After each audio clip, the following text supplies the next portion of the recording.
और जैसे कि डिफेंडेंट नंबर 4 है जो अंजुमन इंतजामिया, उनके पक्ष में नहीं रहेगा वो, तो उस स्थिति में वो अपना आगे लीगल रेमेडी अवेल करेंगे। वो उनके ऊपर है वो क्या करते हैं। और अगर हमारे पक्ष में नहीं आता, हमारे विरुद्ध आता है, तो उस स्थिति में हम डिस्ट्रिक्ट जज साहब का रिवीजन लेके इसका जाएंगे। ऑर्डर 7 और 11 पर आना है कि ये सूट जो है गवर्नमेंट ऑफ प्लेंट से ये सूट जो है चलने लायक नहीं है और प्लेंटिव को कोई काज ऑफ एक्शन नहीं है।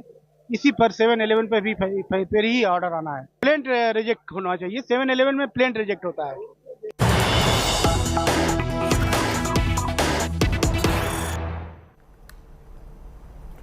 And this, remember, will be a big news coming in. And we now have details from Prime Minister Narendra Modi returning home after a successful G20 summit.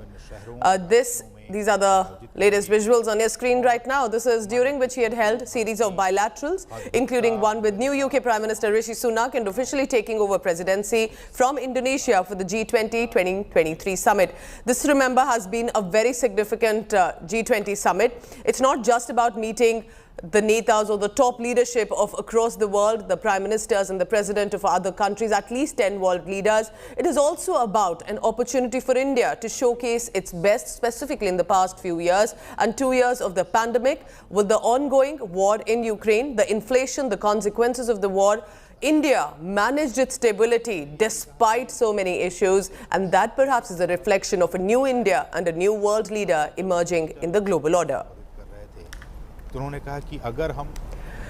In news that could showcase India's global power, the country has now assumed presidency of G20. Prime Minister Narendra Modi said it's a matter of pride for all Indians. He also added that the country will organize the G20 in different states and cities across the country and make G20 a catalyst for global change. As the Prime Minister spoke of making this G20 summit inclusive, ambitious, decisive and result-oriented, Congress Member of Parliament Jairam Ramesh took a jibe at the PM, saying 2023 G20 summit will be milked by world's greatest event manager for Lok Sabha elections. Watch this report by our Foreign Affairs editor Geeta Mohan in Bali.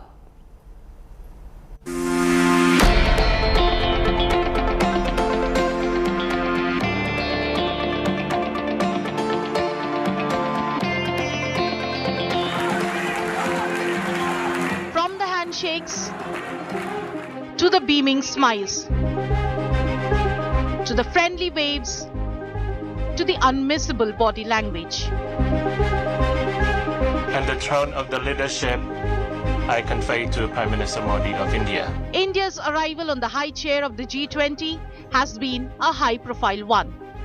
Prime Minister Narendra Modi ceremonially taking over the presidency. Bharat की G20 अध्यक्षता inclusive, ambitious, decisive और action oriented होगी. And immediately laying the ground for India's leadership.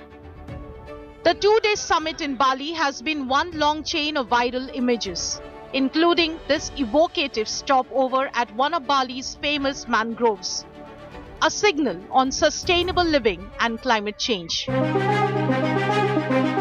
But it was the power play that dominated the narrative.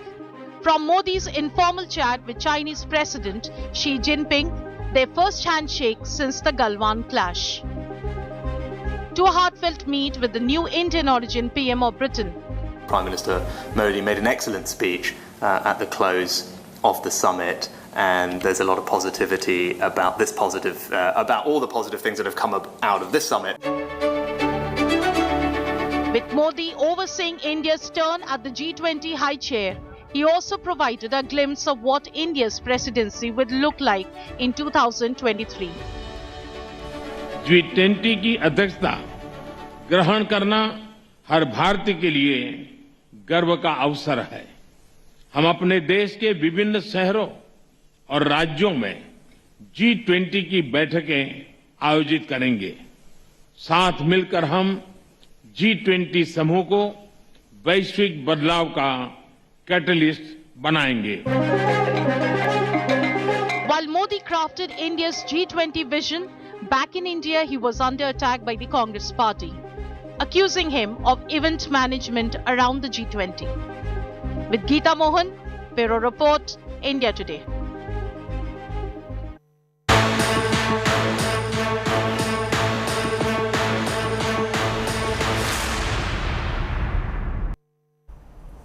Trouble could be escalating for Jharkhand Chief Minister Hemant Soren, who has been accused in an illegal 100 crore rupees mining case scam.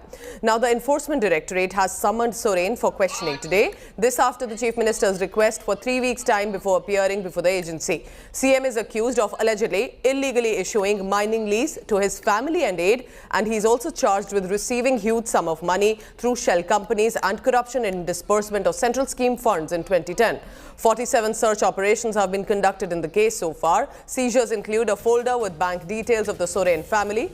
Documents and checkbooks with the Chief Minister's name was seized from the aide residence. Other seizures include 5.34 crore rupees cash, an inland water vessel worth 30 crore. And the Enforcement Directorate has frozen bank balances worth 13 crore rupees. Hemant Soren has claimed conspiracy against him because BJP is fearful, he says, of immense backing he gets from the tribal groups in the state, adding that the investigation is a bid to get him off the Chief Minister's chair before he completes 5-year tenure. JMM and his allies also held a late-night meeting to chalk out strategy and possible scenarios. किन प्रकार ये लोग लगे हुए हमें परास्त करने के लिए, हमें सत्ता से बेदखल करने के लिए, क्योंकि इनको पता है कि ये आदमी 5 साल अगर यहाँ टिक गया तो यहाँ के मूलवासी आदिवासियों को इतना मजबूत कर देगा कि जो लोग बाहर से आकर के यहाँ राजनीति करते हैं उसको खदेड़ने का काम करेगा। आप लोग डटे रहिए, मैं इन सब को एक एक करके देख लूंगा। जिस तरह से एक साजिश रची जा रही है उस सारी साजिशों को नाकाम करना है हमें, और हम पूरी मजबूती के साथ सरकार चलाएंगे। इस पर चर्चा हुई। फैसला हमारा होता है जनता के लिए, जनता के लिए हमें काम करना है, जनता ने हमें मैंडेट दिया है, जनता के लिए काम करना है, यही फैसला हुआ और हम खूब मजबूती से 5 साल तक सरकार चलाएंगे। जिस तरह से एक साजिश रची जा रही है उस सारी साजिशों को नाकाम करना है हमें, और हम पूरी मजबूती के साथ सरकार चलाएंगे। इस पर चर्चा हुई। फैसला हमारा होता है जनता के लिए, जनता के लिए हमें काम करना है, जनता ने हमें मैंडेट दिया है, जनता के लिए काम करना है, यही फैसला हुआ और हम खूब मजबूती से 5 साल तक सरकार चलाएंगे। ईडी कार्यालय जाने का मतलब यह है कि मुख्यमंत्री जी को बुलाया गया है, मुख्यमंत्री जी को तय करना है, लेकिन उसमें कौन लोग जाएंगे कौन लोग नहीं जाएंगे इस तरह की कोई रणनीति नहीं बनती है। हमारी रणनीति यह है कि जो कोई अपदस्थ करने की हमारी सरकार को कोशिश करेगा उसको हम छोड़ेंगे नहीं, और हम लगातार उसका मुकाबला करने के लिए लगातार रणनीति बनाते रहेंगे। संविधान में विश्वास करने वाली सरकार है। माननीय मुख्यमंत्री जी को सम्मान हुआ है, माननीय मुख्यमंत्री जी जाएंगे, ईडी को जो भी कॉपरेशन करना है करेंगे, लेकिन जिस तरीके से सरकार को अपदस्थ करने की साजिशें चल रही हैं वो साजिशें बेनकाब होंगी। Now, amid speculation making round from where the senior Congress leader Siddaramaiah can contest in the upcoming elections in Karnataka, he has hinted at his candidature from the Kolar seat. Siddaramaiah visited Kolar with his supporters, seeking local leaders' response in contesting from there.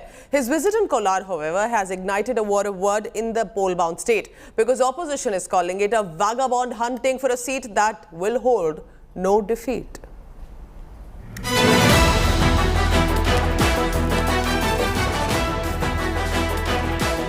The Karnataka Congress hasn't yet declared their CM face, but it's widely known that the fight is between former Chief Minister Siddaramaiah and DK Shivkumar. While DK banks on his strong base in home turf Kanakpura, Siddaramaiah, on the contrary, seems quite lost over where he can call home.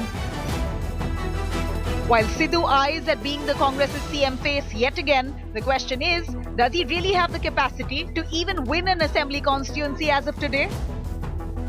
After an embarrassing 2018 loss in his home constituency Chamundeshwari, Siddaramaiah is now looking to contest from a safe seat. And he sees that opportunity from Kolar, where the Kurba community is dominant, a caste Sidhu hails from. Now this appears to have become a political joke, with BJP's chief ministerial face and incumbent Basaraj Bommai mocking the Congress's internal friction. ಇವತ್ತು ಸಿದ್ದರಾಮಯ್ಯ ಹೇಳಿದ್ದಾರೆ ಮತ್ತೊಮ್ಮೆ ನನ್ನ ಮುಖ್ಯಮಂತ್ರಿ ಆಗಬೇಕಾದ್ರೆ ಕಾಂಗ್ರೆಸ್ ಕೊಟ್ಟಾಗ ನಾನು ಪ್ರಶ್ನೆ ಕೇಳ್ತೀನಿ, ನಾವು ಬಿಡಿ ಜನ ಬಿಡಿ ಮಲ್ಲಿ ಡಿ ಕೆ ಶಿವಕುಮಾರ್, ನಾವು ಬಿಡಿ ಜನ ಬಿಡಿ ಮಲ್ಲಿ ಡಿ ಕೆ ಶಿವಕುಮಾರ್ ನಿಮಗೆ ಬೆಂಬಲ ಕೊಡ್ತಾರೆ ಮುಖ್ಯಮಂತ್ರಿಗಾಗಿ, ಅದನ್ನು ಕ್ಲಾರಿಫಿಕೇಶನ್ ಮಾಡಿ ಸಾರ್ವಜನಿಕವಾಗಿ ಡಿ ಕೆ ಶಿವಕುಮಾರ್ ಹೇಳಿ ಸಿದ್ದರಾಮಯ್ಯ ಅವರೇ ನಮ್ಮ ಮುಂದಿನ ಮುಖ್ಯಮಂತ್ರಿ ಅಭ್ಯರ್ಥಿ ಅಂತ ಹೇಳಿ, ಆಮೇಲೆ ನೋಡೋಣ ಯಾವ ಮುಖ ಇಟ್ಕೊಂಡು ಜನರ ಹತ್ರ ನೀವು ಮತ್ತೊಮ್ಮೆ ಮುಖ್ಯಮಂತ್ರಿ ಆಗಕ್ಕೆ ಮತ ಕೇಳ್ತೀರಿ. One must note that despite serving as Chief Minister for 5 full years, Siddaramaiah could not get a hold of his own home bastion. He lost Chamundeshwari to JDS's GT Devegowda by a whopping 36,042 votes. Lucky for him, his decision then to contest from 2 assembly constituencies helped him survive. He won from Badami, but that too with a wafer-thin margin of 1,696 votes against BJP's Sri Ramalu. This time, not leaving it to chance, Siddaramaiah has decided to place his bet on Kolar. But his political opponents continue to taunt him, saying his enemies within his own party will cut him to size. ಸಿದ್ದರಾಮಯ್ಯನವರ ಶತ್ರುಗಳು ಬೇರೆ ಪಕ್ಷದಲ್ಲಿಲ್ಲ ಕಾಂಗ್ರೆಸ್ನೊಳಗೆ ಇದ್ದಾರೆ ನೀವೇ. Well, Sidhu seems confident. He was seen in Kolar city visiting prominent places of worship, mounting on a special bus to campaign for himself and his party. Is Kolar really Sidhu's choice, or is this his way of trying to deflect attention and distract his critiques, and then finally contest from Varuna constituency, currently held by his son Yatindra? Well, we'll know soon. Nabila Jamal for India Today. India's greatest literature festival is back. Sahitya English 2022 edition this time will feature some of the top names in the fields. I will be in conversation with India's best-selling author Ashwin Sanghi on 19th November and with historian Achal Malhotra and Samuel Dalrymple on 20th November. Book your calendar. Here are more details. India's grandest literature festival is back. Sahitya English 2022. Featuring some of the most critically acclaimed and popular writers like Ashwin Sanghi, Ravinder Singh, Ankur Warikoo, Achal Malhotra, Sam Dalrymple, Swami Gaur Gopal Das, Deepthi Nawal and P. Chidambaram. And enthralling audiences will be Ayushmann Khurrana, Seema Auntie of Indian Matchmaking and the team of upcoming Netflix series Kala.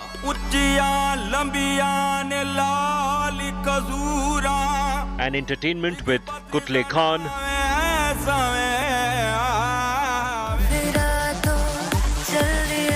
Aziz Kaur, Bismil Band,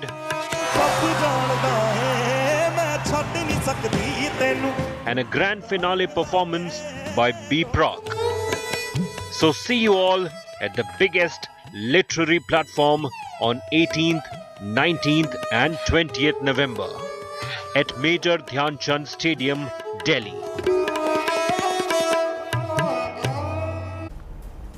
So get yourself registered and ensured you catch all of the sessions. Heading to a very short break. When I return, let's bring you India's greatest sports icon who's eyeing more success at the world stage. That's, of course, Olympic champion Neeraj Chopra. What is he up to now? That and more after a break.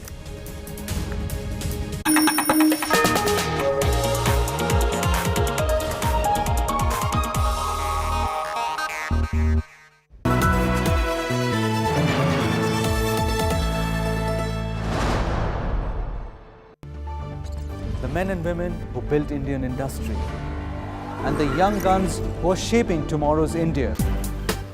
From storied careers to unicorn dreams. The equity market is a dynamic space that needs sharper insights and perfect timing. What stock, what fund, what to pick and what to sell. How do you make money on the markets? And what are the superior strategies for a winning portfolio? Your questions answered by 30 years undisputed leadership. Only with Business Today Television.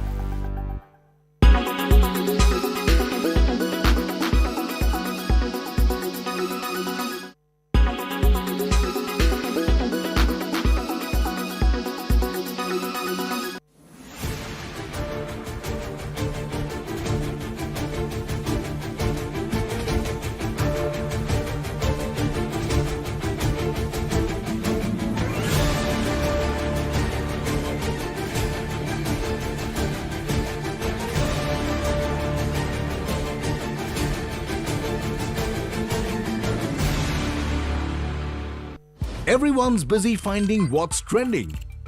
You're busy finding out why. India Today, for those who research before reacting. Download the India Today app now.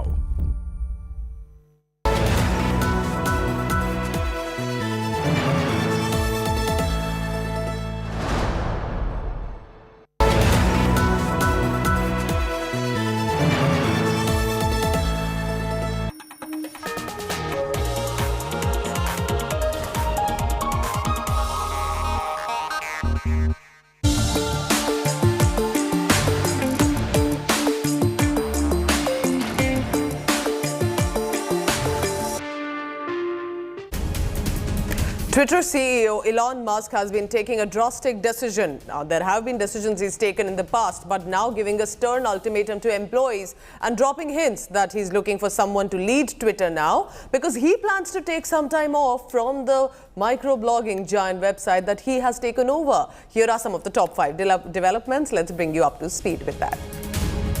There are reports making rounds that Musk is on a hunt to find someone who can run Twitter now. Elon Musk reportedly said he wants to reduce his time at Twitter and find somebody else to run the social media site. Over time, adding that one expects the organizational restructuring of Twitter to be done by this week. But another shocker, tragically, for the employees. Chief Tweet Elon Musk rolled out deadline for the existing employees to commit working to long hours at high intensity and being extremely hardcore, or else leave with 3 months severance pay.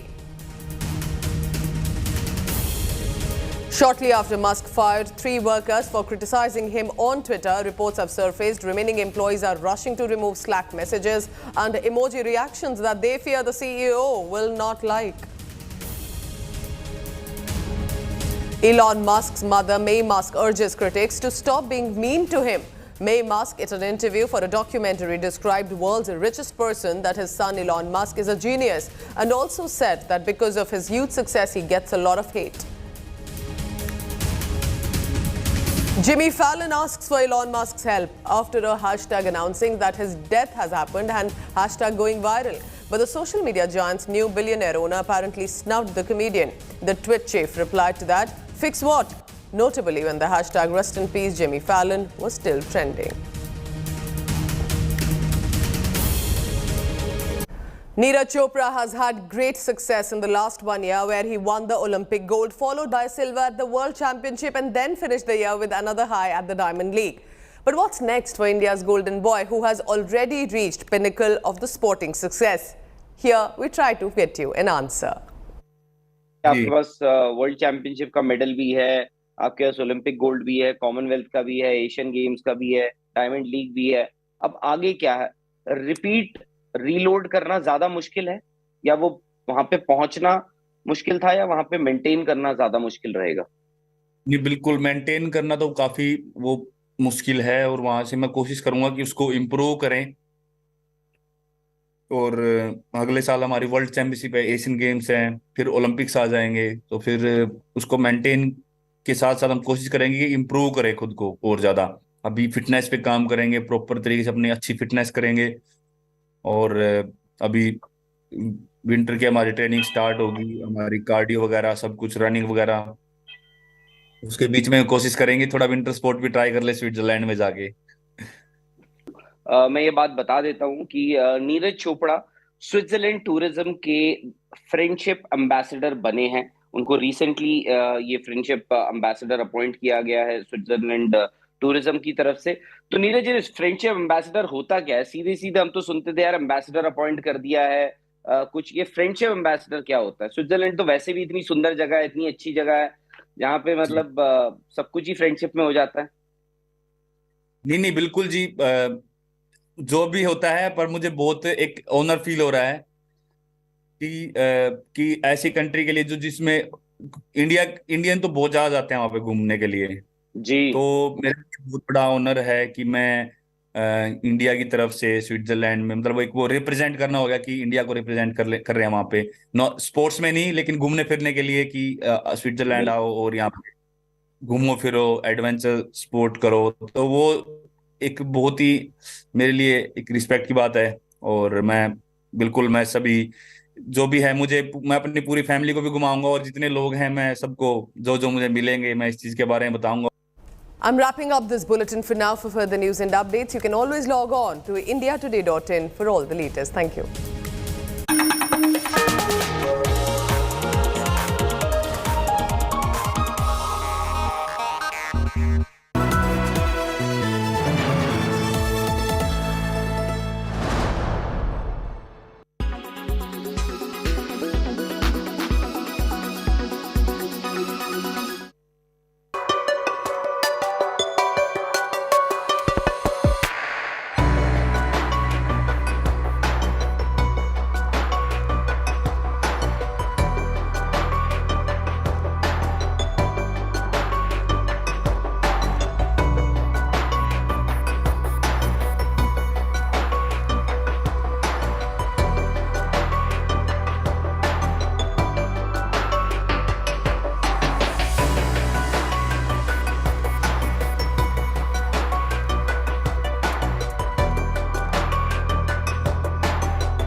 Now, in the Delhi murder case, most gruesome details are while emerging. It will be about concrete evidence as well. A narco-analysis test is likely to be conducted on the killer Aaftab Ameen Poonawala. Police sources have told India Today that Aaftab is trying to mislead police, is uncooperative and has been changing statements constantly.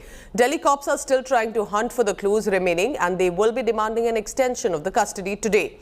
On Wednesday, a few more body parts allegedly of Shraddha's body were recovered from the Mehrauli forest area, which is adjacent to where they used to live. Investigators believe that these are parts of her spinal torso region. Delhi police will also call Shraddha's father soon for a DNA test that can be then matched. Until now, the police have finally recovered Shraddha's bag from the shop where Aftab bought the saw that he used to murder her. Earlier, remember, there were surgical gloves that were also found at the apartment where he strangled her, chopped her body in 35 pieces. Despite these shocking findings, there are missing links also, and cops will have to get it all together for evidence. Police have so far been unable to recover the weapon as well as the remaining essential body parts.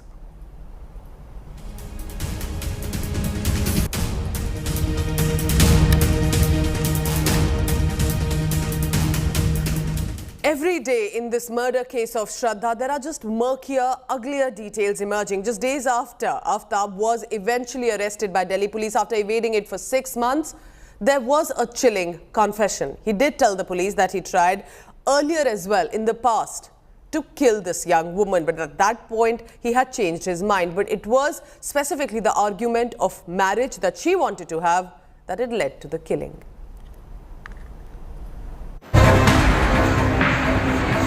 Surgical gloves lying at Aaftab Ameen Poonawala's Chhatarpur flat. The same flat that he shared with his live-in partner Shraddha Walkar. The same flat where he strangled her and then chopped up her body in 35 pieces. I'm standing right outside the room of Aftab, and I'll just show you a very crucial evidence. Inside the room you can see these are the latex surgical gloves. Now, these are the exclusive visuals that we are showing on our channel for our viewers. Inspired by the American crime thriller Dexter, the recovery of surgical gloves has added another stunning twist to this sordid murder. Police sources have told India Today that investigators suspect that Shraddha's body was cut into pieces in the bathroom after the murder. Sources say Aftab left the shower running so that the dead body could be chopped easily and the blood flowed out. Many novels and books have also been found in the house. Meanwhile, the hunt for Shraddha's remains continues. 10 body parts have been recovered from the Mehrauli forest so far. Among them are some bones of what could be her spinal torso region. Delhi police will soon call Shraddha's father for a DNA test. What's more, days after butchering Shraddha, Aftab visited a local doctor to get a cut on his hand treated. मैंने उससे पूछा, मैंने उससे हिंदी में बात किया, तो इसके बाद वो हिंदी नहीं बोल रहा था, कंटिन्यूअस इंग्लिश बोल रहा था, काफ़ी लाउड, काफ़ी जो है कॉन्फिडेंट लग रहा था वो. तो फिर मैंने उससे पूछा कि how did you sustain this injury. तो उसने बोला कि actually while cutting fruit I got this injury and I was using my knife. India Today has also accessed an Instagram chat of Shraddha where she was asking a friend for feedback on her first reel. That conversation was on 4th of May. What happened in the next 14 days that led to her brutal murder? With Arvind Ojha and Shreya Chatterjee in Delhi, Bureau Report, India Today. So this Aaftab Poonawala, who allegedly killed his girlfriend Shraddha Walkar, chopped her into body pieces, will now have to undergo a narco-analysis test. Delhi police has sought permission from a local court for this examination. But now I tell you what's happening in this case through the report primarily and what is this narco test.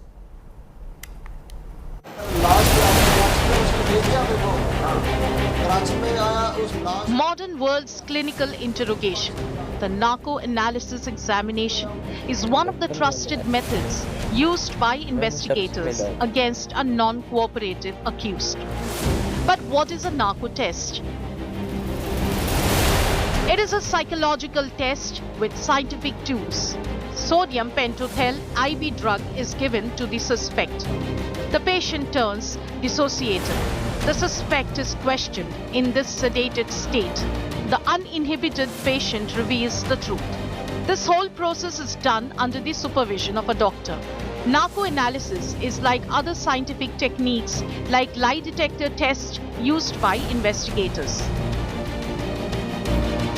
Ajwal Amir Kasab, the only terrorist in the 2008 Mumbai terror strikes captured alive, was subjected to narco-analysis test to corroborate the confession. In a subconscious state, he elaborately revealed training and plan hatched by Pakistan.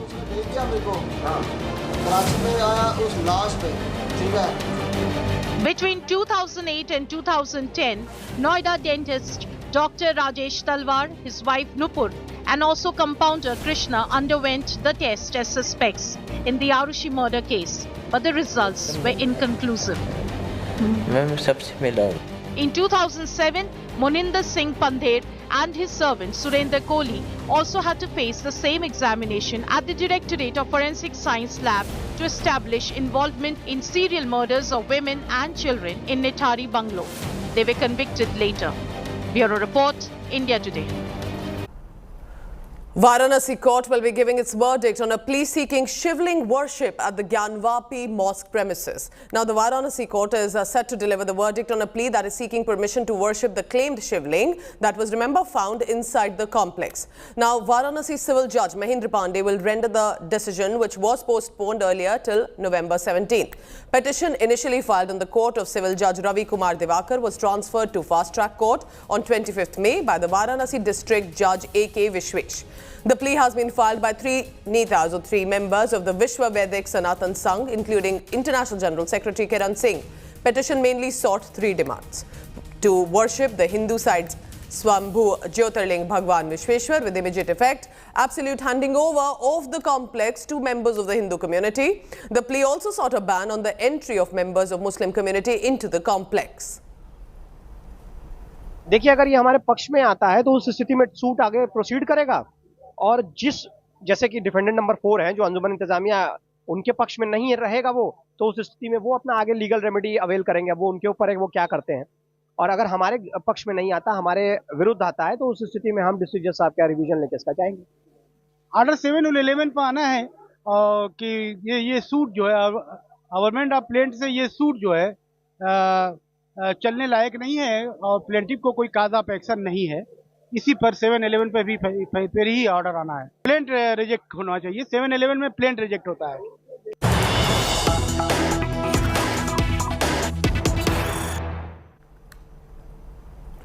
And this, remember, will be a big news coming in. And we now have details from Prime Minister Narendra Modi returning home after a successful G20 summit. These are the latest visuals on your screen right now. This is during which he had held a series of bilaterals, including one with new UK Prime Minister Rishi Sunak, and officially taking over presidency from Indonesia for the G20 2023 summit. This, remember, has been a very significant G20 summit. It's not just about meeting the netas or the top leadership of across the world, the prime ministers and the president of other countries, at least 10 world leaders. It is also about an opportunity for India to showcase its best, specifically in the past few years and 2 years of the pandemic, with the ongoing war in Ukraine, the inflation, the consequences of the war. India managed its stability despite so many issues, and that perhaps is a reflection of a new India and a new world leader emerging in the global order. In news that could showcase India's global power, the country has now assumed presidency of G20. Prime Minister Narendra Modi said it's a matter of pride for all Indians. He also added that the country will organize the G20 in different states and cities across the country and make G20 a catalyst for global change. As the Prime Minister spoke of making this G20 summit inclusive, ambitious, decisive and result-oriented, Congress Member of Parliament Jairam Ramesh took a jibe at the PM, saying 2023 G20 summit will be milked by world's greatest event manager for Lok Sabha elections. Watch this report by our Foreign Affairs editor Geeta Mohan in Bali.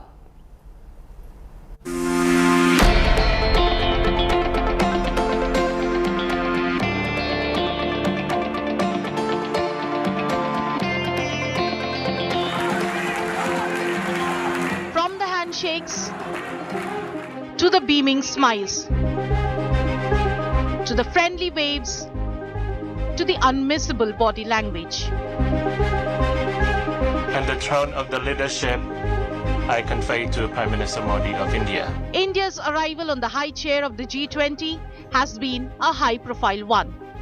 Prime Minister Narendra Modi ceremonially taking over the presidency. Bharat की G20 अध्यक्षता inclusive, ambitious, decisive और action oriented होगी. And immediately laying the ground for India's leadership.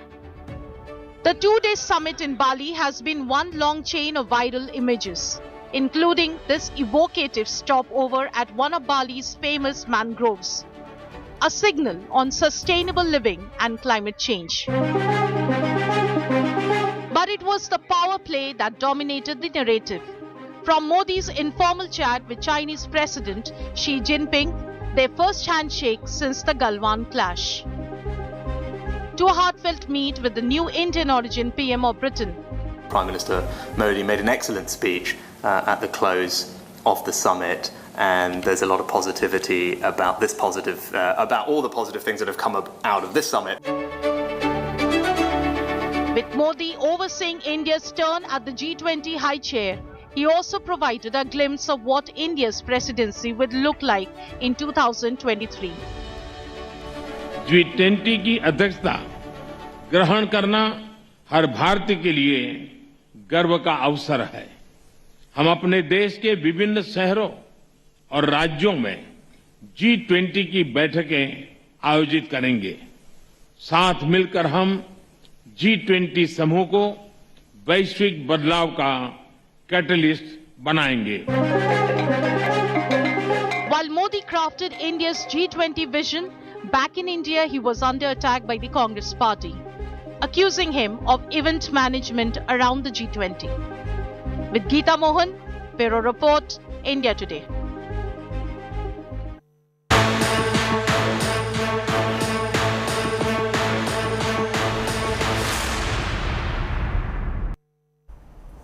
Trouble could be escalating for Jharkhand Chief Minister Hemant Soren, who has been accused in an illegal 100 crore rupees mining case scam. Now, the Enforcement Directorate has summoned Soren for questioning today. This after the Chief Minister's request for 3 weeks' time before appearing before the agency. CM is accused of allegedly illegally issuing mining lease to his family and aide, and he is also charged with receiving huge sum of money through shell companies and corruption in disbursement of central scheme funds in 2010. 47 search operations have been conducted in the case so far. Seizures include a folder with bank details of the Soren family. Documents and checkbooks with the Chief Minister's name was seized from the aide residence. Other seizures include 5.34 crore rupees cash, an inland water vessel worth 30 crore. And the Enforcement Directorate has frozen bank balances worth 13 crore rupees. Hemant Soren has claimed conspiracy against him because BJP is fearful, he says, of immense backing he gets from the tribal groups in the state, adding that the investigation is a bid to get him off the Chief Minister's chair before he completes 5-year tenure. JMM and his allies also held a late-night meeting to chalk out strategy and possible scenarios. इन किन प्रकार ये लोग लगे हुए हमें परास्त करने के लिए, हमें सत्ता से बेदखल करने के लिए, क्योंकि इनको पता है कि ये आदमी 5 साल अगर यहाँ टिक गया तो यहाँ के मूलवासी आदिवासियों को इतना मजबूत कर देगा कि जो लोग बाहर से आकर के यहाँ राजनीति करते हैं उसको खदेड़ने का काम करेगा. आप लोग डटे रहिए, मैं इन सब को एक एक करके देख लूंगा. जिस तरह से एक साजिश रची जा रही है उस सारी साजिशों को नाकाम करना है हमें, और हम पूरी मजबूती के साथ सरकार चलाएंगे. इस पर चर्चा हुई. फैसला हमारा होता है जनता के लिए हमें काम करना है. जनता ने हमें मैंडेट दिया है, जनता के लिए काम करना है, यही फैसला हुआ और हम खूब मजबूती से 5 साल तक सरकार चलाएंगे. जिस तरह से एक साजिश रची जा रही है उस सारी साजिशों को नाकाम करना है हमें, और हम पूरी मजबूती के साथ सरकार चलाएंगे. इस पर चर्चा हुई. फैसला हमारा होता है जनता के लिए हमें काम करना है. जनता ने हमें मैंडेट दिया है, जनता के लिए काम करना है, यही फैसला हुआ और हम खूब मजबूती से 5 साल तक सरकार चलाएंगे. ईडी कार्यालय जाने का मतलब यह है कि मुख्यमंत्री जी को बुलाया गया है. मुख्यमंत्री जी को तय करना है लेकिन उसमें कौन लोग जाएंगे कौन लोग नहीं जाएंगे इस तरह की कोई रणनीति नहीं बनती है। हमारी रणनीति यह है कि जो कोई अपदस्थ करने की हमारी सरकार को कोशिश करेगा उसको हम छोड़ेंगे नहीं और हम लगातार उसका मुकाबला करने के लिए लगातार रणनीति बनाते रहेंगे। संविधान में विश्वास करने वाली सरकार है। माननीय मुख्यमंत्री जी को सम्मान हुआ है, माननीय मुख्यमंत्री जी जाएंगे, ईडी को जो भी कॉपरेशन करना है करेंगे, लेकिन जिस तरीके से सरकार को अपदस्थ करने की साजिशें चल रही हैं वो साजिशें बेनकाब होंगी। Now, amid speculation making round from where the senior Congress leader Siddaramaiah can contest in the upcoming elections in Karnataka, he has hinted at his candidature from the Kolar seat. Siddaramaiah visited Kolar with his supporters, seeking local leaders' response in contesting from there. His visit in Kolar, however, has ignited a war of word in the poll-bound state because opposition is calling it a vagabond hunting for a seat that will hold no defeat.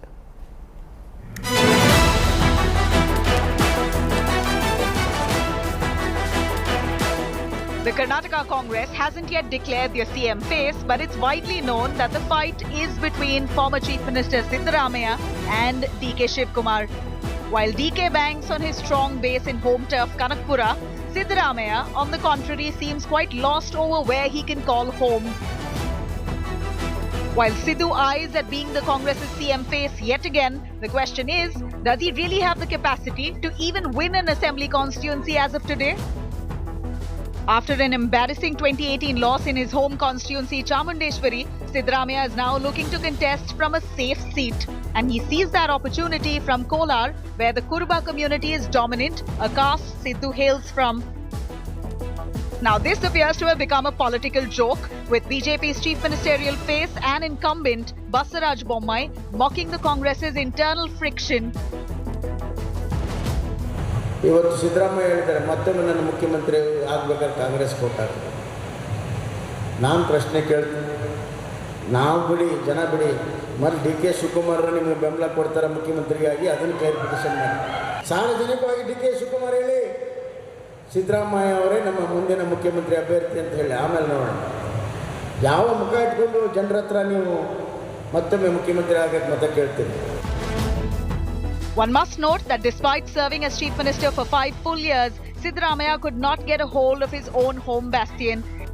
He lost Chamundeshwari to JDS's GT Devegowda by a whopping 36,042 votes.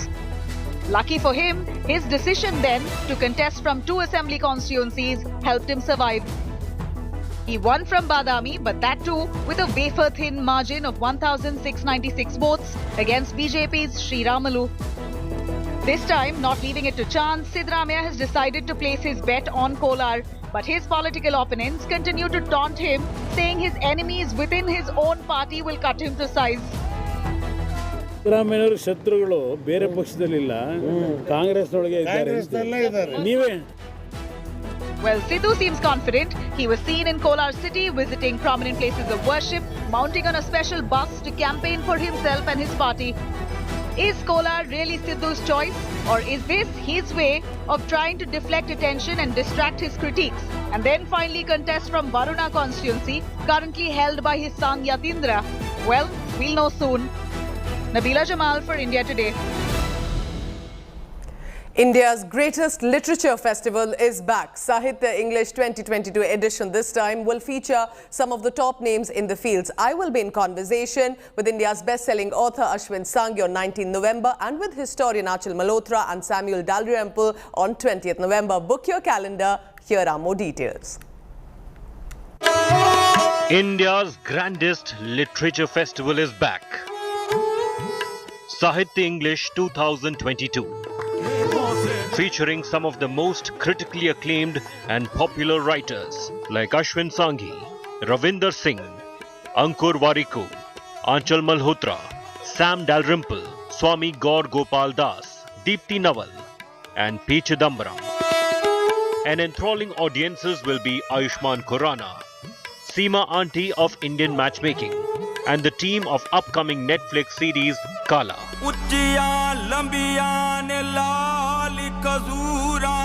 And entertainment with Kutle Khan,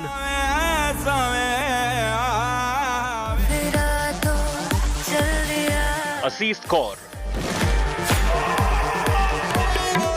Bismil Band,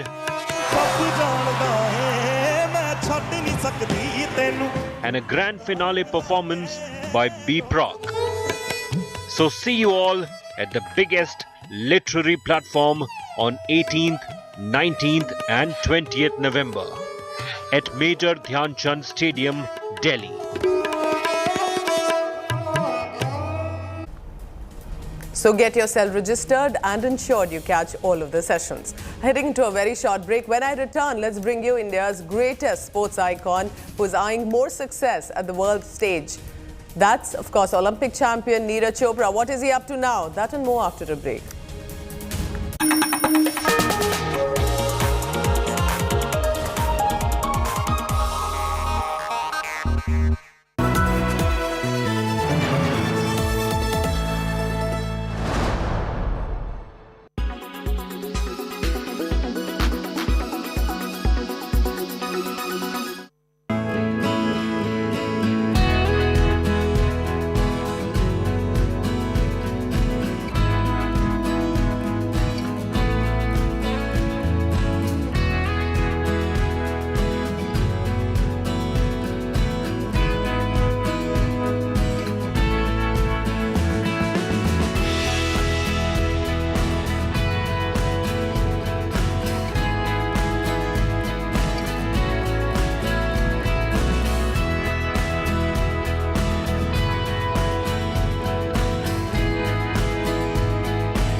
Everyone's busy finding what's trending.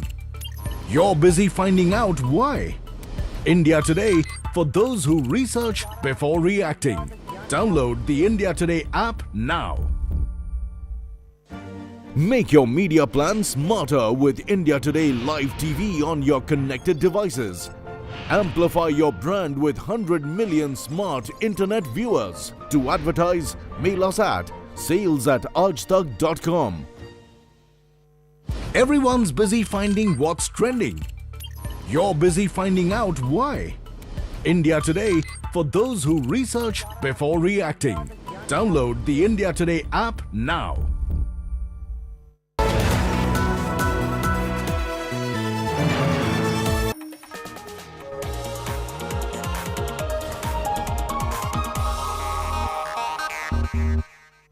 Neeraj Chopra has had great success in the last 1 year where he won the Olympic gold, followed by silver at the World Championship and then finished the year with another high at the Diamond League.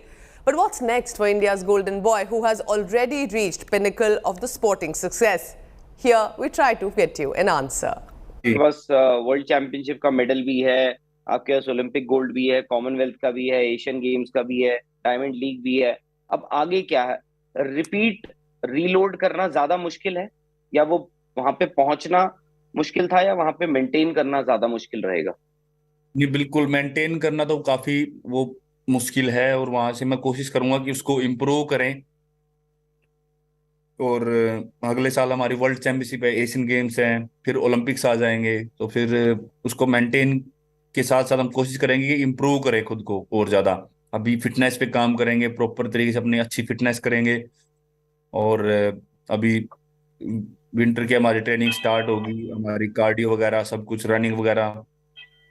उसके बीच में कोशिश करेंगे थोड़ा winter sport भी try कर ले Switzerland में जाके.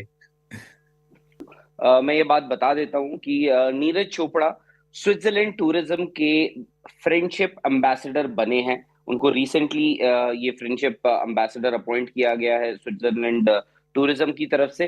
तो नीरज, ये फ्रेंडशिप एम्बेसडर होता क्या है? सीधे सीधे हम तो सुनते थे यार एम्बेसडर अपॉइंट कर दिया है कुछ. ये फ्रेंडशिप एम्बेसडर क्या होता है? स्विट्जरलैंड तो वैसे भी इतनी सुंदर जगह है, इतनी अच्छी जगह है जहाँ पे मतलब सब कुछ ही फ्रेंडशिप में हो जाता है.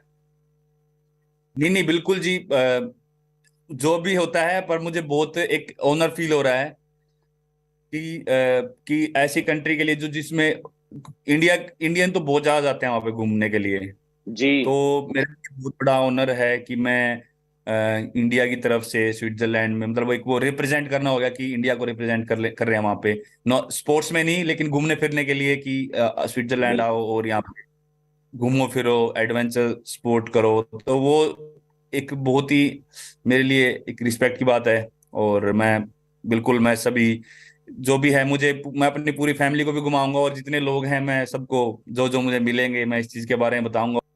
I'm wrapping up this bulletin for now. For further news and updates, you can always log on to indiatoday.in for all the latest. Thank you.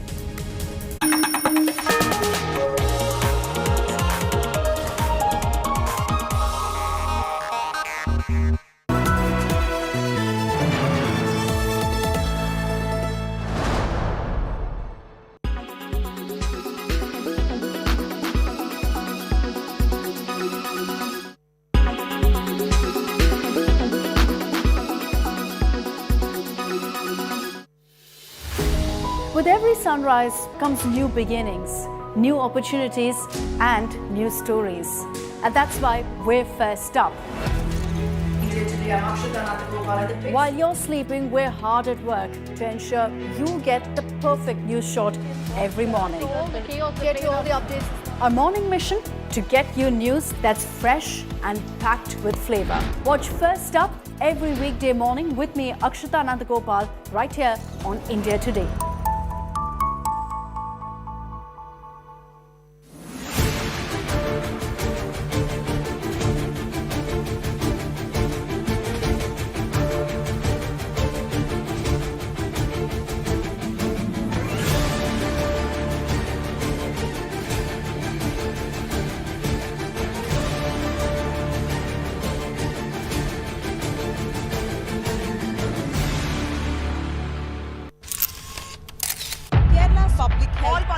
Traveling from different parts. Armed with facts, Looking at political back. she takes the news by its horns. Do you think the future of these students are not hampered?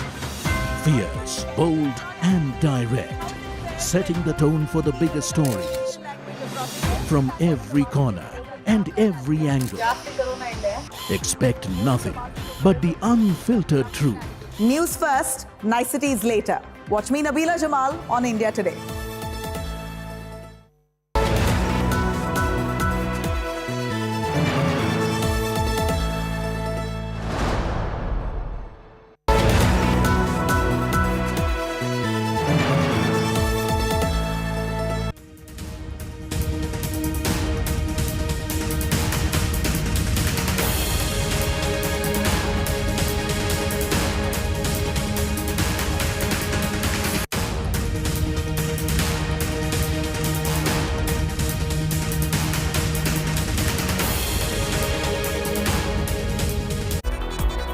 In association with Kirloskar.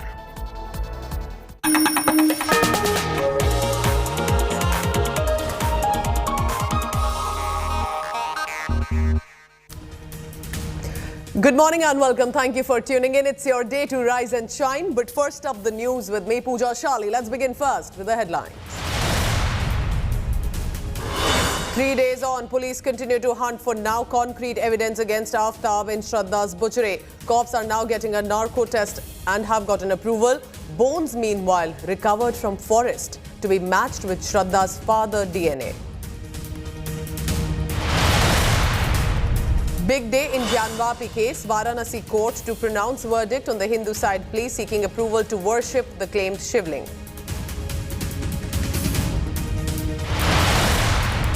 Jharkhand Chief Minister Hemant Soren to appear before Enforcement Directorate in connection to illegal mining case. JMM Chief to address media before he appears before the agency.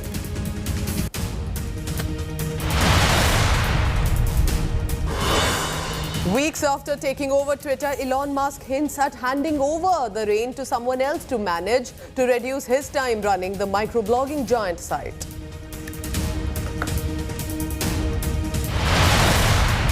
Days after Trump filed his nomination for 2024 presidency, Republicans win majority in the U.S. House of Representatives, eating into President Joe Biden's power.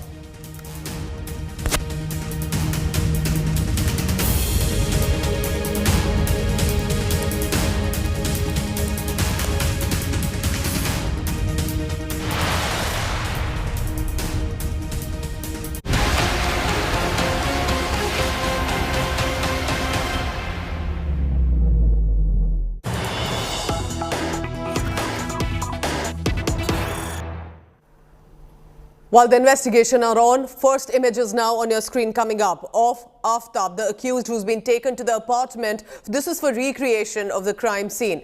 These are the latest visuals coming in the morning, and we'll just confirm to you if this is today or yesterday. But what we are being told is that Delhi police did take the accused to his residence where he had brutally butchered Shraddha.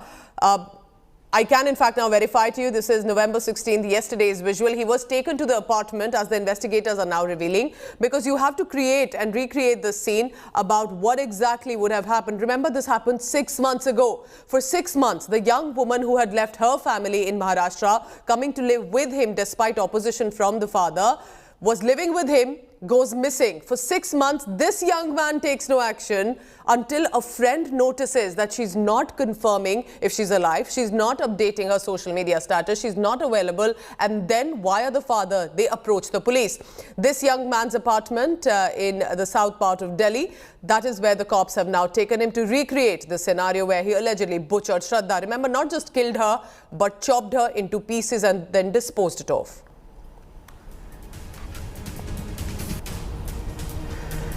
This case has been full of gruesome details, and it shocks one to know that this has happened in national capital. A narco-analysis test will now be conducted on Aftab, and the police sources are telling India Today that he is already trying to mislead police, is uncooperative in the probe, and has been changing statements frequently. Delhi cops are still trying to hunt for clues remaining, and they will be demanding an extension of the custody today.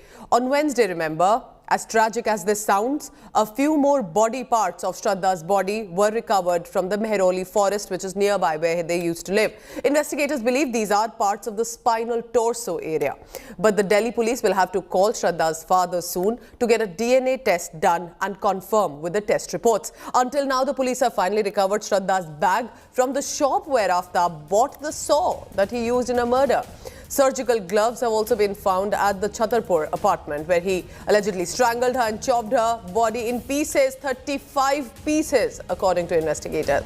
But despite the findings, remember, there are missing links. Cops will have to chain it all together for a solid evidence for his conviction when the case then heads for a court hearing. The police have so far been unable to recover the weapon as well as the remaining essential body parts.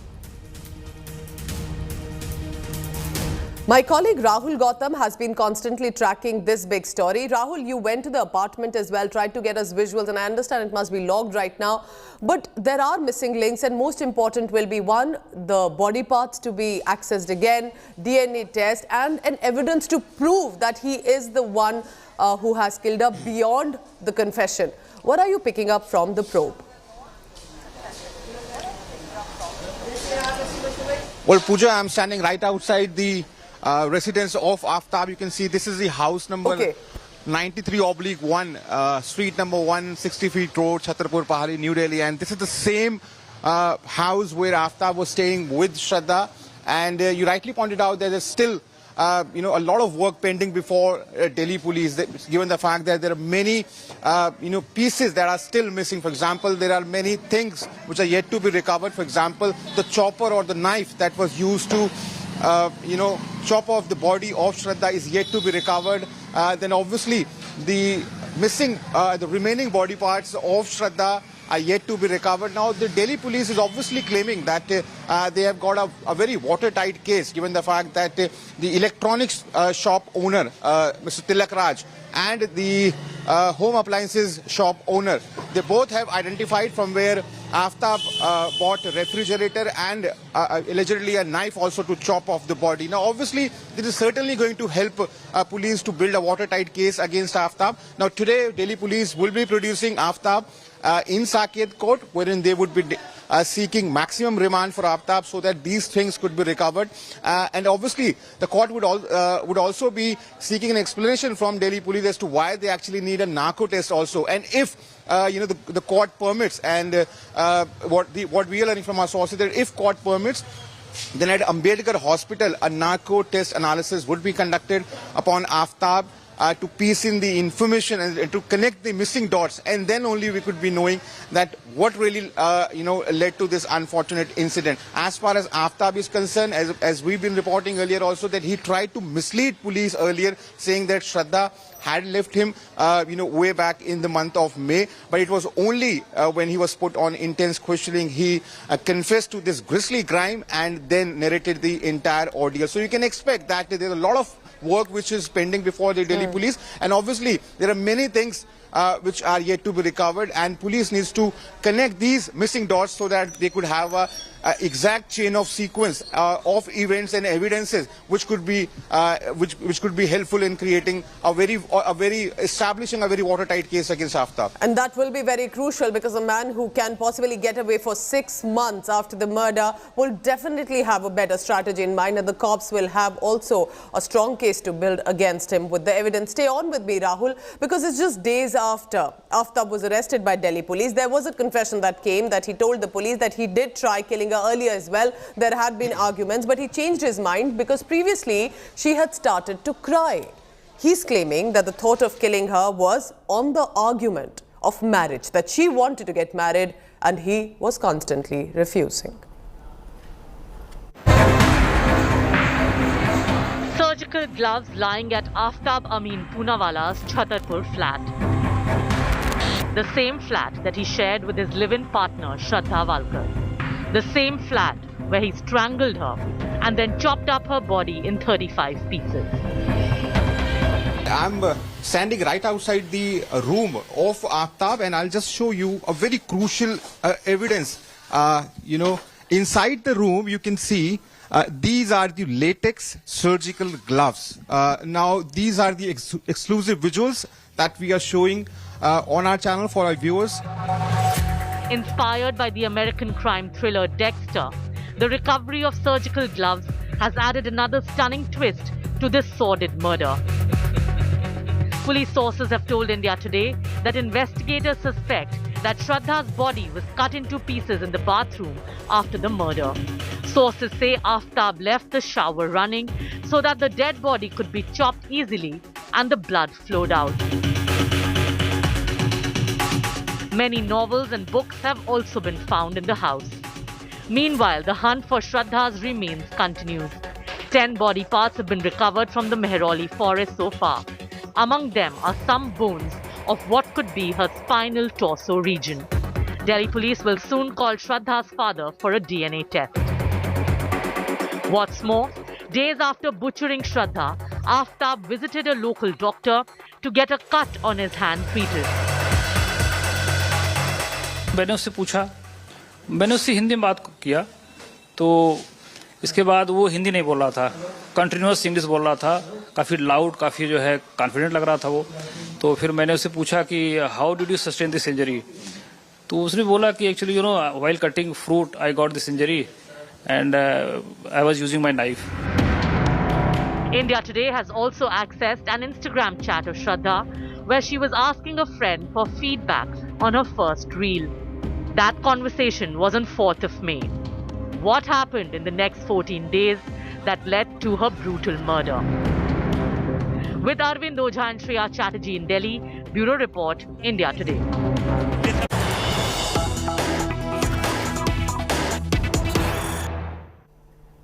We have more news coming in. It's a big development in Delhi's most chilling murder that the city has seen. Accused Aftab, presently in police custody, will be produced before a court today where the cops will want to seek further custody to establish more evidence.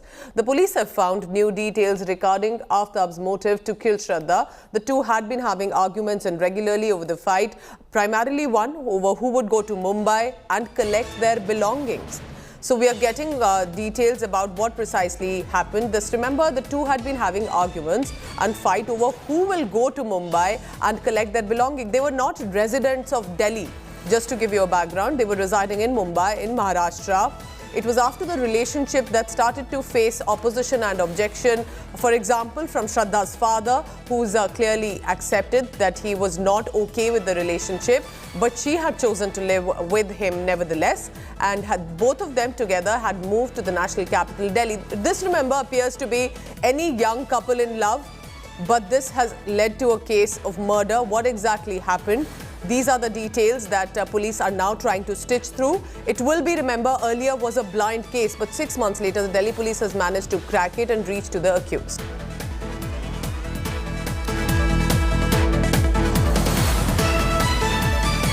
But what makes this more tragic is that Shraddha's gruesome murder is not the only case that is sending shockwaves across the country. Another gruesome murder came to light, and this time from Madhya Pradesh. It's absolutely mind-numbing what this man did. He allegedly kills a woman, but not just that. While she's taking her last breath, he shoots a video on his mobile phone with the victim's body while she's trying to reach out to him and speak to him, and then he boasts about it and posts it on social media. He's actually then giving a warning that because you were not following fidelity in our relationship, that is why I've decided to murder you. The man is on the run, and right now the accused, the police is tracking with a manhunt. बेवफाई नहीं करने का, बेवफाई जितने बेवफाई करते हैं कैसे मेरी बड़ी Gruesome, gory and gut-wrenching. This is the video of a man boasting about killing his 25-year-old girlfriend and horrifyingly shows her lying in a pool of blood, her throat slit but still alive. With blaring music, he says in the video, बेवफाई नहीं करने का, बेवफाई बेवफाई नहीं करने का, meaning do not be unfaithful. An indication that he committed this crime because the victim was unfaithful. बेवफाई नहीं करने का, बेवफाई जितने बेवफाई करते हैं कैसे मेरी बड़ी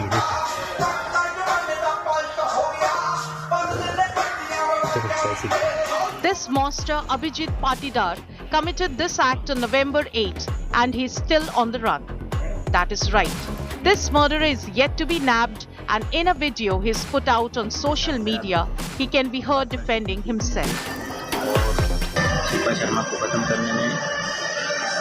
मेरे और मेरे पार्टनर का दोनों का हाथ है, और अब इस मैटर में सिर्फ मुझे अकेले को फंसाया जा रहा है, और मेरे पार्टनर से पैसों के लालच में उसने जो भी मेरे पार्टनर को ब्लैकमेल किया, इसी वजह से शिल्पा शर्मा को मैंने मारा है.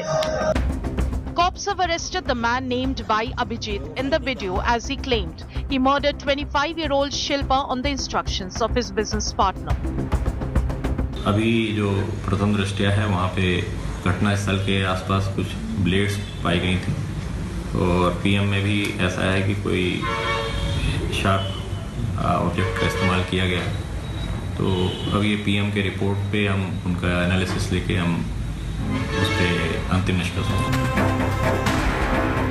First, the Delhi murder horror, and now this Chhatarpur video has seen shockwaves across the nation. But there have been more such spine-chilling killings in the last few days. In Bengal's Shiliguri, a woman's mutilated body was found. The victim was identified as Riya Bishwas, who was brutally murdered by her lover.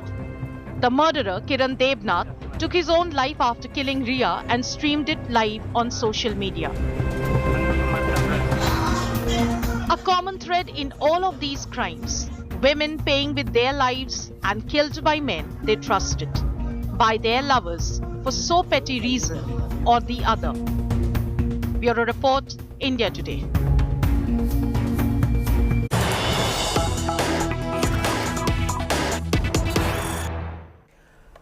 Former Madhya Pradesh Chief Minister and senior Congress leader Kamal Nath facing flack after his party supporters celebrated his birthday by making him cut a cake that resembled a temple. Chief Minister Shivraj Singh Chauhan slamming the Congress Neta, accusing him of insulting the Hindu faith. The visuals on your screen from yesterday in Chhindwara.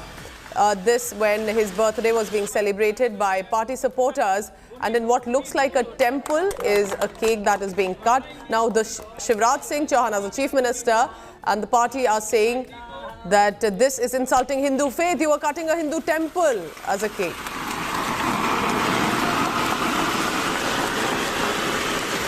क्या बताइए cake में हनुमान जी बनाए जाते हैं? ये सनातन परंपरा का अपमान नहीं? हनुमान जी को आप केक पे बना रहे हैं और केक काट रहे हैं।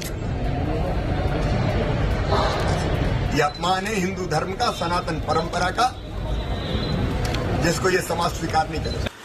So this is the big news coming in. This, remember, is from the state of Madhya Pradesh, and Kamal Nath also has been a former chief minister of the state. Chhindwara has been the constituency which has been in many ways his home for so many years. Now the shocking part is that Kamal Nath is in the video. It's not just random party supporters who are celebrating. It's Kamal Nath in the center with the spectacle, the cake that is also being that is cut, and now the flack is coming from Shivraj Singh Chauhan, who's saying that did you just cut a temple? Are you insulting Hindu faith by cutting a cake?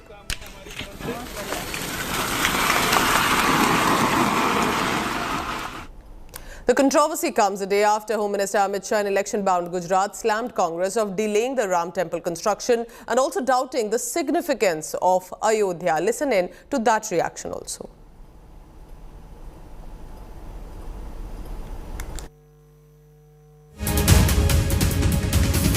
Ayodhya यात्रा लेने निकला था समग्र देश के अंदर समग्र दुनिया में एक संदेश मोकलाए तो मंदिर वहीं बनाएंगे।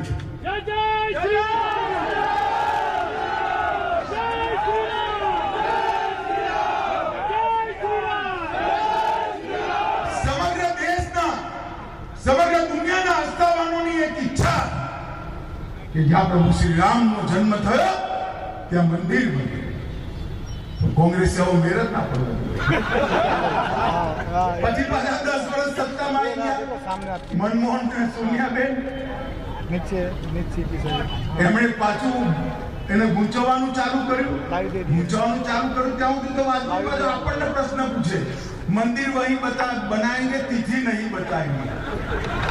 રાહુલ બાબા મંદિરનું ભૂગોળ પૂજન થઈ ગયું અને દર્શન કરવા તો જાન્યુઆરી 24 ની ટિકિટ કરાવી લો।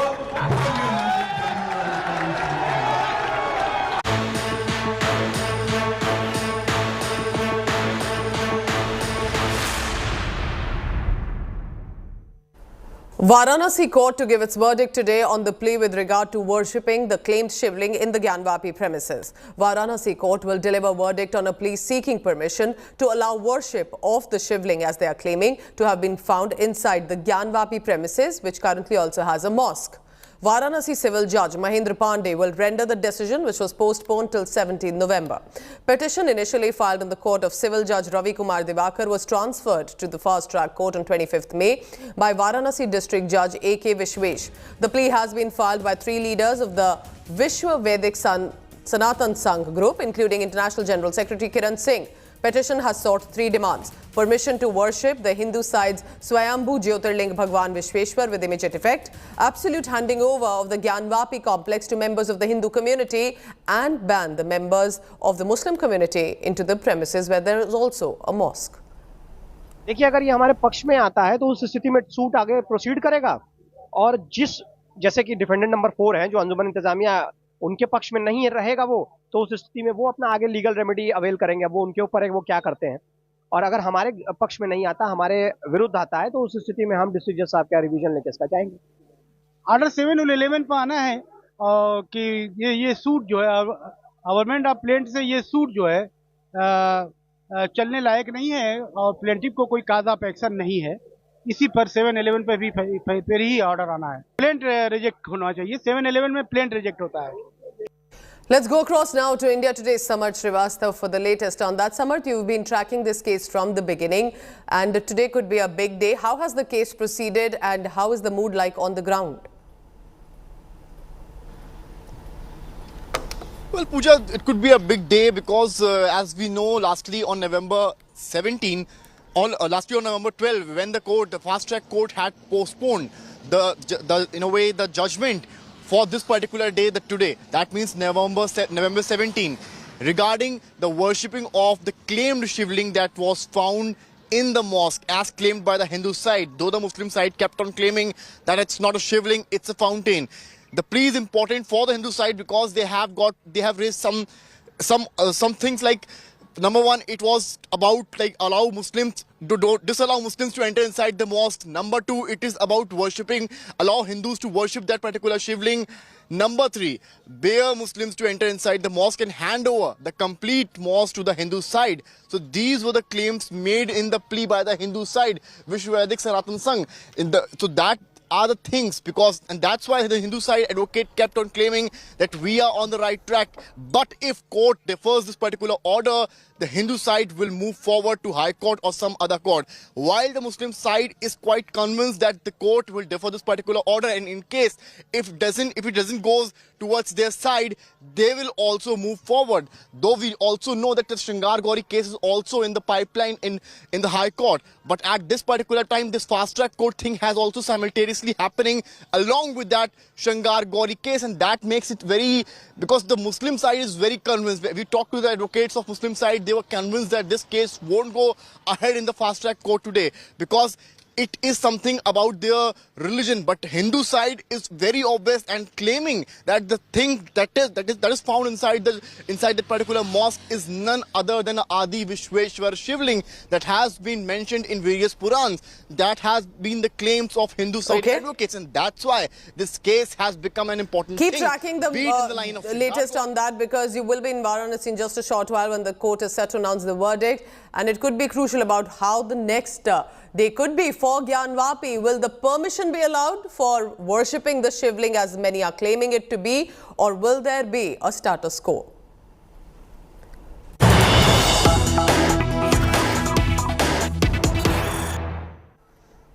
A massive fire broke out in Jamia Mosque in Ladakh's Kargil. The whole mosque was in flames within minutes despite best efforts to douse. Reports say the fire broke out due to an electric short circuit. The mosque caretakers have condemned the unfortunate incident, saying no single fire service was present in the area, and the administration has been sitting quietly on this. These are the visuals coming in on your screen from Dras in Kargil. So the blaze engulfing the entire masjid complex. This is in the Kargil area in Ladakh, which does have a prominent Muslim population as well. This fire was at the Jamia Mosque. Whole mosque was in flames within minutes despite best effort to douse this, and the reason currently being given is an electric short circuit.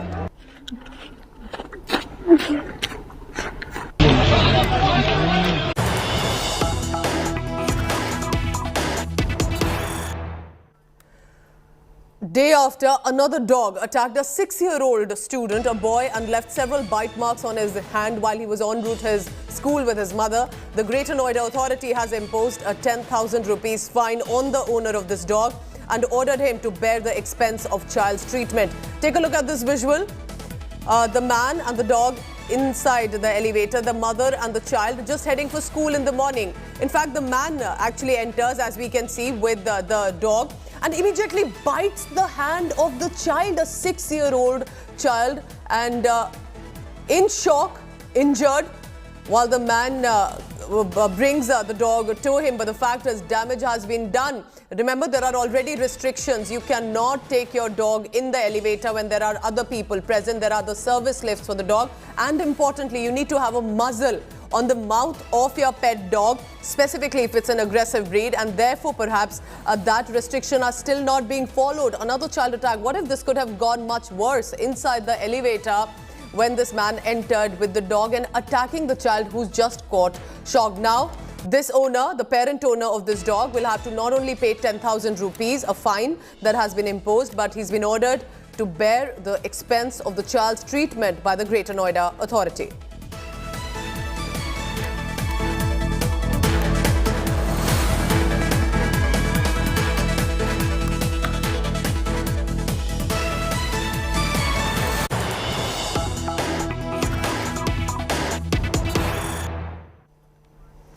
A shocking incident coming to light from Bengal's Murshidabad. A child lost his life after being hit by a TMC MP Abu Tahir's vehicle. The 4-year-old child suffered injuries on the spot. That visual on his screen, and tragically has succumbed to injuries in the hospital. The minister, who was present in the vehicle when the accident took place, claimed the child came in front of the car suddenly. That's the tragic news coming in from Bengal. that this TMC member of parliament, Abu Tahir, was in a vehicle travelling when this 4-year-old child was hit at by the driver of the car. The child suffered injuries and we are being told has succumbed to those injuries in the hospital.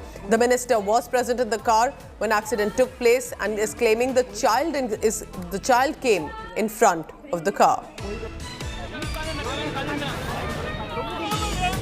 মা ব্যাংকে কোনো কাজে এসেছিল এবং সে ওখান থেকে বাচ্চাদেরকে ছেড়ে দেয় আর কেউই সঙ্গে ছিল না। হঠাৎ করে রাস্তায় পারাপারতে বাচ্চাটা ছুটে আসে। ছোট বাচ্চা 6 বছর 7 বছর হয়তো আনুমানিক বয়স হবে, আর সে সামনে সজোরে ধাক্কা মারে। ওই পেশেন্টটাকে নিয়েই আমরা ছুটে চলে আসি। I want to quickly go across to Suryagini in Kolkata for the latest on that. Suryagini, what are you picking up about the details? Because this, remember, is also as much about how much netas show empathy in this case, as it was heartbreaking to look at the parent of the child.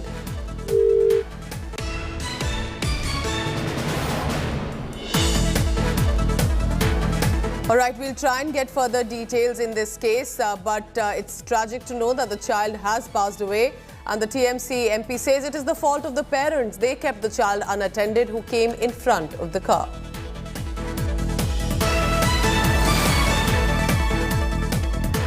India's greatest literature festival, Sahitya English 2022 edition is back. It will feature some of the top names in the fields. I will be in conversation with India's best-selling writer Ashwin Sanghi and historian Aanchal Malhotra and Samuel Dalrymple. Book your calendar for 19th and 20th November. Here are more details. India's grandest literature festival is back. Sahitya English 2022. Featuring some of the most critically acclaimed and popular writers like Ashwin Sanghi, Ravinder Singh, Ankur Warikoo, Aanchal Malhotra, Sam Dalrymple, Swami Gaur Gopal Das, Deepti Nawal and P. Chidambaram.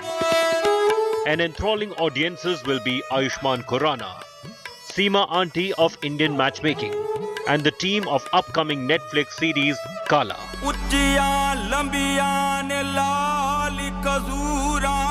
And entertainment with Kutle Khan,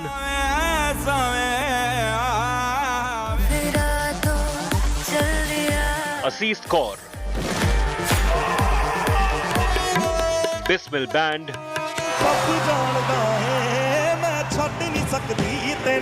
and a grand finale performance by B. Proc. So see you all at the biggest literary platform on 18th, 19th and 20th November at Major Dhyan Chand Stadium, Delhi.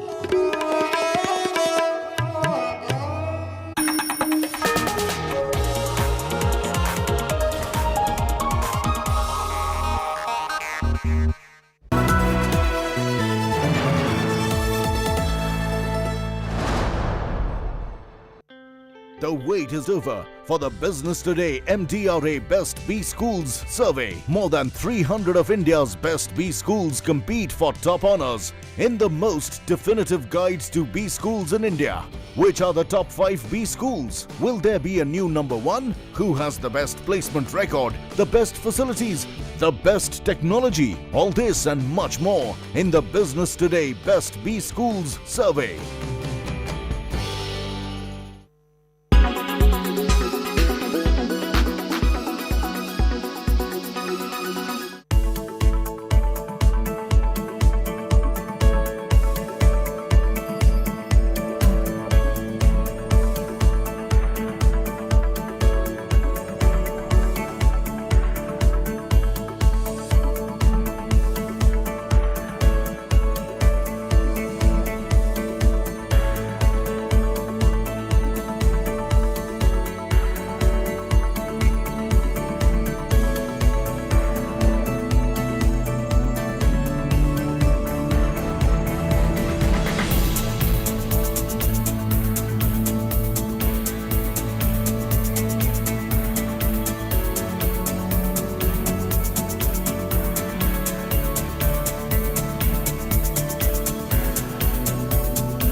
Everyone's busy finding what's trending.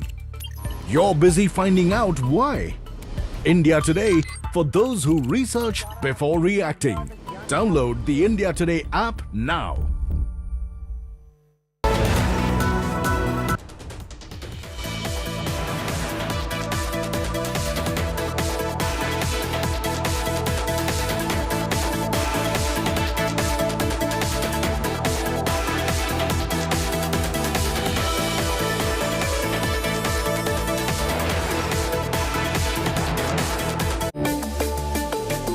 ऐसा कहा जाता है कि काशी का मरण और सूरत का जमन, जमन मतलब भोजन, तो सूरत का भोजन हमेशा बहुत ही फेमस रहा है। सभी व्यक्ति यहाँ पे रोड पे यही फुटपाथ पे बैठ के खाते हैं, यही सूरत की पहचान है। अब खाना आपके लिए इसके लिए उन्होंने बनाया है। अच्छा। कि आपकी हालत बहुत दुबली है। नहीं मेरी दुबली नहीं है, तो ये जयेश भाई जैसे करने के लिए आपको ये सब व्यवस्था की गई है। आपको मेरे जैसा बनना चाहिए।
We're getting more scoop on Delhi's most chilling murder of Shraddha. Aftab was in contact with several other women also apart from this young woman, and most of them came in contact with him through dating applications. Further, cops are claiming that Aftab used several SIM cards since he murdered Shraddha. That is, after that, sold his phone even at an online website. Hunt is now on for that mobile phone. So the phone that he was using allegedly during the time that he was with Shraddha, even after that he murdered her, he had sold it off at an online website. The hunt is on for that phone. This, remember, is giving chilling details about how this young woman goes missing. And rather than go ahead and file any missing complaint or do any take any action, he goes ahead and then meets other women, several other women who he gets in contact with, and then all of that happening through dating applications. So we have no details yet about these other women that he had been in contact with, but this after the murder of Shraddha. Remember, this young man has been able to get away with the law by 6 months, and it was only after her friends started to grow suspicious about why she's not been reacting and confirming that she's alive is when police were finally contacted. Rahul Gautam is at the location where Aftab had lived with Shraddha in Delhi. Remember, they had recently moved to the national capital. They were not living in Delhi. They were from Mumbai and Maharashtra. But after she fought with the parents and there was an opposition over the relationship, they then moved to the national capital. What about the residence area? Anyone telling you about if they knew the couple? Where were they living? What sort of an area is this? How far is the Mehrauli forest from here? And the bigger question, that this man was meeting more women after after Shraddha was dead, like nothing has happened, Rahul. Absolutely, Pooja. You know, with each passing hour, with each passing day, there are more gruesome details coming to the fore as far as this case is concerned. And neighbors are telling us that Aftab was kind of an introvert person. He was not comfortable talking and, discussing things with any of his neighbors. I'll just show you one important thing here. I'm reporting at the residence, and you can see this is the same kitchen where police is now claiming that they have found blood stains. Now, obviously, this is going to be a very crucial evidence in order to have a strong case against Aftab.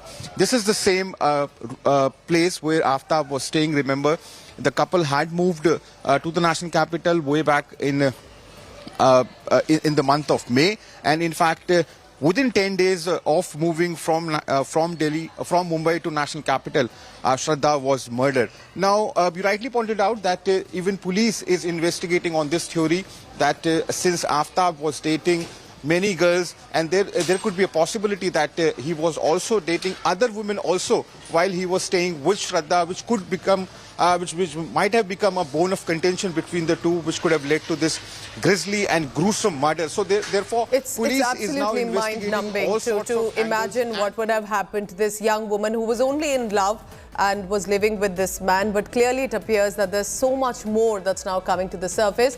You're looking at the visuals of him being taken to the Mehrauli forest. We'll continue to get you details on the same. Rahul Gautam, thank you very much for now.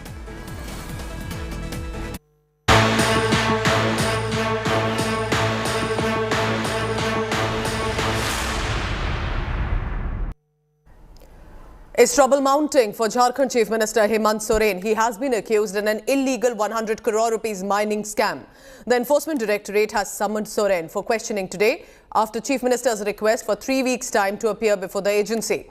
Chief Minister is accused of allegedly issuing mining lease to his family and close aide. He's also charged with receiving huge sum of money through shell companies and corruption and disbursement of central scheme funding in 2010. 47 search operations have been conducted in the case. Seizures include a folder with bank details of the Soren family. Documents and checkbooks with Chief Minister's name was seized from the aide residence. Other seizures include 5.34 crore rupees cash, an inland water vessel worth 30 crore, and the ED that has also frozen bank balances worth 13 crore rupees. But Hemant Soren is claiming conspiracy, that the conspiracy hatched against him because BJP is fearful of the immense support he has from tribal groups in the state of Jharkhand, adding that the probe is a bid to get him off the chair of Chief Minister before he completes 5-year tenure. JMM and its allies have also held a late-night meeting to chalk out strategy for a possible scenario ahead. किन प्रकार ये लोग लगे हुए हमें परास्त करने के लिए, हमें सत्ता से बेदखल करने के लिए, क्योंकि इनको पता है कि ये आदमी 5 साल अगर यहाँ टिक गया तो यहाँ के मूलवासी आदिवासियों को इतना मजबूत कर देगा कि जो लोग बाहर से आकर के यहाँ राजनीति करते हैं उसको खदेड़ने का काम करेगा। आप लोग डटे रहिए, मैं इन सब को एक एक करके देख लूंगा। बैठक में कुछ तय नहीं है। यूपीए गठबंधन के बैठक बुलाए थे माननीय मुख्यमंत्री जी, हम लोग सारे दल के लोग यहाँ आए थे और उनको हम लोग ढेर सारी शुभकामनाएं भी दिए, और ये सारे विधायक जो है गठबंधन के, उनको यही बात का आश्वस्त कराए कि आप मेरा नेता है, आगे भी आप नेता रहिएगा। जिस तरह से एक साजिश रची जा रही है, उस सारी साजिशों को नाकाम करना है हमें, और हम पूरी मजबूती के साथ सरकार चलाएंगे। इस पर चर्चा हुई। फैसला हमारा होता है जनता के लिए हमें काम करना है। जनता ने हमें मैंडेट दिया है, जनता के लिए काम करना है, यही फैसला हुआ और हम खूब मजबूती से 5 साल तक सरकार चलाएंगे। ईडी कार्यालय जाने का मतलब यह है कि मुख्यमंत्री जी को बुलाया गया है, मुख्यमंत्री जी को तय करना है, लेकिन उसमें कौन लोग जाएंगे कौन लोग नहीं जाएंगे इस तरह की कोई रणनीति नहीं बनती है। हमारी रणनीति यह है कि जो कोई अपदस्थ करने की हमारी सरकार को कोशिश करेगा उसको हम छोड़ेंगे नहीं और हम लगातार उसका मुकाबला करने के लिए लगातार रणनीति बनाते रहेंगे। संविधान में विश्वास करने वाली सरकार है। माननीय मुख्यमंत्री जी को सम्मान हुआ है, माननीय मुख्यमंत्री जी जाएंगे, ईडी को जो भी कॉपरेशन करना है करेंगे, लेकिन जिस तरीके से सरकार को अपदस्थ करने की साजिशें चल रही हैं वो साजिशें बेनकाब होंगी। Let me now bring in my colleague Ritik Mondal for the latest. Ritik, good morning. So what is the latest that you're getting? Because today is finally the day that he will appear before the ED, earlier evading, asking for 3 weeks' time for different reasons. But this is a big political face-off as well. Right, good morning Pooja. Let me tell you, it is going to be a very big and crucial day for Jharkhand Chief Minister Hemant Soren as he agrees to finally appear before the central agency in his alleged role in this multi-crore, illegal mining scam. But as you remember that he evaded the summon on 3rd of November, citing prior government officials' engagement, and his request to advance his appearance before the central agency was turned out by the agency, and he has been asked to appear before the agency here in Ranchi at around 11:30. Now, what we are given to understand ahead of this crucial day, the ruling alliance met, Chief Minister to show a solidarity. So, as we show to our viewer, but what we are given what we are being told that we can see that huge police bandobast has been done, in and around the regional office or the zonal office of Enforcement Directorate here in Ranchi, and road heading towards this office has been barricaded already. What we are given to understand that when Chief Minister will be heading towards the office and his statement in his alleged role in this multi-crore scam will be recorded today. So there likely to be a road show and to show the strength of the party as. So it's not that he's just going to land up at the Enforcement Directorate. Jharkhand Chief Minister Hemant Soren, as Ritik Mondal is telling us, is going to ensure it looks like a show of strength in Delhi while he heads for the ED. Ritik will be tracking the latest on that. It's going to be a big day. Ritik, keep tracking. Thank you very much for now. Now, former Congress leader Alpesh Thakur, who switched sides to the BJP in 2019, will be contesting from Gandhinagar South seat. He will be contesting his and will be putting forth his nomination papers today. But ahead of that, he spoke to India today about the plans. Let's listen into this conversation. It's the election season in the state of Gujarat. Constituency change होने से कोई तकलीफ नहीं? देखिए, अब party किसको कहां से लड़ना है, किसको कहां से देना है, किसको लड़ना नहीं लड़ना है, ये तो पार्टी का सिर्फ नेतृत्व तय करता है। जहां से मैं नेतृत्व कर रहा था, आज की तारीख में भाजपा वहां बहुत स्ट्रांग है। फिर भी पार्टी ने कुछ सोचा ही होगा और अर्बन इलाके में मुझे ले आए। ये आधा अर्बन है, आधा विलेज का है, और पार्टी ने जो भी तय किया है, मैं पार्टी का भी शुक्रिया अदा करता हूं कि एक अच्छी जगह पे लाए हैं जहां से काम करने का बहुत सारा स्कोप है। यहाँ से ये गांधीनगर गुजरात का हार्ट है और वहां से अगर मुझे लड़ा रहे हैं तो बहुत अच्छी बात है। चैलेंज तो रहता है, कोई भी इलेक्शन में चैलेंज नहीं हो ऐसा तो होता ही नहीं। पर आप क्या यहाँ से लड़ने से खुश हैं या आप राधनपुरा से ही लड़ना चाहते थे? देखिए, मैंने तो राधनपुर से मांगा था, पर मेरे नेतृत्व ने मुझे इधर दिया है। अच्छी बात है, और मुझे तो जहां पे भी मौका मिलता है, जहां पे भी मौका मिला है, स्वीकार किया है मैंने और अच्छी तरीके से काम। मैंने तो खुद सुना है कि अमित शाह जी ने कहा कि अल्पेश ठाकुर लड़ेंगे गांधीनगर साउथ से, ये उनकी चॉइस है। उनका तो प्यार है, वो बेटे की तरह प्यार करते हैं, वो प्यार है उनका और भरोसा है मुझ पे। मोदी साहब और अमित शाह साहब ने, भूपेंद्र पटेल और CR पटेल साहब ने जो भरोसा दिखाया है उस पर कायम और रहने का प्रयास करूंगा, और वो जो चैलेंज दिया उन्होंने बखूबी एक्सेप्ट करूंगा। और यहाँ से लेके गुजरात के किसी भी कोने में अगर वो मुझे लड़ा देते तो मैं लड़ने भी जाता और जो चैलेंज है उसको एक्सेप्ट भी करता। बट उन्होंने जो आदेश दिया है मुझे तो उनके पालन ही करना है। Not just Gujarat, it's also upcoming election season for the state of Karnataka. There is speculation from where senior Congress leader and former Chief Minister Siddaramaiah may contest the upcoming polls. He's hinted at his candidature from the Kolar seat. Siddaramaiah visited Kolar with his supporters. He's seeking local leaders' response in contesting from there. But his visit has ignited a war of word in the election-bound state. Opposition is calling it a vagabond hunting for a seat that will have no defeat.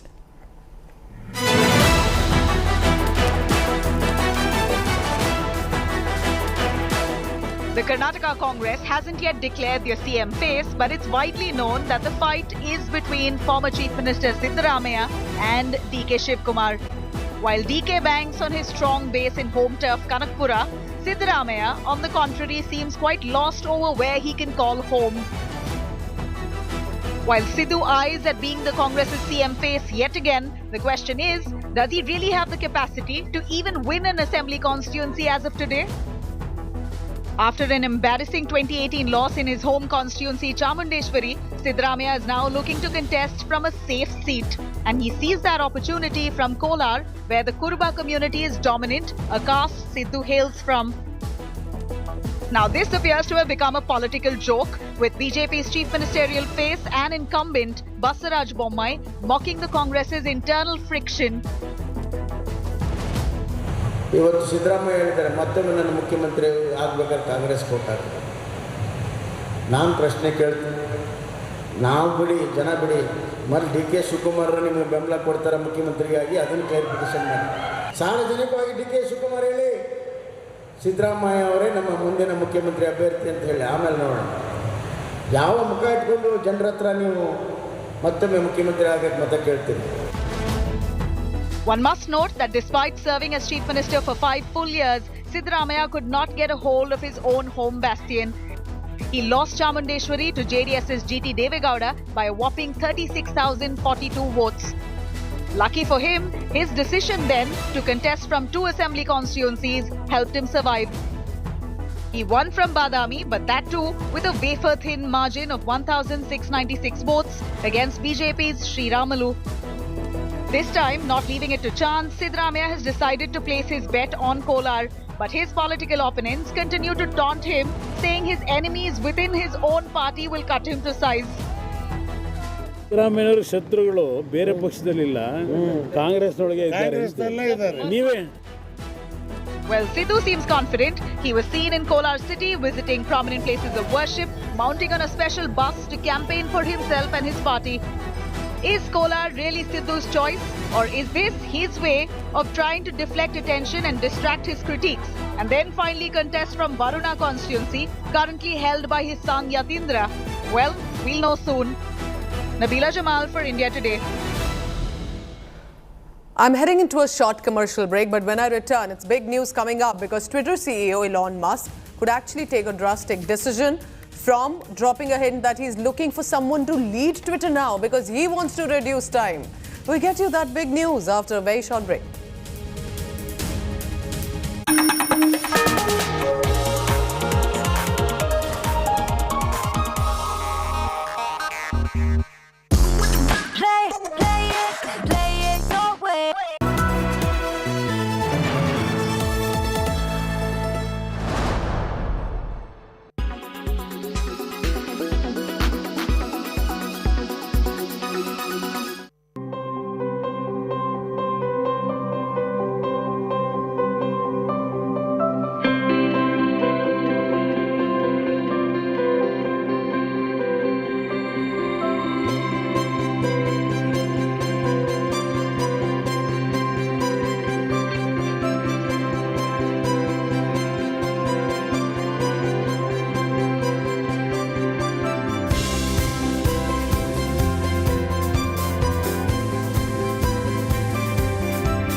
Prime Minister Modi officially took over India's presidency for G20 2023 summit, and that in Bali on Wednesday. But back home, Congress has taken a swipe at him, saying the Prime Minister will milk even this global event for BJP's 2024 upcoming elections for the Lok Sabha.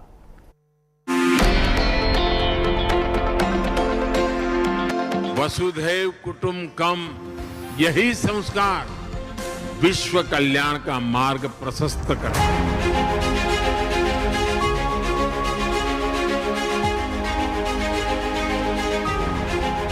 Of the leadership, India takes over the G20 baton from Indonesia. I convey to Prime Minister Modi of India. From December 1st to November 2023, India will hold G20 presidency, a first for the country. Bharat की G20 अध्यक्षता inclusive, ambitious, decisive और action oriented होगी। Even as India took a key position on the global stage, politics erupted back home. The Congress trained its guns on Modi, claiming it was India's natural turn to host the summit in 2023 as a member of the group of 20 nations. Taking a swipe at the Prime Minister, Jairam Ramesh tweeted Modi would milk the G20 summit in India to distract the people from real issues ahead of the 2024 general elections. Meanwhile, the big fight over India's G20 logo continues. The Congress had earlier accused the BJP of promoting its own party by placing the lotus in the logo.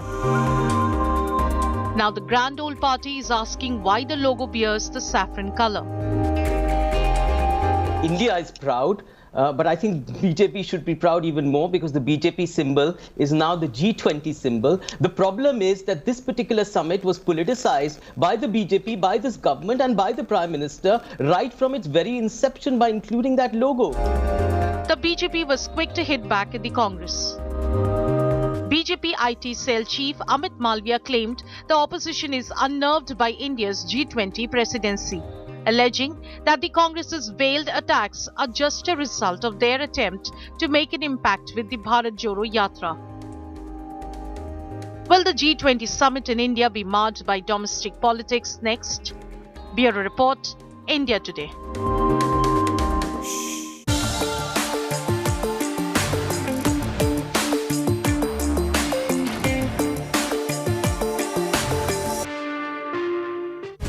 Twitter CEO Elon Musk has been taking a drastic decision. Now, there have been decisions he's taken in the past, but now giving a stern ultimatum to employees and dropping hints that he's looking for someone to lead Twitter now because he plans to take some time off from the microblogging giant website that he has taken over. Here are some of the top 5 developments. Let's bring you up to speed with that.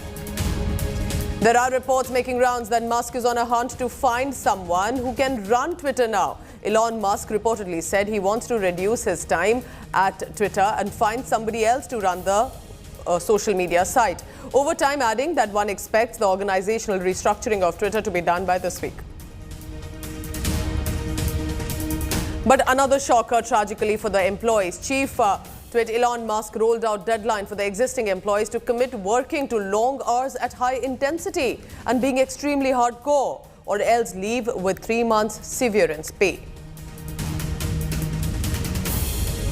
Shortly after Musk fired 3 workers for criticizing him on Twitter, reports have surfaced. Remaining employees are rushing to remove Slack messages and emoji reactions that they fear the CEO will not like. Elon Musk's mother, May Musk, urges critics to stop being mean to him. May Musk, in an interview for a documentary, described the world's richest person, that his son Elon Musk is a genius, and also said that because of his huge success, he gets a lot of hate. Jimmy Fallon asks for Elon Musk's help after a hashtag announcing that his death has happened and hashtag going viral. But the social media giant's new billionaire owner apparently snubbed the comedian. The Twitch chief replied to that, "Fix what?" Notably when the hashtag rest in peace Jimmy Fallon was still trending.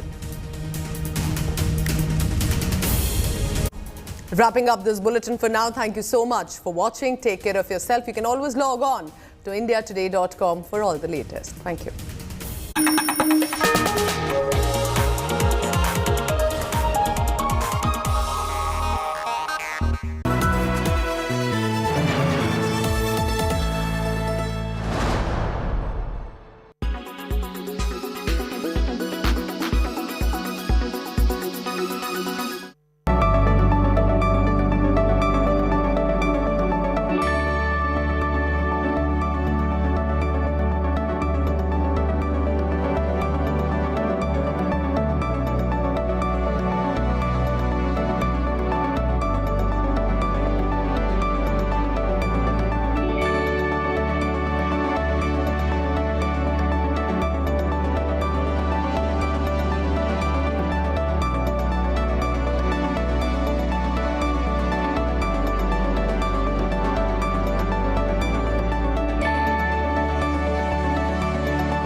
Make your media plan smarter with India Today Live TV on your connected devices.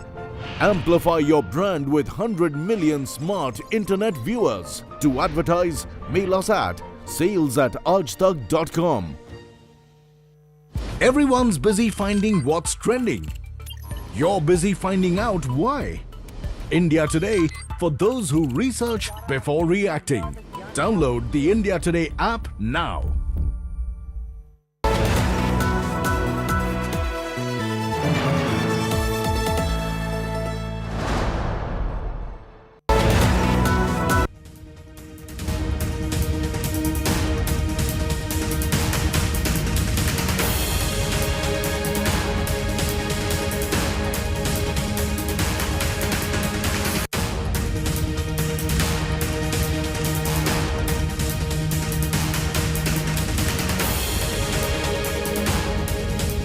Co-powered by only OLX Autos gives the best price for your car. In association with Hetic Fittings, make your furniture work beautifully. Tata Intra V50.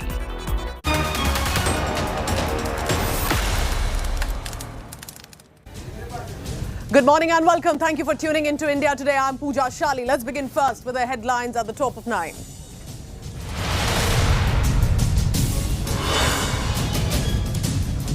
Hunt on for concrete evidence against Aftab. 3 days on, police are now trying to stitch for further details. Cops have got an approval for the narco-analysis test. Bones recovered from forest to be matched with Shraddha's father's DNA. It's a big day in the Gyanvapi case because Varanasi court will be pronouncing verdict on the Hindu side plea seeking approval to worship the claimed shivling. Jharkhand Chief Minister Hemant Soren to appear before the ED in connection to the illegal mining case. The JMM chief will address media before appearing before the agency. Weeks after taking over the social media giant Twitter site, Elon Musk hinting at handing over the reign to someone else. He wants to reduce his time running the microblogging giant. In international news, day after Trump filed his nomination for 2024 presidency, Republicans have won the majority in U.S. House of Representatives, eating into President Joseph Biden's power.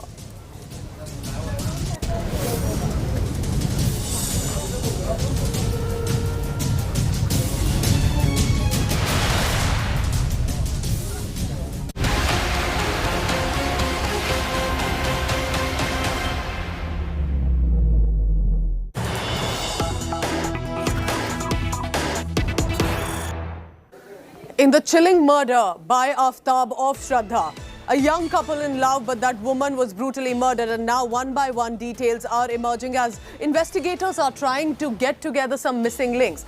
This, remember, was a young man living alone after the murder in that apartment, but now we are being told as whether it was electric connections or the water connection that was starting to be investigated by the cops, that there were pending water bill.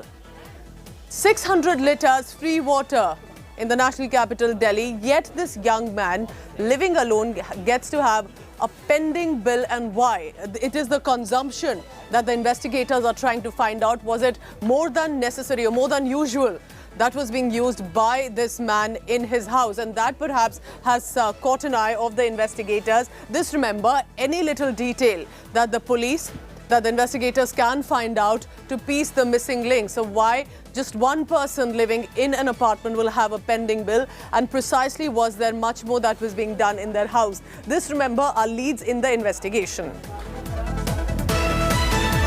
Let's go across quickly to India Today's Rahul Gautam. Rahul, now many may be wondering of what sort of an importance will a water bill pending have? How are the investigators looking at even the smallest detail to find out if there was definitely something unusual taking place at that apartment and after this girl goes missing, so to say, in the month of May? Well, Pooja, now I'm inside that house where Aftab used to stay. This is the same room where Aftab used to stay with Shraddha. And you can see there are food packets also, food, online food delivery platforms, packets, lying over here, which clearly show that how comfortably and how normally Aftab was living after allegedly he killed Shraddha. Now, what we are learning from our sources that there are three floors here in this house, and every floor is occupied by one tenant. Now, what we are learning from our sources that since there is a policy here in the national capital that for 20,000 litres you don't have to pay anything, there is subsidy. So for ground floor and for the second floor, the water bill was absolutely nil. But only for this floor, for the first floor where Aftab was staying, there was a pending bill of 600 rupees. Now this clearly shows there's an anomaly as per the police sources that they are telling us that since Aftab was staying alone, what possible could be the reason? Why was he using such high amount of water? Now obviously investigators are pointing out that he might be using this amount of water to wash out the blood stains in order to clean the traces of body and of this grisly crime. So therefore the police is also investigating this angle that, and in fact one of the neighbors also confirmed to India Today that in fact he had complained about water motor running through the late night. In fact, he told us that at every night around 10:30 Aftab used to on his water motor in order to get water, and that would continue to go on till 1:30 or 2 a.m. in the morning, which only show that he was using high amount of such an amount of water, which could possibly be the reason why he was there hasn't been any blood stains found so far. I'll just show you one more. This is the room. And you can see this is the garbage which has been discarded by investigative agencies. You can see all these things which have been ordered by Aftab. So this clearly more to what it meets the eye, given the fact that police is now investigating all the angles why a single person who was living in this floor was using when we talk about use of water in an area like this, in an apartment where it's just one person, so to say, living, he didn't have his family with him, the girl was also not with him, then the other investigators looking at that use of massive amount of water, more than necessary for one person, was being used to ensure that any possible evidence is removed, even with regard to allegedly body parts that were kept in the house till he could dispose it of. Absolutely, Pooja. This is the same thing on which now investigators are circling on as to why Aftab was using, this amount of water. Maybe, as investigators are pointing out that maybe he was using this water to wipe out any sort of traces so that evidences could be erased. Now everything is under investigation now, but one thing is very important here, that police is finding this very unusual, because this is something which doesn't happen normally, because he was living alone here, there was no companion here and after Shraddha was killed. So therefore the police is now investigating on this theory that whether he was actually trying to wipe out blood stains or any possible traces or evidences that could be helpful in in this investigation. Apart from this, the neighbors are also telling us the same story, that they always used to complain about this person running water motor late in the night. So there's clearly, I was telling earlier also, much more than what it meets the eye, and therefore the investigators are now investigating this theory. And not Rahul, because yes, you're on location, you're trying to get us constant updates. You've been speaking to police officials, the area where he had been staying as well. You're also tracking the latest on that. Every little detail matters for the investigators this time. But what also came to surface now, while the leads were being collected by the police, that this young man had multiple SIM cards of mobile. One mobile he had also sold off on an online website just about a few months ago. Was this the same mobile phone that he had used while he was with Shraddha till about the month of May? We're looking at not only a possession of multiple SIM cards, not only selling off the mobile phone on an online website, but importantly, it also shows about the manner in which he was strategizing and meeting women right after Shraddha, so to say, went missing in the month of May, which we are now getting to know that he is the main suspect to have allegedly killed her and chopped to pieces. He had been meeting other women who he met on the dating applications, again online. A narco-analysis test will now be conducted and approval has come, police sources are telling India Today. But Aaftab is trying to mislead the police. He's uncooperative in the investigation, changing statements frequently. They are trying to seek an extension of Aaftab's custody today. Now, until now, there is a mobile phone, there is a bag that has been recovered from the shop where Aftab bought a saw that was used in her murder allegedly. Surgical gloves have been found at the Chhatarpur apartment where he strangled her and chopped her body in 35 pieces, trying to dispose it of one by one. But despite all of this, remember, investigators have a strong job ahead of them. They will have to piece together missing links. There will have to be a test report of the DNA. There will have to be a watertight case for his conviction.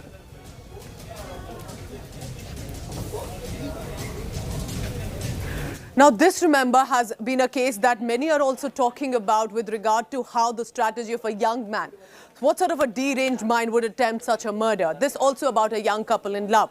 But what is this narco-analysis test that is being attempted, cases that have happened in the past as well, and the murder that continues to shock one by one about what happened in the national capital, Delhi, with this young couple? Take a look. Surgical gloves lying at Aaftab Ameen Poonawala's Chhatarpur flat. The same flat that he shared with his live-in partner Shraddha Walkar. The same flat where he strangled her and then chopped up her body in 35 pieces. I'm standing right outside the room of Aaftab, and I'll just show you a very crucial evidence. Inside the room you can see these are the latex surgical gloves. Now, these are the exclusive visuals that we are showing on our channel for our viewers. Inspired by the American crime thriller Dexter, the recovery of surgical gloves has added another stunning twist to this sordid murder. Police sources have told India Today that investigators suspect that Shraddha's body was cut into pieces in the bathroom after the murder. Sources say Aftab left the shower running so that the dead body could be chopped easily and the blood flowed out. Many novels and books have also been found in the house. Meanwhile, the hunt for Shraddha's remains continues. 10 body parts have been recovered from the Mehrauli forest so far. Among them are some bones of what could be her spinal torso region. Delhi police will soon call Shraddha's father for a DNA test. What's more, days after butchering Shraddha, Aaftab visited a local doctor to get a cut on his hand treated.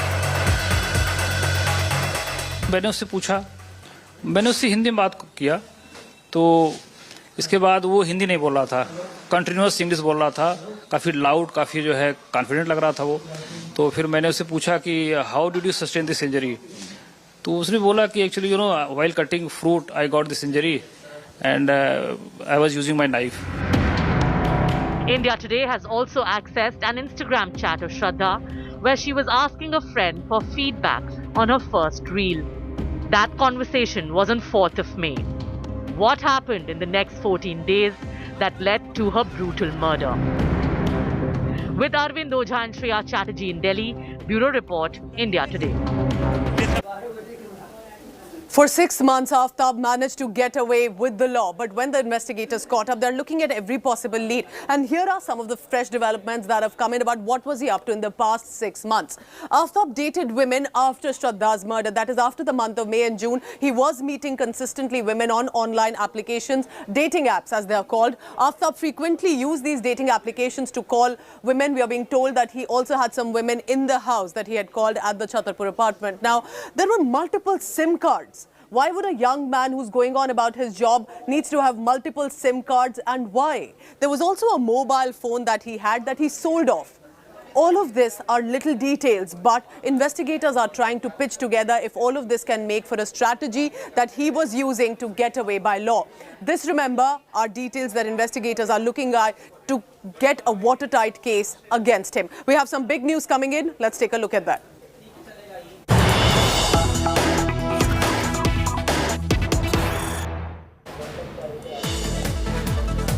All right, so that is the big news that's now coming in on your screens right now. This, remember, is with regard to fresh details coming in about Shraddha's brutal murder. India Today now tells you exactly what could have possibly happened after Aftab killed Shraddha and tried to destroy evidence. He first strangulated her to death in bed, but left no trace of blood thereby.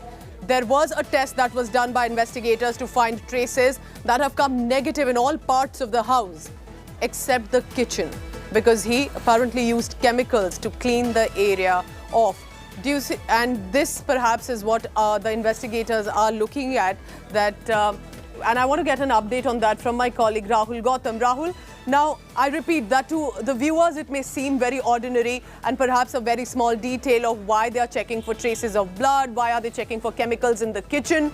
But in this case, every detail can actually give a lead that can lead to a watertight case and evidence. So what does it mean that the traces were negative in the whole of house of blood, but there was some understanding of the traces of use of chemicals in the kitchen?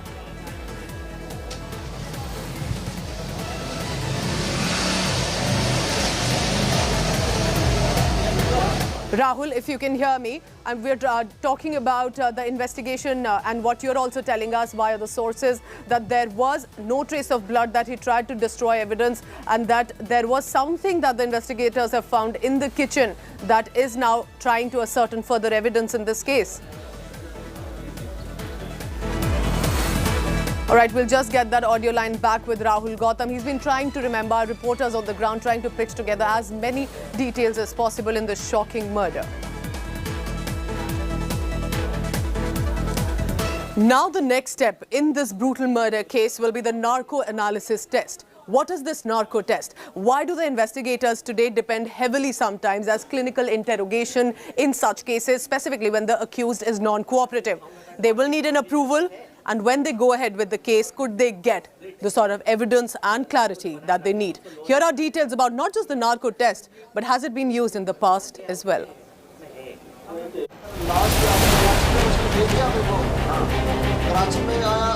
Modern world's clinical interrogation, the narco-analysis examination, is one of the trusted methods used by investigators against a non-cooperative accused. But what is a narco test?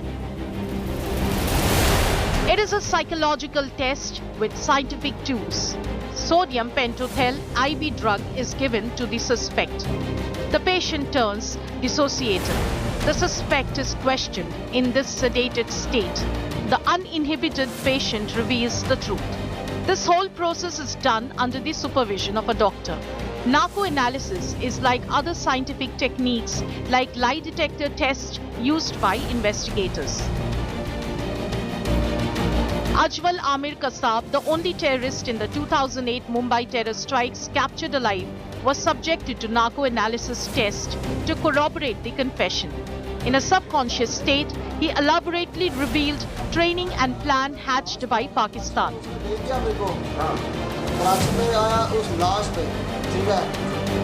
Between 2008 and 2010, Noida dentist Dr. Rajesh Talwar, his wife Nupur, and also compounder Krishna underwent the test as suspects in the Arushi murder case, but the results were inconclusive. In 2007, Moninder Singh Pandher and his servant Surendra Kohli also had to face the same examination at the Directorate of Forensic Science Lab to establish involvement in serial murders of women and children in Nithari Bungalow. They were convicted later. Bureau Report, India Today. So what have the investigators found till now in the case of Aftab having allegedly murdered Shraddha and then chopping her into 35 pieces and then disposing it off? Let's one by one look at what do the investigators have. At least around 13 bones. As tragic as that sounds, 13 bones have been recovered. DNA test will have to be conducted and matched with the father of Shraddha for a clear test report that these are her body parts. Shraddha's backpack has also been found that interestingly, at a shop where he bought a saw to then murder her. Now, the shop where Aftab bought the saw has been tracked down. This is, remember, every detail to recreate what possibly could have happened in the past few months. Details of Aftab's online transactions, very important, not just with regard to who he met, what did he buy, sell off, why was it so important that he was online after months? 6 months. The girl had been missing, and that he managed to get away with law. We perhaps hope that now, very soon, there will be justice in this case, specifically for Shraddha's family. We have some big breaking news coming in. Let's take a look at that.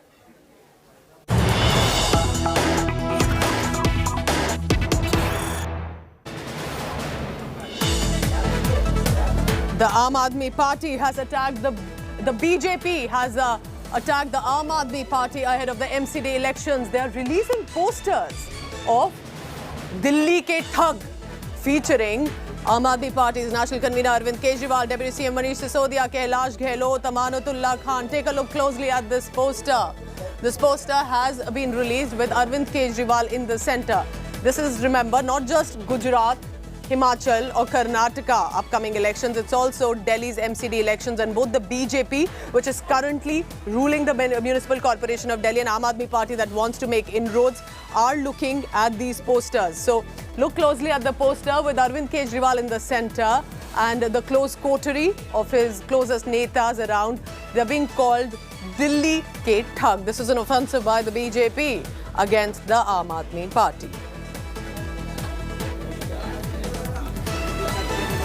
So this is a very interesting creative campaign election it has been for the past few weeks. Whether it's Gujarat or Himachal, both the Aam Aadmi Party and the BJP, remember, have indulged in constant war of words on social media. Here, releasing this poster of Delhi ke Thug, as they are being called, and Thug referring to alleged allegations of corruption. I want to quickly go across to Amit Bhardwaj for the latest of that. Amit, you know, when I look at this poster, it's the very stereotypical Arvind Kejriwal as he was seen previously a few years, wearing a muffler, a moustache with the specs and sweater, and all his close aid. But why the Delhi ke Thug allegation that the BJP has put against on this poster?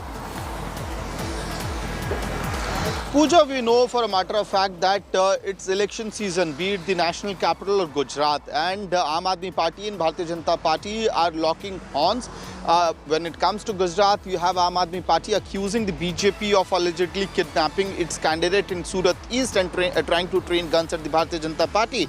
But when it comes to the national capital, BJP seems to be more aggressive as far as Aam Aadmi Party is concerned, and constantly they are releasing posters and videos against Aam Aadmi Party, accusing them of indulging in corruption, propagating anti-Hindu sentiment. And this time around, the poster that we are referring to, Pooja, is the latest one released by the Bharatiya Janata Party, accusing Aam Aadmi Party leaders of being thugs of Delhi. And in fact, they are referring to the previous several controversies, including the excise scam which is being investigated by the investigative agencies, including the CBI and ED, and the latest controversy which has erupted in the national capital, that is the acquisition of certain individuals who were allegedly close to Aam Aadmi Party MLA from Model Town, Akhilesh Tripathi, trying to sell tickets for money. And in fact, Pooja, I'm standing right outside the anti-corruption branch where Akhilesh Tripathi has been summoned at 11 a.m. today. So, the poster war that we are seeing between the Aam Aadmi Party and the BJP is because of these recent controversies. But it is also clear that in Gujarat, Aam Aadmi Party is attacking the BJP, and when it comes to Delhi, it is the BJP which is on the aggressive stance against the Aam Aadmi Party. That's very interesting. That's actually true. And this is about the parties trying to make inroads. And as Amit is telling us, Akhilesh Tripathi also being questioned because one of his family members have been taken into custody for allegations of accepting a bribe in return of ticket. A new poster, Delhi ke Thug, by the BJP.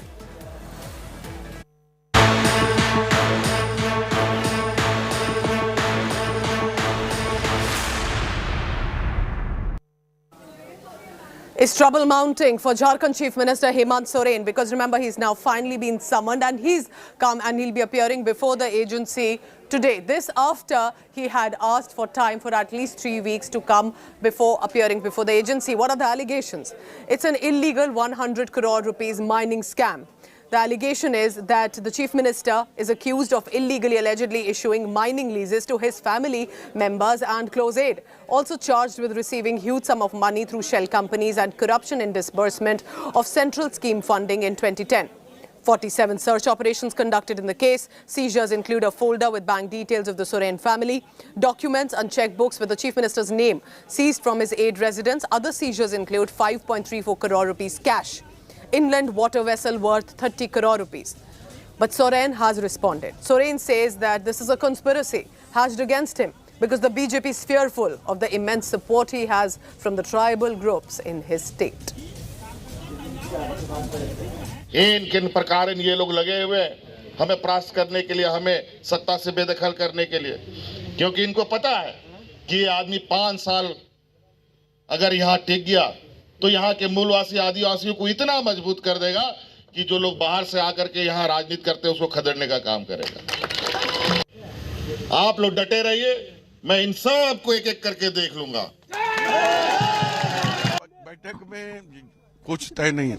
UPA गठबंधन के बैठक बुलाए थे माननीय मुख्यमंत्री जी, हम लोग सारे दल के लोग यहाँ आए थे और उनको हम लोग ढेर सारी शुभकामनाएं भी दिए और ये सारे विधायक जो है गठबंधन के, उनको यही बात का आश्वस्त कराए कि आप मेरा नेता है, आगे भी आप नेता रहिएगा। जिस तरह से एक साजिश रची जा रही है उस सारी साजिशों को नाकाम करना है हमें, और हम पूरी मजबूती के साथ सरकार चलाएंगे। इस पर चर्चा हुई। फैसला हमारा होता है जनता के लिए, जनता के लिए हमें काम करना है, जनता ने हमें मैंडेट दिया है, जनता के लिए काम करना है, यही फैसला हुआ और हम खूब मजबूती से 5 साल तक सरकार चलाएंगे। ईडी कार्यालय जाने का मतलब यह है कि मुख्यमंत्री जी को बुलाया गया है, मुख्यमंत्री जी को तय करना है, लेकिन उसमें कौन लोग जाएंगे कौन लोग नहीं जाएंगे इस तरह की कोई रणनीति नहीं बनती है। हमारी रणनीति यह है कि जो कोई अपदस्थ करने की हमारी सरकार को कोशिश करेगा उसको हम छोड़ेंगे नहीं और हम लगातार उसका मुकाबला करने के लिए लगातार रणनीति बनाते रहेंगे। संविधान में विश्वास करने वाली सरकार है। माननीय मुख्यमंत्री जी को सम्मन हुआ है, माननीय मुख्यमंत्री जी जाएंगे, ईडी को जो भी कॉपरेशन करना है करेंगे, लेकिन जिस तरीके से सरकार को अपदस्थ करने की साजिशें चल रही हैं वो साजिशें बेनकाब होंगी। India Today's Ritik Mondal is today in Delhi. He's tracking Jharkhand Chief Minister Hemant Soren as well. What time are we expecting, Ritik, for Hemant Soren to be appearing before the agency? And what really is this case that he's been charged against? Right, Pooja, as I was mentioning earlier that this is going to be a very crucial and big day for Jharkhand Chief Minister Hemant Soren as he finally agrees to appear before the central agency for his alleged involvement in multi-crore in a coal mining scam that has unfolded in the state of Jharkhand. But ahead of his appearance, and let me tell you that 11:30 is the time when he is expected to arrive here at the zonal office of Enforcement Directorate here in Ranchi. But the kind of security arrangements we can see, and it has been beefed up. Not only the CRPF personnel have been arrived and the number of CRPF personnel have been increased, but also Rapid Action Force of Ranchi Police and also the additional forces of Jharkhand Police have been deployed here, as he is expected to arrive at this office at around 11:30. Now, what more are picking up that before he will set off his journey towards this office, he is going to address a press conference at around 10 this morning, and he likely to take out a rally, a road show when he will be reaching at this zonal office or Enforcement Directorate. It's a kind of show of strength, but as we were showing to our viewer that ahead of this crucial day, the alliance ruling party and partners met together and to show a kind of solidarity. So this is going to be a big day. But as you are asking that what is the what he is being alleged for, remember that at least 3 people related in this coal mining scam and who is very close confidant of Chief Minister Hemant Soren have been arrested, and one of them is Pankaj Mishra. His role is under scanner now, and during the raids conducted back in July, and several documents and evidence related to this mining scam, he was Ritik, keep tracking the latest, and I just want to correct myself. He's in Ranchi, not Delhi. That's where the Chief Minister is going to appear before the agency. 3 weeks' time he had sought. He's returned, but it's a big case. It's the mining allegation case against the Chief Minister, which he claims is a conspiracy. Birthday trouble for former Chief Minister of Madhya Pradesh, Kamal Nath. He is cutting cake that has been brought in by the supporters, but little did he know this is going to become a big political controversy. Look closely. That is the cake on your screen that Kamal Nath, who is there, it's not just supporters cutting the cake for him, but Kamal Nath was invited. The cake in that picture is of a temple or temple-shaped cake with the portrait of Lord Hanuman on it. The cake was in the shape of the 121 feet Hanuman Mandir that Kamal Nath built in Chhindwara before he became the Chief Minister. Chhindwara has been a constituency for the longest time for Kamal Nath. Congress said the cake was brought by his supporters from Chhindwara who wanted to celebrate his birthday. But the BJP has jumped in. It's become a massive political face-off because the BJP is accusing Congress leader of insulting Hindu sentiments. Madhya Pradesh Chief Minister Shivraj Singh Chauhan slammed Kamal Nath and said Congress had no devotion to God and you are cutting a cake of the temple on your birthday. अब बताइए cake में हनुमान जी बनाए जाते हैं, ये सनातन परंपरा का अपमान नहीं। हनुमान जी को आप केक तो बना रहे हैं और केक काट रहे हैं, ये अपमान है हिंदू धर्म का, सनातन परंपरा का, जिसको ये समाज स्वीकार नहीं करे। हिंदू धर्म को हमेशा मजाक के रूप समझा है और इन्होंने हमेशा मजाक उड़ाया हिंदुओं का, चाहे हमारी राष्ट्रीय भावनाएं हो चाहे धार्मिक भावनाएं हो। कमलनाथ ने आप देखिए हमेशा इन्होंने मजाक उड़ाने का काम किया है। अभी तो जो गुजरात के स्टार प्रचारक हैं, मुझे लगता है जो वहां पर संदेश देना चाहते हैं कि हिंदुओं का मजाक उड़ाओ, हिंदू धर्म की भावनाओं को आहत करो और चुनाव जीतो।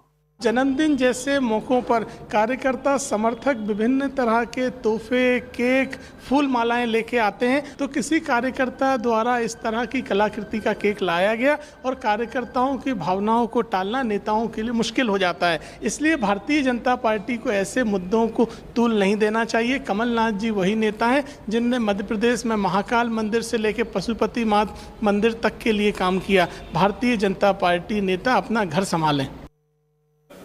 Let's bring in now India Today's Hemendra Sharma for the latest on that. Hemendra, clearly this was one controversy that Kamal Nath wouldn't have accepted, but a temple-shaped cake can actually become a controversy like it did exactly how the BJP jumped in.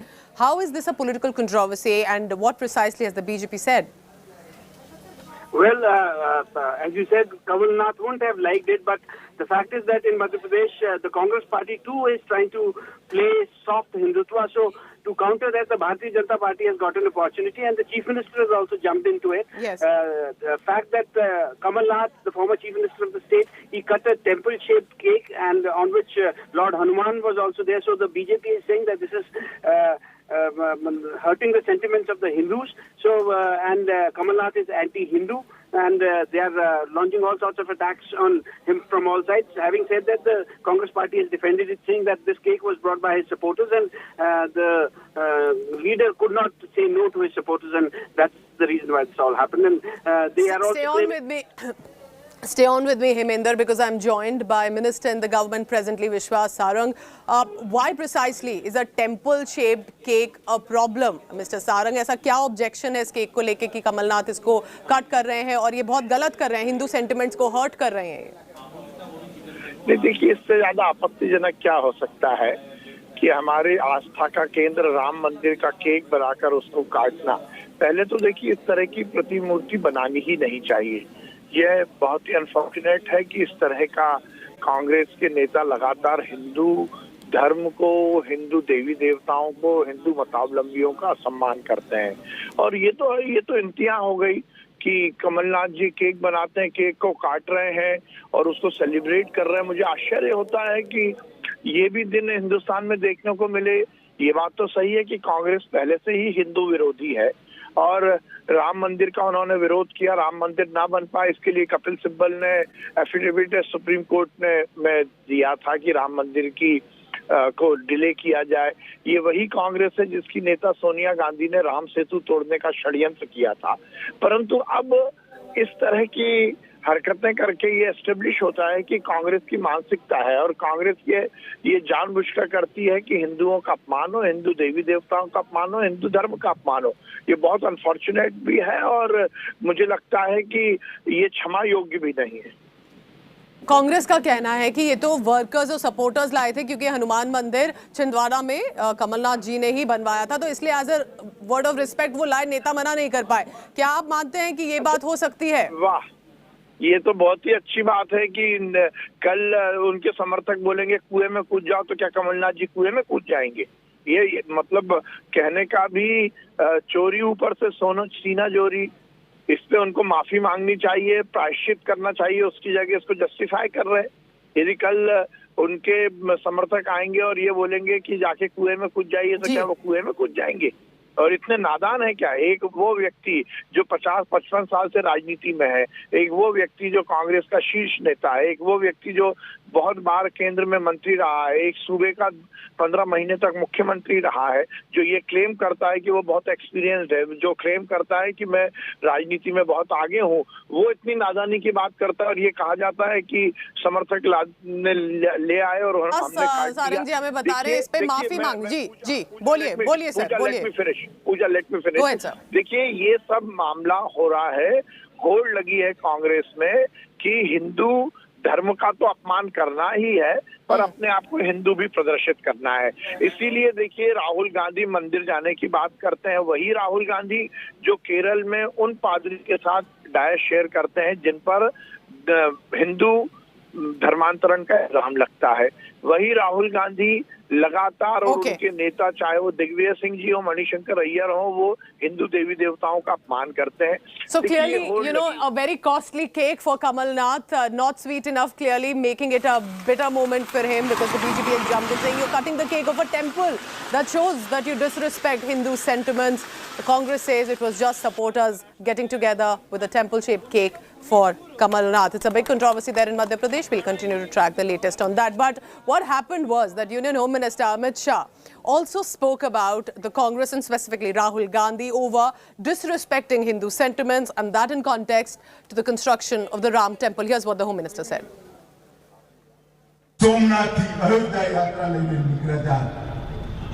समग्र देश के अंदर समग्र दुनिया में एक संदेश मोकला है, तो मंदिर वही बनाएंगे।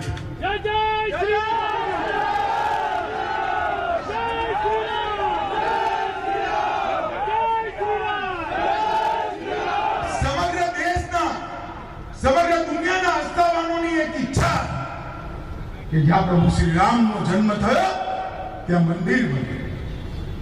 कांग्रेस वो मेहनत ना पड़े પછી પાછા 10 વર્ષ સત્તામાં આવી ગયા મનમોહન અને Soniyaben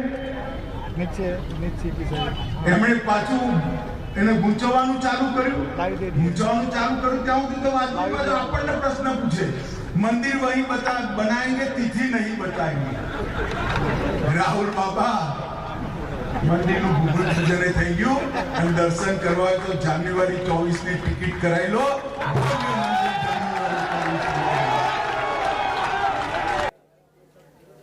A state heading for elections very soon is the state of Karnataka, and Siddaramaiah is now wondering, as a former chief minister also, that he's been a strong leader, he is of the Congress, where could he contest from? The speculation is rife that it could be the Kolar seat. He was already there, he spoke to some netas, but the BJP and specifically the opposition and other parties in Karnataka are accusing him to choosing a seat where there will be no defeat for him.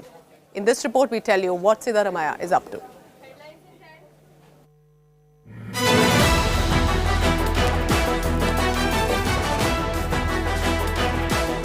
The Karnataka Congress hasn't yet declared their CM face, but it's widely known that the fight is between former Chief Minister Siddaramaiah and DK Shivkumar.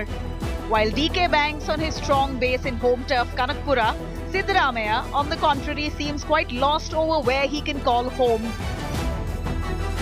While Sidhu eyes at being the Congress's CM face yet again, the question is, does he really have the capacity to even win an assembly constituency as of today?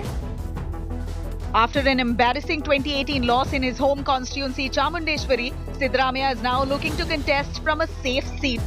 And he sees that opportunity from Kolar, where the Kurba community is dominant, a caste Sidhu hails from. Now this appears to have become a political joke, with BJP's chief ministerial face and incumbent Basaraj Bommai mocking the Congress's internal friction. ಇವತ್ತು ಸಿದ್ದರಾಮಯ್ಯ ಹೇಳಿದ್ದಾರೆ ಮತ್ತೊಮ್ಮೆ ನನ್ನ ಮುಖ್ಯಮಂತ್ರಿ ಆಗಬೇಕಾದ್ರೆ ಕಾಂಗ್ರೆಸ್ ಕೊಟ್ಟಾಗ ನಾನು ಪ್ರಶ್ನೆ ಕೇಳ್ತೀನಿ, ನಾವು ಬಿಡಿ ಜನ ಬಿಡಿ, ಮತ್ತೆ ಡಿ ಕೆ ಶಿವಕುಮಾರ್ ನಿಮಗೆ ಬೆಂಬಲ ಕೊಡ್ತಾರೆ ಮುಖ್ಯಮಂತ್ರಿಯಾಗಿ, ಅದನ್ನು ಕ್ಲಾರಿಫಿಕೇಶನ್ ಮಾಡಿ ಸಾರ್ವಜನಿಕವಾಗಿ ಡಿ ಕೆ ಶಿವಕುಮಾರ್ ಹೇಳಿ ಸಿದ್ದರಾಮಯ್ಯ ಅವರೇ ನಮ್ಮ ಮುಂದಿನ ಮುಖ್ಯಮಂತ್ರಿ ಅಭ್ಯರ್ಥಿ ಅಂತ ಹೇಳಿ, ಆಮೇಲೆ ನೋಡೋಣ ಯಾವ ಮುಖ ಇಟ್ಕೊಂಡು ಜನರ ಹತ್ರ ನೀವು ಮತ್ತೊಮ್ಮೆ ಮುಖ್ಯಮಂತ್ರಿ ಆಗಕ್ಕೆ ಮತ ಕೇಳ್ತೀರಿ. One must note that despite serving as Chief Minister for 5 full years, Siddaramaiah could not get a hold of his own home bastion. He lost Chamundeshwari to JDS's GT Devegowda by a whopping 36,042 votes. Lucky for him, his decision then to contest from 2 assembly constituencies helped him survive. He won from Badami, but that too with a wafer-thin margin of 1,696 votes against BJP's Sri Ramalu. This time, not leaving it to chance, Siddaramaiah has decided to place his bet on Kolar. But his political opponents continue to taunt him, saying his enemies within his own party will cut him to size. ಸಿದ್ದರಾಮಯ್ಯನವರ ಶತ್ರುಗಳು ಬೇರೆ ಪಕ್ಷದಲ್ಲಿಲ್ಲ, ಕಾಂಗ್ರೆಸ್ನೊಳಗೆ ಇದ್ದಾರೆ. ನೀವೇ. Well, Sidhu seems confident. He was seen in Kolar city visiting prominent places of worship, mounting on a special bus to campaign for himself and his party. Is Kolar really Sidhu's choice, or is this his way of trying to deflect attention and distract his critiques, and then finally contest from Varuna constituency, currently held by his son Yatindra? Well, we'll know soon. Nabila Jamal for India Today.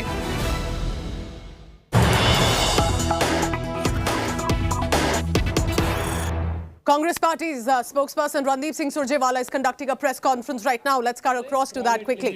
If I'm pronouncing it correctly. They have common directors and owners. The common link being a gentleman called Krishnappa Ravi Kumar. What does the other 2 company do?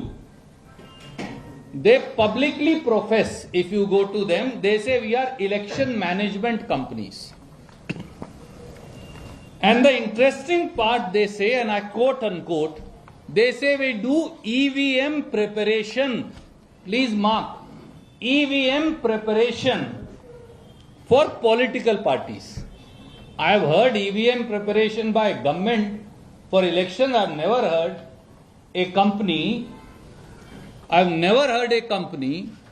which does EVM preparation for political parties. That must be a unique first. And it doesn't end here. They also offer temporary polling personnel from every branch of government. So, you want a particular officer, that's how I understand, simple English, and I can be wrong for I come from a village, you may know it better. If I say I can provide all election officers for you, that's what it means. and they do so not for government but for political parties. The same company also runs a voter app, private survey app called Digital Samiksha, and the company claims that Digital Samiksha app provides services to political parties as represented by Mr. Shiv Kumar. And before I wrap up and head into a short break, we want to tell you about India's biggest literature festival that's back on 18, 19, 20th November. I will be in conversation with India's best-selling writer Ashwin Sanghi and historian Achal Malhotra and Samuel Dalrymple. That and more in Sahitya English. Do take a look of all the big names who will be there. Book your calendar now. India's grandest literature festival is back. Sahitya English 2022. Featuring some of the most critically acclaimed and popular writers like Ashwin Sanghi, Ravinder Singh, Ankur Warikoo, Achal Malhotra, Sam Dalrymple, Swami Gaur Gopal Das, Deepthi Naval, and P. Chidambaram. And enthralling audiences will be Ayushmann Khurrana, Seema Auntie of Indian Matchmaking, and the team of upcoming Netflix series Kala.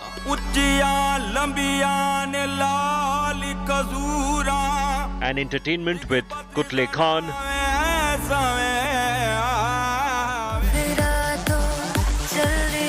Aziz Kaur, Bismil Band,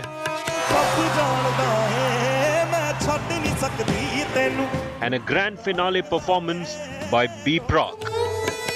So see you all at the biggest literary platform on 18th, 19th and 20th November at Major Dhyan Chand Stadium, Delhi.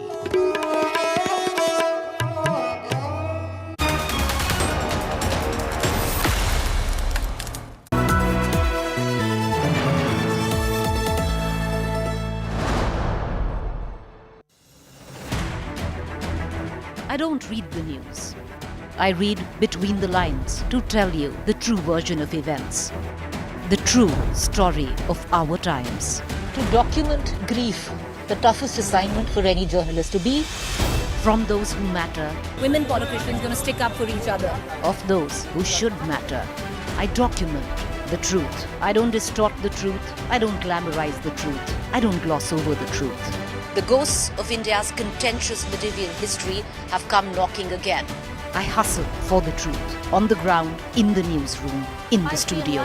I don't try to grab eyeballs. I inform you to make you see the point.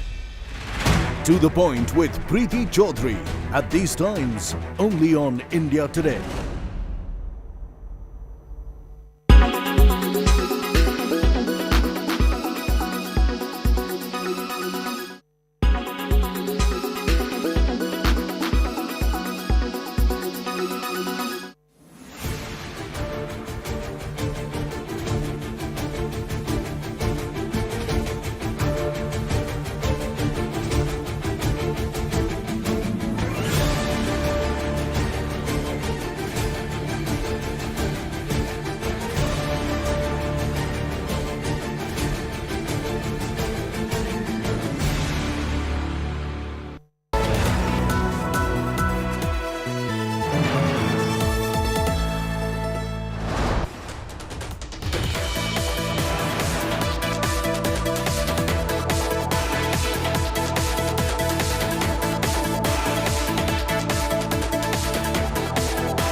विपक्ष कहता है कि मोरबी के उस पुल के साथ एक तरीके से गुजरात का जो विकास का मॉडल था वही गिर गया। चुनाव के सीजन में इस प्रकार की बहुत दुखद घटना पे राजनीति करना ये मेरे हिसाब से ये सही नहीं है। बहुत ही बड़े पैमाने में लोग उसके जो तार थे, जो लोहे के तार थे, उसको जिस प्रकार से वो ब्रिज को झुलाने के लिए लोहे के तार पे जोर जोर से पैर से धक्का मार रहे थे, वो भी एक बड़ा कारण इसके पीछे हो सकता है। पर राजीव ब्रिजे, आपका लात मारने पे अगर गिर जाए, स्ट्रेंथ भी तो होनी चाहिए कि झूल भी लो। लक्ष्मण झूला पे भी तो लोग कूदते रहते दिन भर। स्ट्रेंथ पूरी होनी चाहिए और यही विषय की तहकीकात के लिए ही ये कमेटी बनाई है।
Everyone's busy finding what's trending.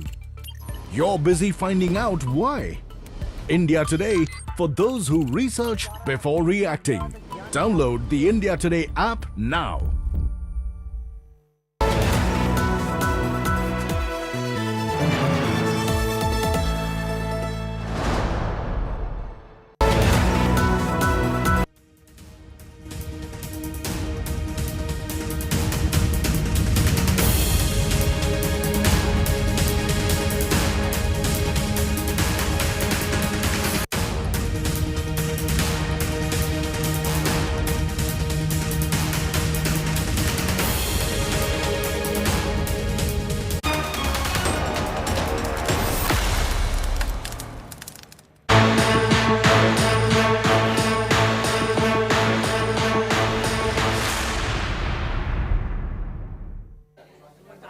An important day in Varanasi today. The Varanasi court is set to pronounce a verdict if the Hindus can be allowed to worship the claimed Shivling, already that at the Gyanvapi premises. This, remember, is going to be significant with regard to the Hindu side's plea seeking permission to allow the worship of the claimed Shivling that's been claimed to have been found inside the premises where the Gyanvapi mosque also stands today.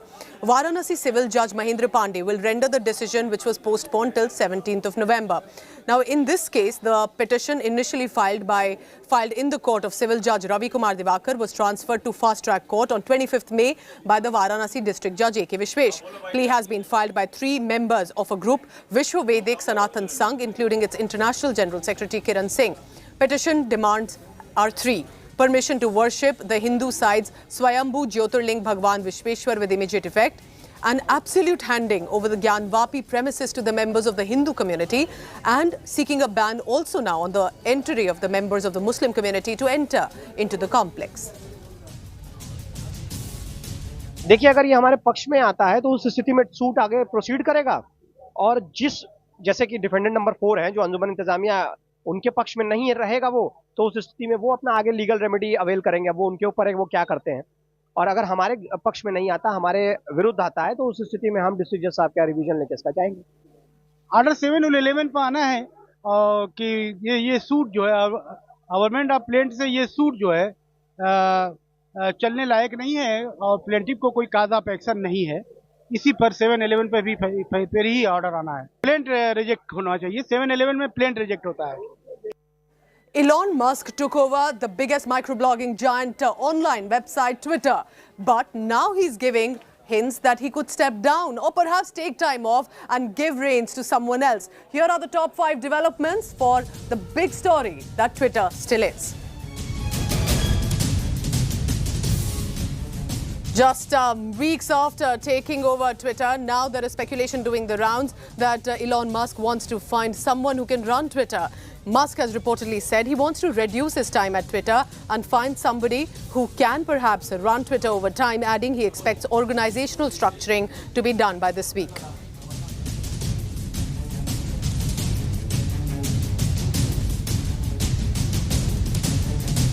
Another shocker for existing Twitter employees. Chief Twit Elon Musk rolled out a deadline for the existing employees to commit to working long hours at high intensity and being extremely hardcore, or else leave with 3 months severance pay.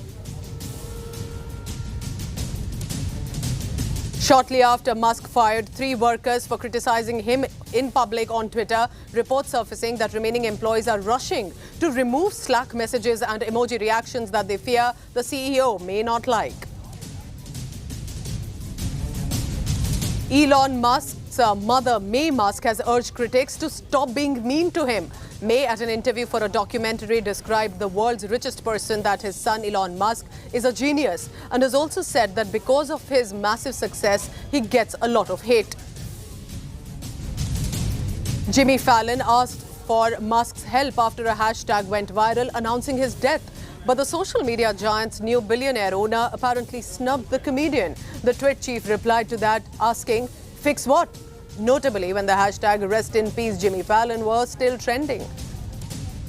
Wrapping up this bulletin for now. Thank you so much for watching. Take care of yourself. You can always log on to indiatoday.in for all the latest. Thank you for tuning in.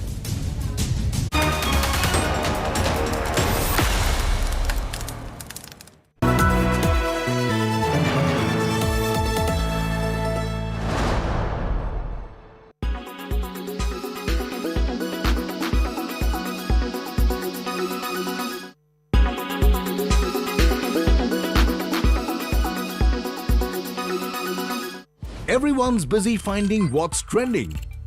You're busy finding out why. India Today, for those who research before reacting. Download the India Today app now. Make your media plan smarter with India Today Live TV on your connected devices. Amplify your brand with 100 million smart internet viewers. To advertise, mail us at sales@aajtak.com.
ऐसा कहा जाता है कि काशी का मरण और सूरत का जमन, जमन मतलब भोजन, तो सूरत का भोजन हमेशा बहुत ही फेमस रहा है।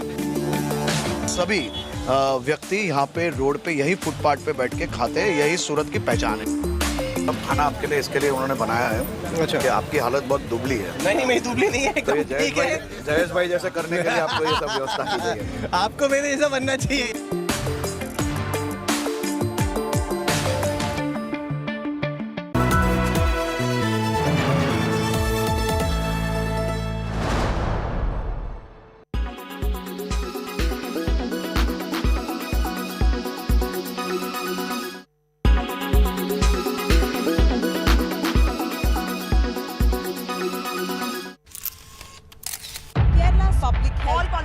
traveling from different parts. Armed with facts, Looking at political back. she takes the news by its horns. Do you think the future of these students are not hampered?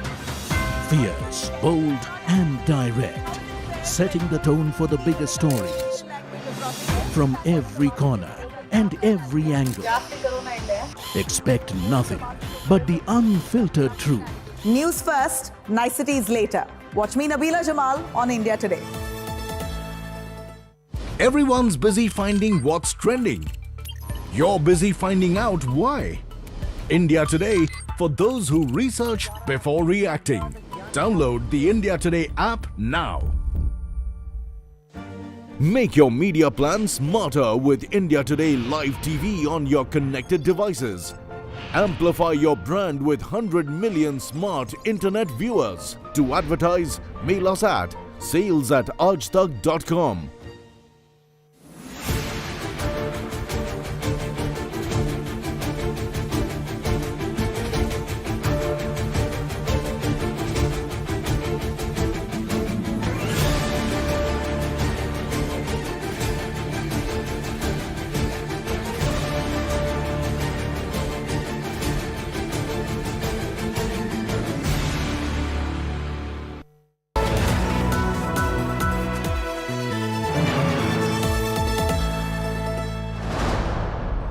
Presented by धूल आए पर घर पे ना टिक पाए।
Hello and welcome. You're tuned into India's agenda here on India Today. I'm Akshita Nandagopal, getting you all the top stories that we're tracking this Thursday morning.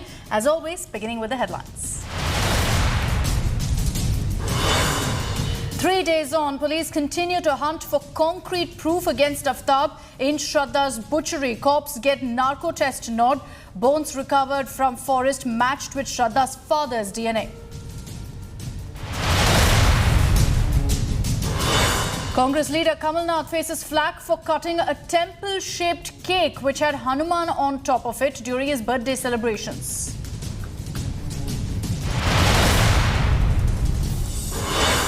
Big day in Gyanvapi case. Varanasi court to pronounce verdict on Hindu side's plea seeking not to worship the purported shivling that's been found.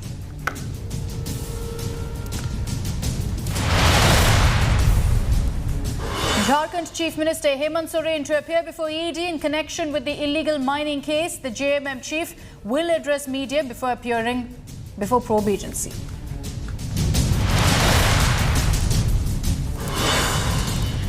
Weeks after taking over Twitter, Elon Musk hints at handing over the reins to someone else, reduce his time running the microblogging giant.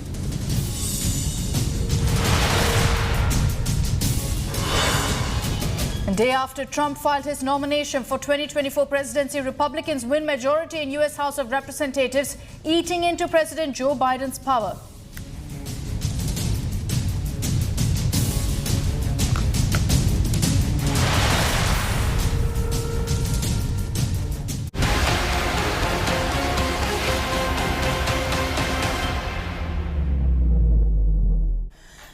And let's begin with all the latest updates that you need to know. The biggest story that's come in this week, one of the most gruesome murders that we've reported here in India. The information that continues to unravel will shock you in the Shraddha murder case. Sources have told India Today that Aftab strangled Shraddha on the bed, kept the body in the shower to soften it before cutting it into 35 pieces. These pieces were then kept in a fridge in 18 plastic bags before being disposed of one at a time for nearly 16 days. Cops have also closed in on Aftab's girlfriends after sources claimed that Aftab continued to date multiple women even after killing Shraddha. Aftab used to frequently use dating apps and was in possession of multiple SIM cards. He also sold his phone on OLX right after the murder. But Aftab's pending water bill has helped the cops again nail him. They found that Aftab had a pending bill of 300 rupees, coming to a conclusion that he used a lot of water to ensure that blood and other evidence is immediately washed away. Akshay Dongre is joining us live with more details on this. Akshay, good morning. Now, while we're still getting in a lot more details of how this case is unraveling, the evidence that the cops have, there are two big aspects here. If the cops want to really nail Aftab, one is finding the body, the other is finding the weapon that was used to chop Shraddha's body. Have there been any leads on that? Well, Akshata, good morning to you and our viewers as well. And yes, as you were mentioning, that the details of this entire murder case, the way this entire crime has been executed by Aftab, nauseating to say the least. Now, you have rightly mentioned that two things, in fact, three things, Akshata, are required as far as making a strong case against Aftab is concerned. One is going to be the DNA analysis, most of the body parts of Shraddha, at that too at the directions of Aftab. Second thing is going to be the murder weapon, the saw that he used to chop the body of Shraddha Walkar. And the third thing is going to be the cell phone of Shraddha. All these three things are very important as far as the trail is concerned, as far as making a strong case in the court is concerned. Because as of now, besides the confession by Aftab, police does not have much of evidence in terms of this murder case. And in the court of law, that confession will also not stand because courts usually do not take confession that have been made in police stations because they could have been made into arrest according to the court. So the police is trying its level best to find the evidences, but Akshata, we have to understand that in these past 6 months, Aftab claims that he threw the saw in a moving MTD van that collects garbage. Now, for the past 6 months, 6 months back, that garbage van would have now that garbage in which the murder weapon was would have been taken to one of the 3 mountains of garbage that is in the national capital, and it is going to be nearly impossible to find that murder weapon if that is the case. Second thing is the cell phone of Shraddha Walkar, and there have been contradictory statements coming in from Aftab. At times he says that he threw the cell phone in Delhi. At times he says that he threw the cell phone in Maharashtra. And as of now, he is not sticking to one kind of confession, one kind of statement in terms of what exactly did he do with the cell phone. And that is why a psycho assessment test has been sought by the police to ensure that whatever Aftab is saying is in fact true.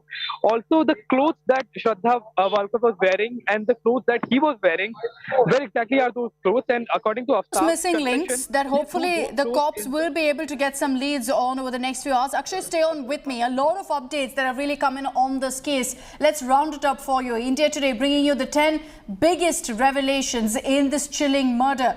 Now, the first big revelation that you need to know is that the police found 10 to 13 bones from the forest where Aftab claimed to have disposed of the 35 pieces of Shraddha Walkar's body after killing her.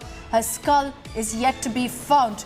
The second big revelation, the other big development in the story, that the bones have been sent to the forensic lab to rule out if they belong to any animal. So that testing is still being conducted to conclude once and for all that it does belong to Shraddha.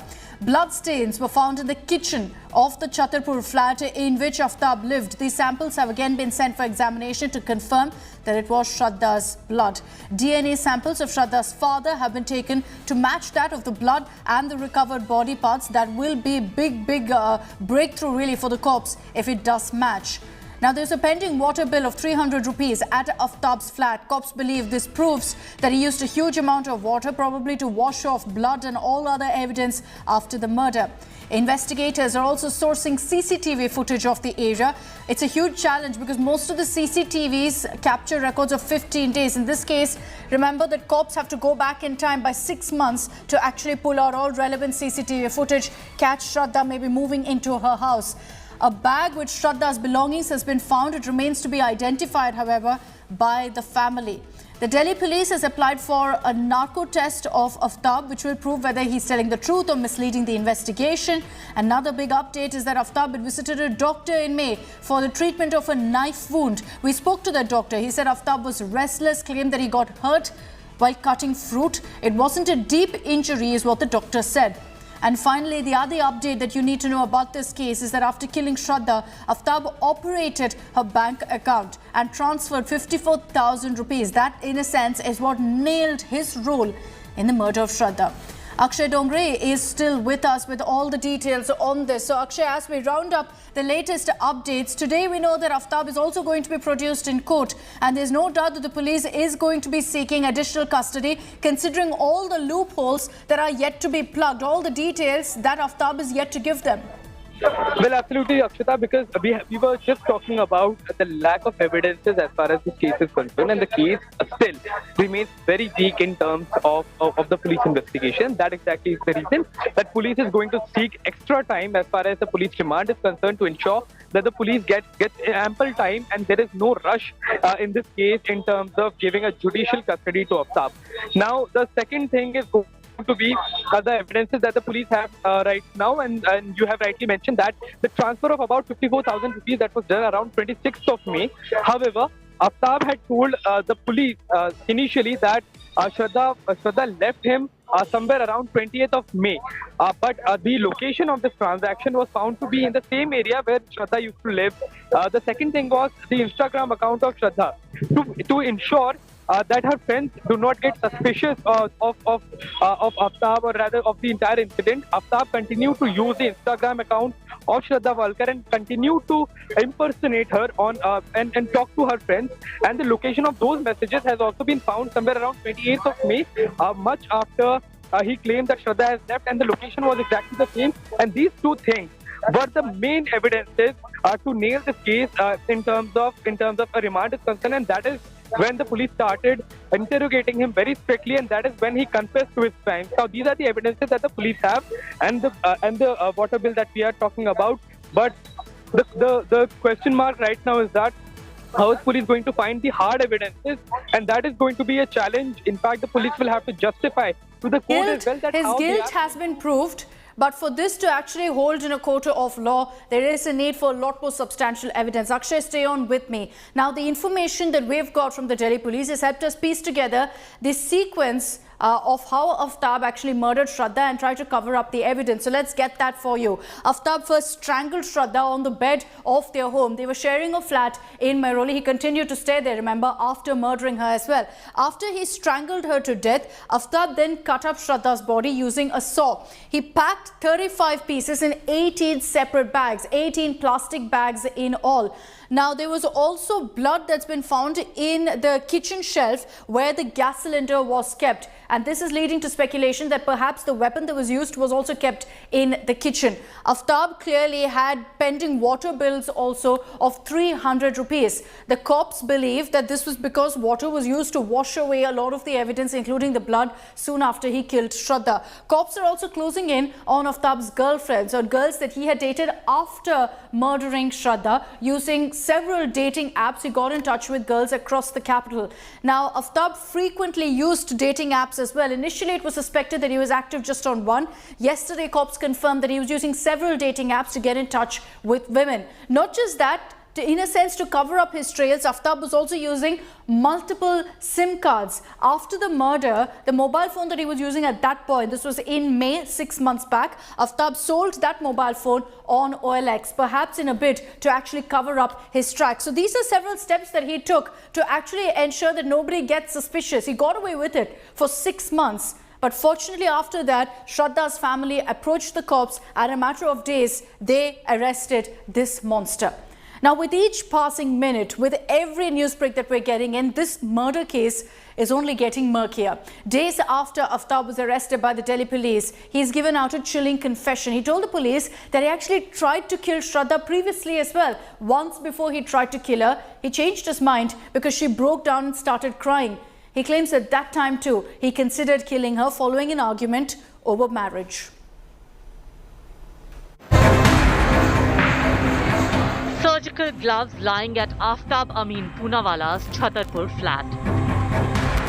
The same flat that he shared with his live-in partner Shraddha Walkar. The same flat where he strangled her and then chopped up her body in 35 pieces. I'm standing right outside the room of Aftab, and I'll just show you a very crucial evidence. Inside the room you can see these are the latex surgical gloves. Now these are the exclusive visuals that we are showing on our channel for our viewers. Inspired by the American crime thriller Dexter, the recovery of surgical gloves has added another stunning twist to this sordid murder. Police sources have told India Today that investigators suspect that Shraddha's body was cut into pieces in the bathroom after the murder. Sources say Aftab left the shower running so that the dead body could be chopped easily and the blood flowed out.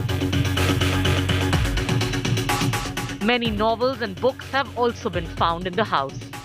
Meanwhile, the hunt for Shraddha's remains continues. 10 body parts have been recovered from the Mehrauli forest so far. Among them are some bones of what could be her spinal torso region. Delhi police will soon call Shraddha's father for a DNA test. What's more, days after butchering Shraddha, Aftab visited a local doctor to get a cut on his hand treated. मैंने उससे पूछा, मैंने उससे हिंदी में बात किया, तो इसके बाद वो हिंदी नहीं बोल रहा था, कंटिन्यूअस इंग्लिश बोल रहा था, काफ़ी लाउड, काफ़ी जो है कॉन्फिडेंट लग रहा था वो. तो फिर मैंने उससे पूछा कि how did you sustain this injury. तो उसने बोला कि actually while cutting fruit I got this injury and I was using my knife. India Today has also accessed an Instagram chat of Shraddha where she was asking a friend for feedback on her first reel. That conversation was on 4th of May. What happened in the next 14 days that led to her brutal murder? With Arvind Ojha and Shreya Chatterjee in Delhi, Bureau Report, India Today. So today, the Delhi police will be producing Aftab in court. They are going to be seeking additional custody because they are still looking for hard evidence. What do we mean by that? There are several aspects here that the police is still investigating, trying to get leads on. Let's break that down for you. For example, the weapon, the saw that was used by Aftab to chop up Shraddha's body after strangling her hasn't been recovered yet. Cops are saying that Aftab hasn't given them details of where exactly this weapon is.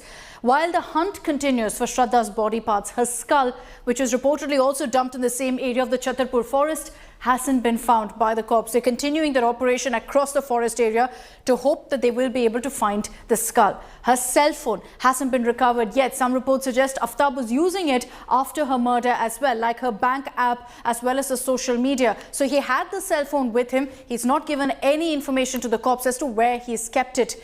The blood-stained clothes of Aftab and Shraddha from the day of murder hasn't been recovered because reportedly Aftab took his clothes and her clothes, tied it up, threw it into a garbage van. So it looks unlikely that the cops will actually be able to get this. CCTV footage is also a big challenge because remember that the cops have to go back 6 months and all of the CCTV footage in that area saved for just about 15 days, 1 month max. So for them to actually get any videos dating back 6 months is proving to be extremely difficult as well. Now at this point, there are reportedly blood stains that have also been found on the fridge in which Aftab kept Shraddha's body parts. That's still being investigated. They are trying to go through all of the information that they have, used DNA samples to identify if this is Shraddha's blood. Besides that, the forensic report. Now this is another aspect, another big challenge for the cops. Till they actually manage to get all the body parts of Shraddha, they will not be able to go in for a scientific and a forensic investigation. They've got some bones based on which they've now started to get DNA samples from her father and go ahead with those tests. This is a murder so heinous, Shraddha's body being chopped up into 35 parts by her live-in partner Aftab. But like I just showed you, there are several links that are missing that the cops will have to get some leads on, from her missing body parts to the murder weapon. The dots in this gruesome murder are yet to be connected.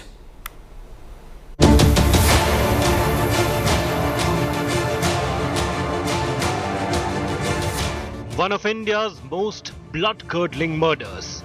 Despite the mind-numbing findings and horrifying revelations, there are several missing links which the cops are still groping for.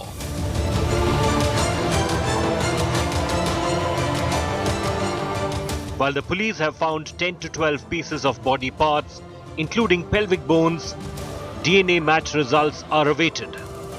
Crucially, most remains of Shraddha's body, including her head, are yet to be traced. The severed head was allegedly kept in the fridge by Aftab and disposed of last, and he kept looking at it to keep Shraddha's memory alive. We are right now in the same forest where Aftab used to bring the body parts of Shraddha, and he used to throw them here in this dense forest. And now, today, the police teams have been here. They're trying to find more and more evidences as far as that particular murder is concerned. The police have so far been unable to recover the weapon, a saw that Aftab used to cut off Shraddha into pieces. Police claims he is constantly changing statements and isn't giving any clarity on the weapon used to cut Shraddha into 35 pieces.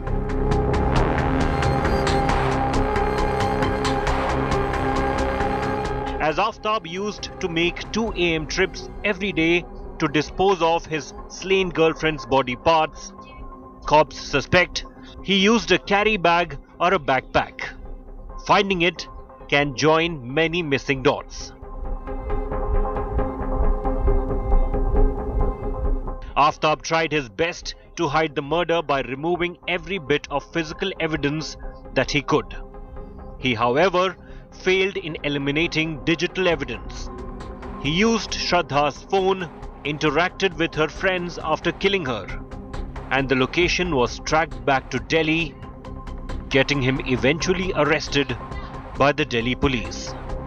But cops are yet to find the phone.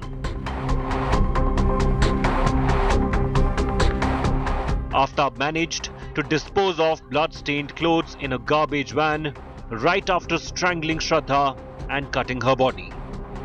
But when the police visited his house, they found it cleaned with chemicals to wipe out blood stains and DNA traces. With many missing links in the case, the Delhi and Mumbai police have a lot on their plate. With Akshay Dongre, Rahul Gautam and Shreya Chatterjee in Delhi, Bureau Report, India Today.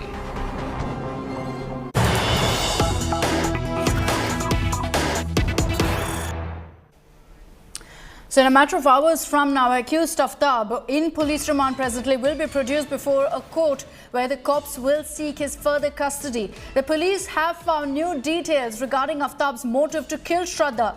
The two had arguments and a fight over who would go to Mumbai and collect their belongings. Essentially, all of these leads give you a sense and a glimpse into how abusive and how toxic this relationship was between Aftab and Shraddha. They fought over who would go to Mumbai to collect belongings, they fought over groceries, they fought over marriage as well. And it's over all of this that Aftab essentially decided to kill Shraddha over. Now, the information in his confession, he says that it was something that he did as a whim, suddenly out of the blue. He decided to just murder her out of rage. But there will be questions about whether this was planned, considering that earlier too he had attempted to murder her once.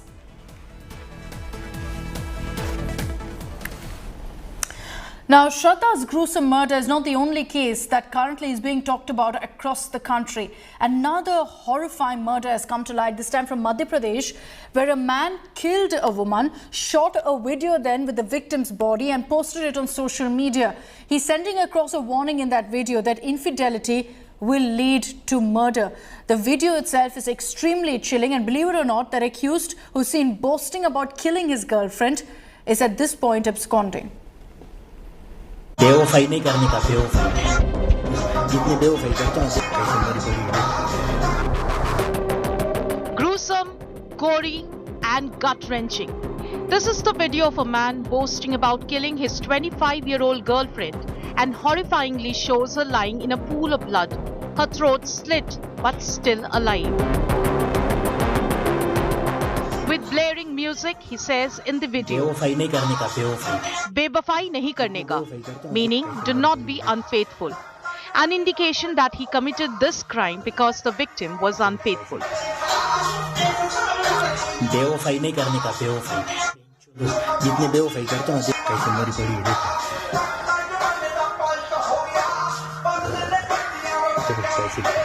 This monster Abhijit Patidar committed this act on November 8 and he is still on the run. That is right. This murderer is yet to be nabbed, and in a video he is put out on social media, he can be heard defending himself. Shilpa Sharma को खत्म करने में मेरे और मेरे partner का दोनों का हाथ है, और अब इस मैटर में सिर्फ मुझे अकेले को फंसाया जा रहा है, और मेरे पार्टनर से पैसों के लालच में उसने जो भी मेरे पार्टनर को ब्लैकमेल किया, इसी वजह से शिल्पा शर्मा को मैंने मारा है। Cops have arrested the man named by Abhijit in the video as he claimed he murdered 25-year-old Shilpa on the instructions of his business partner. अभी जो प्रथम दृष्टया है वहाँ पे घटना स्थल के आसपास कुछ ब्लेड्स पाई गई थी, और पीएम में भी ऐसा है कि कोई शार्प ऑब्जेक्ट का इस्तेमाल किया गया। तो अब ये पीएम के रिपोर्ट पे हम उनका एनालिसिस लेके हम उस पर अंतिम निष्कर्ष होंगे। First, the Delhi murder horror, and now this Chhatarpur video has seen shockwaves across the nation. But there have been more such spine-chilling killings in the last few days. In Bengal's Shiliguri, a woman's mutilated body was found. The victim was identified as Riya Bishwas, who was brutally murdered by her lover. The murderer, Kiran Devnath, took his own life after killing Riya and streamed it live on social media. A common thread in all of these crimes: women paying with their lives and killed by men they trusted, by their lovers for so petty reason or the other. Bureau Report, India Today. So we'll continue keeping a close watch on all the updates that come in on the investigation into the Delhi murder case. On the other side of a short break here on India's agenda, we're rounding up all the other stories you need to know this morning. Congress leader Kamal Nath faces flag for cutting a temple-shaped cake which had Lord Hanuman also on top of it.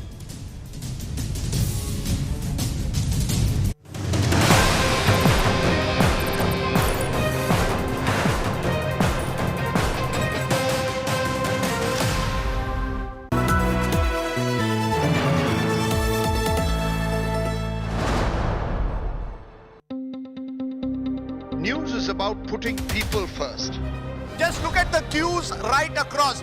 About asking the right questions to those in power. Is money power being used to bring down elected governments? Who will be held accountable for ministerial corruption? It takes no sides. माँ का दर्द एक दर्द कोई नहीं समझ सकता उस दर्द को. It reveals. It heals. Angry people came out on the streets. Is this the kind of justice system we want in this country? News is all heart and no hatred. Bilkis Bano आज क्या कहना चाहेंगी आप? हमारे साथ जो हुआ है किसी के साथ भी नहीं होना चाहिए. Experience the news. With me, Rajdeep Sardesai, only on India Today.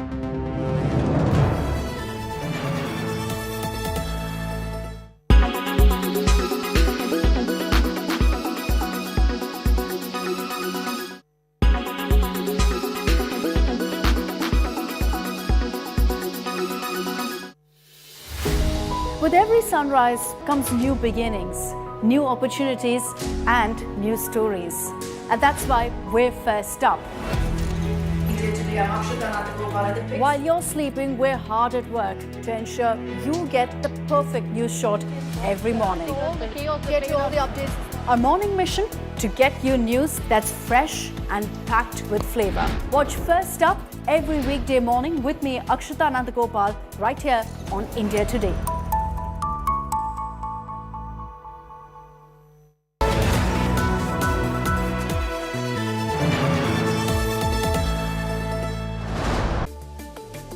ऐसा कहा जाता है कि काशी का मरण और सूरत का जमन, जमन मतलब भोजन, तो सूरत का भोजन हमेशा बहुत ही फेमस रहा है।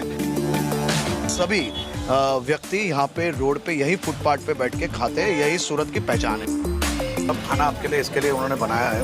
अच्छा, कि आपकी हालत बहुत दुबली है। नहीं मेरी दुबली नहीं है, तो ये जयेश भाई जैसे करने के लिए आपको ये सब व्यवस्था की गई है। आपको मेरे जैसा बनना चाहिए।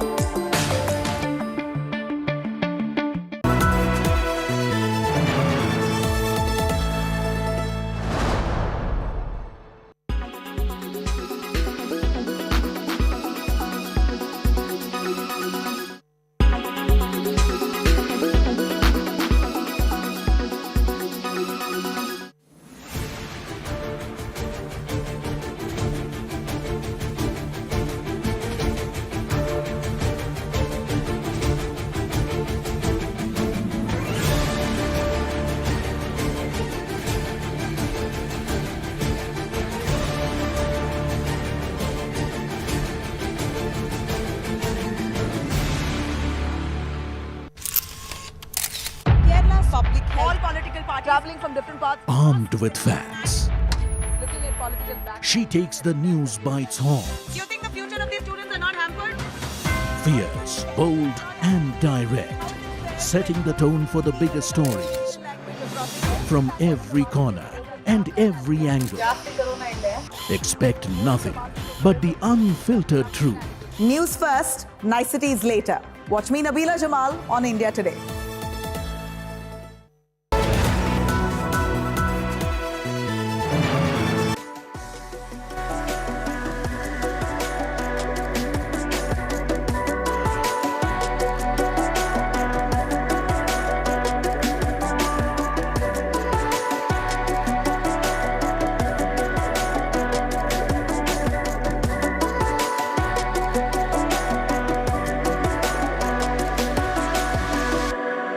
What was the biggest challenge you all had?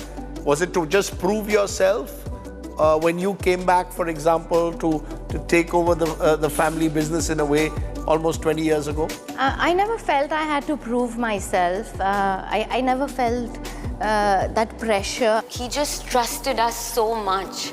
So it wasn't to prove to him, but it was to also not make sure we don't, let him down. I think the more pressure comes in when things are forced, but because everyone it was just flowed.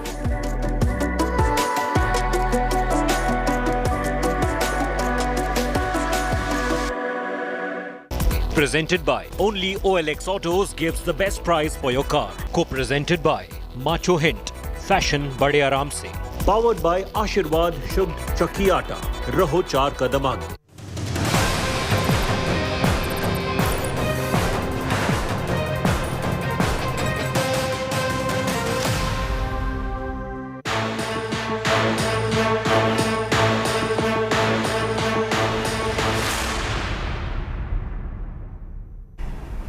Welcome back. Former Madhya Pradesh Chief Minister and Congress leader Kamal Nath has courted controversy after he cut a temple-shaped cake with the portrait of Lord Hanuman on top of it. The cake was in the shape of the 121 feet Hanuman Mandir that Kamal Nath built in Chhindwara before he became the Chief Minister. Congress said the cake was brought by his supporters from Chhindwara who wanted to celebrate his birthday in advance. The BJP, meanwhile, has accused the Congress leader of insulting Hindu sentiments. Madhya Pradesh CM Shivraj Singh Chauhan slammed Kamal Nath and said the Congress had no devotion to God. अब बताइए cake में हनुमान जी बनाए जाते हैं, ये सनातन परंपरा का अपमान नहीं है। हनुमान जी को आप केक पे बना रहे हैं और केक काट रहे हैं, ये अपमान है हिंदू धर्म का, सनातन परंपरा का, जिसको ये समाज स्वीकार नहीं करेगा। देखिए, इससे ज्यादा आपत्तिजनक क्या हो सकता है कि हमारे आस्था का केंद्र राम मंदिर का केक बनाकर उसको काटना। पहले तो देखिए, इस तरह की प्रतिमूर्ति बनानी ही नहीं चाहिए। यह बहुत ही अनफॉर्चुनेट है कि इस तरह का कांग्रेस के नेता लगातार हिंदू धर्म को, हिंदू देवी देवताओं को, हिंदू मतावलंबियों का सम्मान करते हैं। और ये तो इंतहा हो गई कि कमलनाथ जी केक बनाते हैं, केक को काट रहे हैं और उसको सेलिब्रेट कर रहे हैं। मुझे आश्चर्य होता है कि ये भी दिन हिंदुस्तान में देखने को मिले। ये बात तो सही है कि कांग्रेस पहले से ही हिंदू विरोधी है, परंतु अब इस तरह की हरकतें करके ये एस्टेब्लिश होता है कि कांग्रेस की मानसिकता है और कांग्रेस ये जानबूझकर करती है कि हिंदुओं का अपमान हो, हिंदू देवी देवताओं का अपमान हो, हिंदू धर्म का अपमान हो। ये बहुत अनफॉर्चुनेट भी है और मुझे लगता है कि ये क्षमा योग्य भी नहीं है। कमलनाथ जैसे लोग जिनका धर्म से कोई लेना देना नहीं, ये केवल और केवल धर्म को इस्तेमाल करते हैं राजनीति के लिए, जैसे राम मंदिर को कई सालों तक इस्तेमाल किया।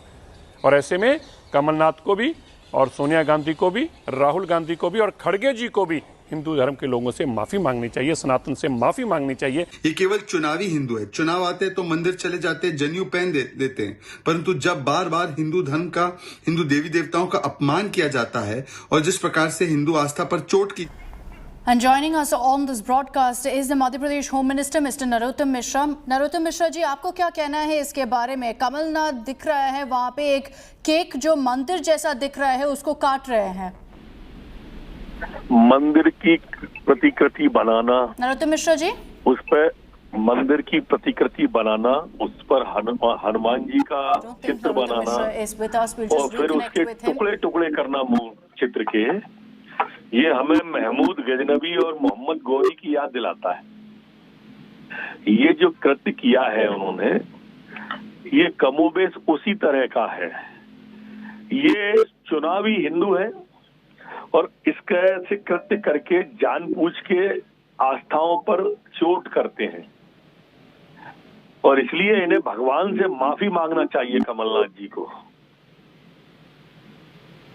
लेकिन नरोत्तम जी, जब हमने कांग्रेस से बात की, कांग्रेस ये बोल रहे हैं कि ये कमलनाथ ने केक मंगवाकर काटा नहीं, इनके सपोर्टर्स छिंदवाड़ा से लेकर आए थे।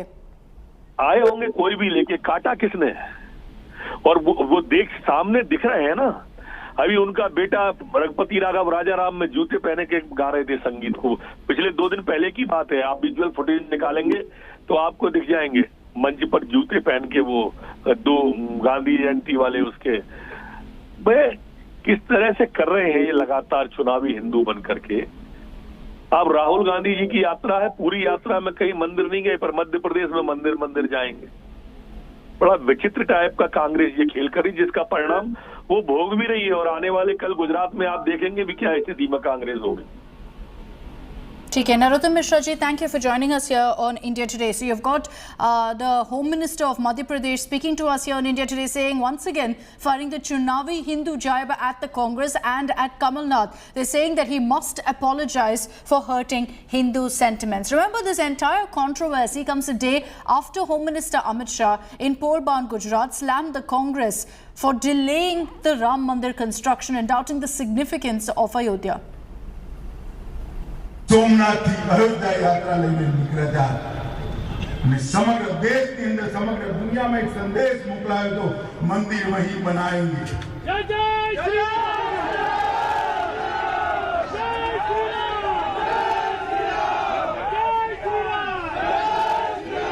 समग्र देश ना, समग्र दुनिया ना आस्थावानों की एक इच्छा कि जहाँ प्रभु श्री राम नो जन्म थयो ત્યાં મંદિર બને। कांग्रेस से वो मेरठ ना पड़े, પછી પાછા 10 વર્ષ સત્તામાં આવી ગયા મનમોહન અને સોનિયાબેન એમણે પાછું એને ગુંચવવાનું ચાલુ કર્યું ત્યાં સુધી તો આપણને પ્રશ્ન પૂછે, મંદિર વહી બનાएंगे, तिथि नहीं बताएंगे। राहुल बाबा मंदिर નું ભૂમિ પૂજન થઈ ગયું અને દર્શન કરવા હોય તો જાન્યુઆરી 24 ની ટિકિટ કરાવી લો।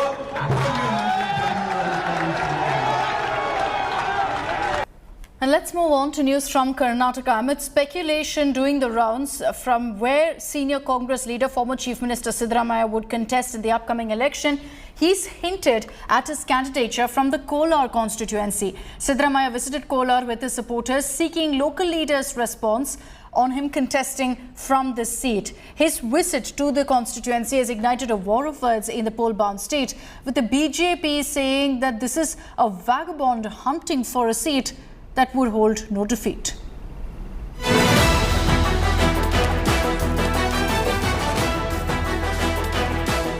The Karnataka Congress hasn't yet declared their CM face, but it's widely known that the fight is between former Chief Minister Siddaramaiah and DK Shivkumar. While DK banks on his strong base in home turf Kanakpura, Siddaramaiah, on the contrary, seems quite lost over where he can call home. While Sidhu eyes at being the Congress's CM face yet again, the question is, does he really have the capacity to even win an assembly constituency as of today? After an embarrassing 2018 loss in his home constituency Chamundeshwari, Siddaramaiah is now looking to contest from a safe seat. And he sees that opportunity from Kolar, where the Kurba community is dominant, a caste Sidhu hails from. Now this appears to have become a political joke, with BJP's chief ministerial face and incumbent Basaraj Bommai mocking the Congress's internal friction. ಇವತ್ತು ಸಿದ್ದರಾಮಯ್ಯ ಹೇಳಿದ್ದಾರೆ ಮತ್ತೊಮ್ಮೆ ನನ್ನ ಮುಖ್ಯಮಂತ್ರಿ ಆಗಬೇಕಾದ್ರೆ Congress coat ಹಾಕಿದ್ದಾರೆ. ನಾನು ಪ್ರಶ್ನೆ ಕೇಳ್ತೀನಿ, ನಾವು ಬಿಡಿ ಜನ ಬಿಡಿ, ಮತ್ತೆ ಡಿ ಕೆ ಶಿವಕುಮಾರ್ ನಿಮಗೆ ಬೆಂಬಲ ಕೊಡ್ತಾರೆ ಮುಖ್ಯಮಂತ್ರಿಯಾಗಿ, ಅದನ್ನು ಕ್ಲಾರಿಫಿಕೇಶನ್ ಮಾಡಿ. ಸಾರ್ವಜನಿಕವಾಗಿ ಡಿ ಕೆ ಶಿವಕುಮಾರ್ ಹೇಳಿ ಸಿದ್ದರಾಮಯ್ಯ ಅವರೇ ನಮ್ಮ ಮುಂದಿನ ಮುಖ್ಯಮಂತ್ರಿ ಅಭ್ಯರ್ಥಿ ಅಂತ ಹೇಳಿ, ಆಮೇಲೆ ನೋಡೋಣ. ಯಾವ ಮುಖ ಇಟ್ಕೊಂಡು ಜನರ ಹತ್ರ ನೀವು ಮತ್ತೊಮ್ಮೆ ಮುಖ್ಯಮಂತ್ರಿ ಆಗಕ್ಕೆ ಮತ ಕೇಳ್ತೀರಿ? One must note that despite serving as Chief Minister for 5 full years, Siddaramaiah could not get a hold of his own home bastion. He lost Chamundeshwari to JDS's GT Devegowda by a whopping 36,042 votes. Lucky for him, his decision then to contest from 2 assembly constituencies helped him survive. He won from Badami, but that too with a wafer-thin margin of 1,696 votes against BJP's Sri Ramalu. This time, not leaving it to chance, Siddaramaiah has decided to place his bet on Kolar. But his political opponents continue to taunt him, saying his enemies within his own party will cut him to size. ಸಿದ್ದರಾಮಯ್ಯನವರ ಶತ್ರುಗಳು ಬೇರೆ ಪಕ್ಷದಲ್ಲಿಲ್ಲ, ಕಾಂಗ್ರೆಸ್ನೊಳಗೆ ಇದ್ದಾರೆ. ನೀವೇ Well, Sidhu seems confident. He was seen in Kolar city visiting prominent places of worship, mounting on a special bus to campaign for himself and his party. Is Kolar really Sidhu's choice, or is this his way of trying to deflect attention and distract his critiques, and then finally contest from Varuna constituency, currently held by his son Yatindra? Well, we'll know soon. Nabila Jamal for India Today.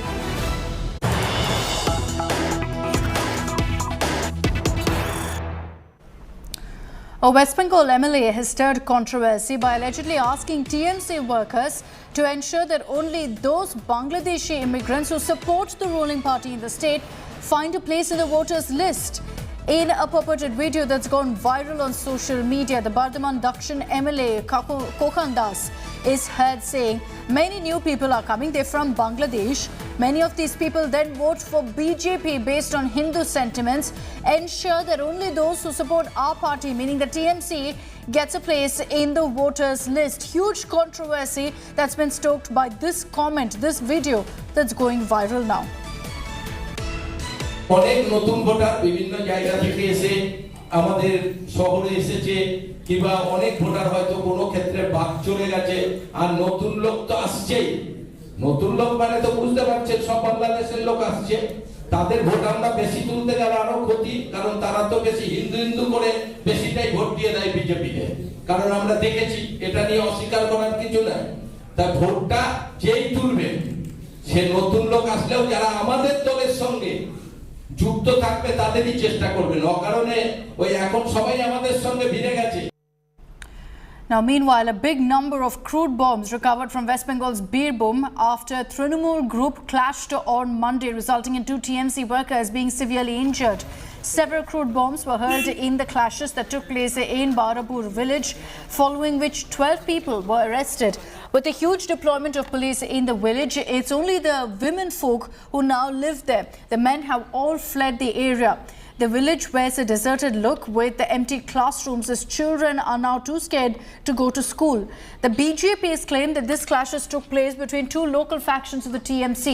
But the state government has dismissed this charge, calling it a completely apolitical clash that was a result of a personal feud. So they're saying the TMC isn't involved in any way. গালাগালি করতে লাগলো, ওদেরকে মারামারি করবার লেগে।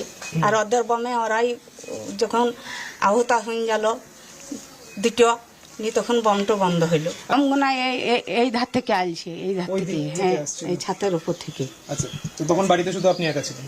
হ্যাঁ, আমি একালাই ছিলাম ওই ছেলেগুলোকে নিয়ে। পুলিশগুলো সব পালিয়ে গেছে, পুলিশের ফোনে। কেন?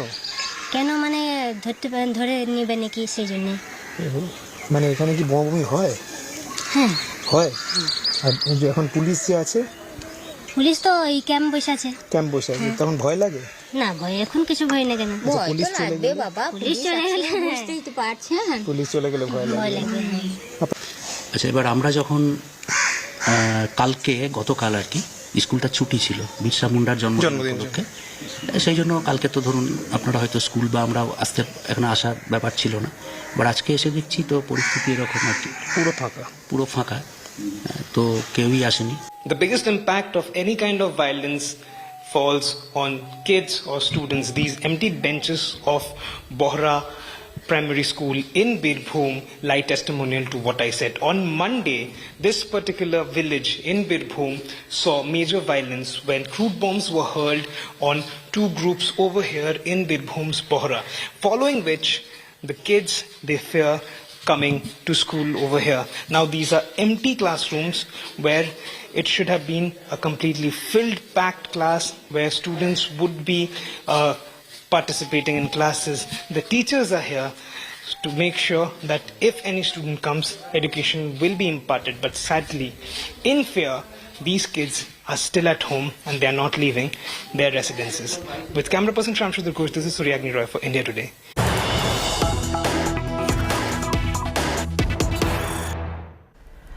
Remember that Jharkhand Chief Minister Hemant Soren will be arriving at the Enforcement Directorate for questioning today after being summoned, and already it's leading to a big political storm. JMM workers staging protests against what they call a witch hunt against their party chief. In several parts of Jharkhand, like the images that you see from Morabadi, there are protests that have broken out as JMM workers are hitting the streets over the summons that have been issued to Hemant Soren. Soren has been in the dock in an illegal mining case for the last many weeks, even leading to speculation that he may have to step down as the Chief Minister of Jharkhand.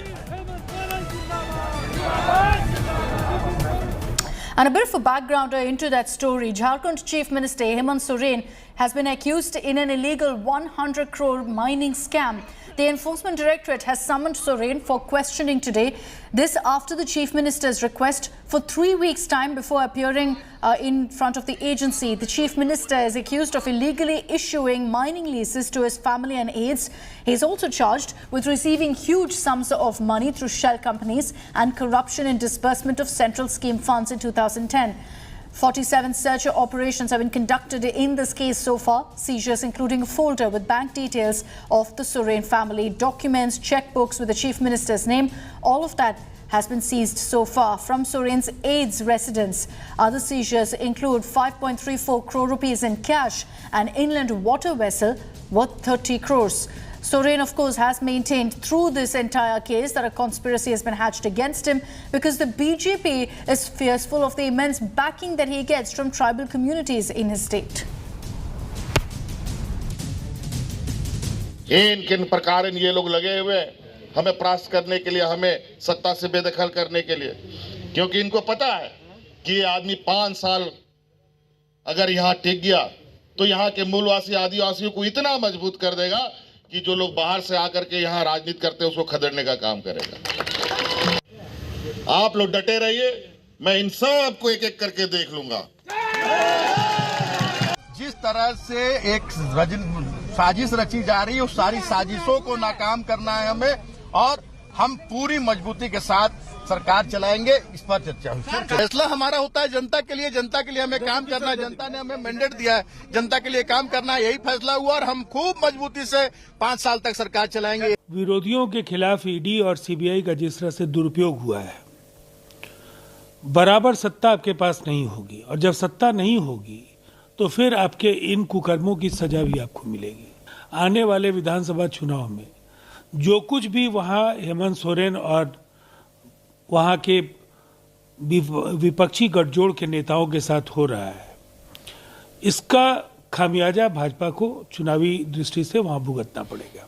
It is going to be a big and crucial day for Jharkhand Chief Minister Hemant Soren as he agrees to appear before the Central Agency Enforcement Directorate here in Ranchi, and the agency wants to interrogate him and to record his statement for his alleged involvement in multi-crore, coal mining scam. Let me show you what are the preparation underway at the Enforcement Directorate office here in Ranchi. We can see that heavy bandobast has been done, and as the preparations are underway to barricade the road heading towards the Enforcement Directorate office, and police deployment has already been done at the entrance of Enforcement Directorate here in Ranchi. We can see multiple police vehicles and police personnel have been deployed in and around the Ranchi Enforcement Directorate regional office. But it is going to be a very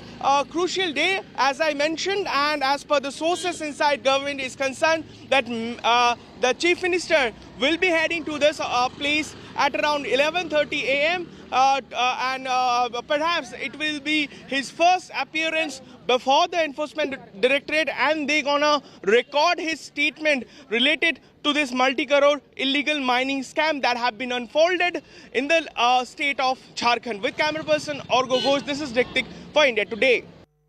We'll continue getting you all the latest updates on that story. Time for me to slip into a short break, but leaving you with a reminder that India's biggest and greatest literature festival, the Sahitya English 2022 edition, is just days away. It's going to be featuring some of the top names in the fields of prose, of poetry, and much more. Here's a small glimpse.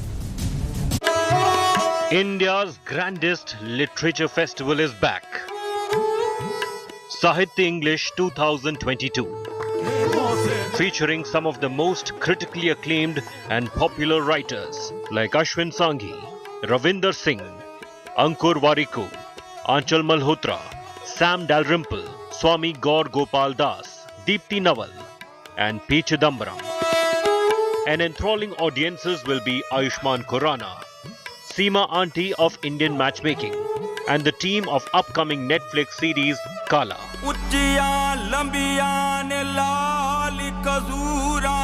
And entertainment with Kutle Khan,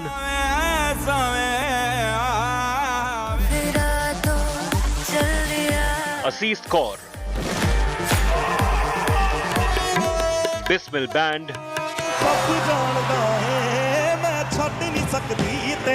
and a grand finale performance by B. Proc.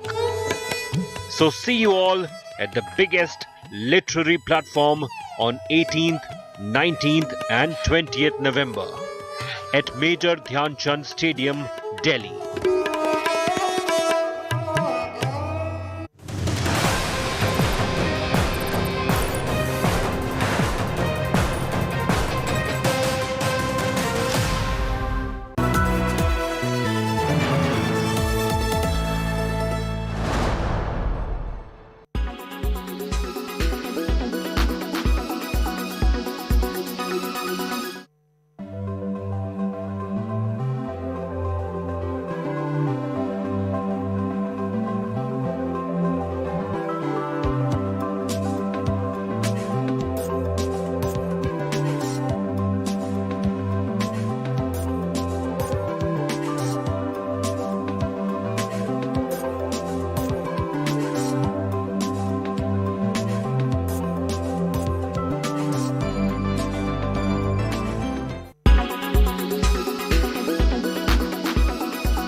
Make your media plan smarter with India Today Live TV on your connected devices.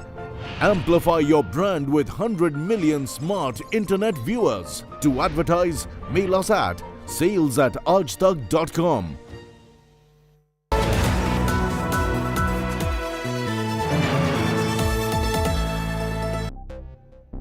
विपक्ष कहता है कि मोरबी के उस पुल के साथ एक तरीके से गुजरात का जो विकास का मॉडल था वही गिर गया। चुनाव के सीजन में इस प्रकार की बहुत दुखद घटना पे राजनीति करना ये मेरे हिसाब से ये सही नहीं है। बहुत ही बड़े पैमाने में लोग उसके जो तार थे, जो लोहे के तार थे, उसको जिस प्रकार से वो ब्रिज को झुलाने के लिए लोहे के तार पे जोर जोर से पैर से धक्का मार रहे थे, वो भी एक बड़ा कारण इसके पीछे हो सकता है। राजीव ब्रिज आपका लात मारने पे अगर गिर जाए, स्ट्रेंथ भी तो होनी चाहिए कि झूल भी लो।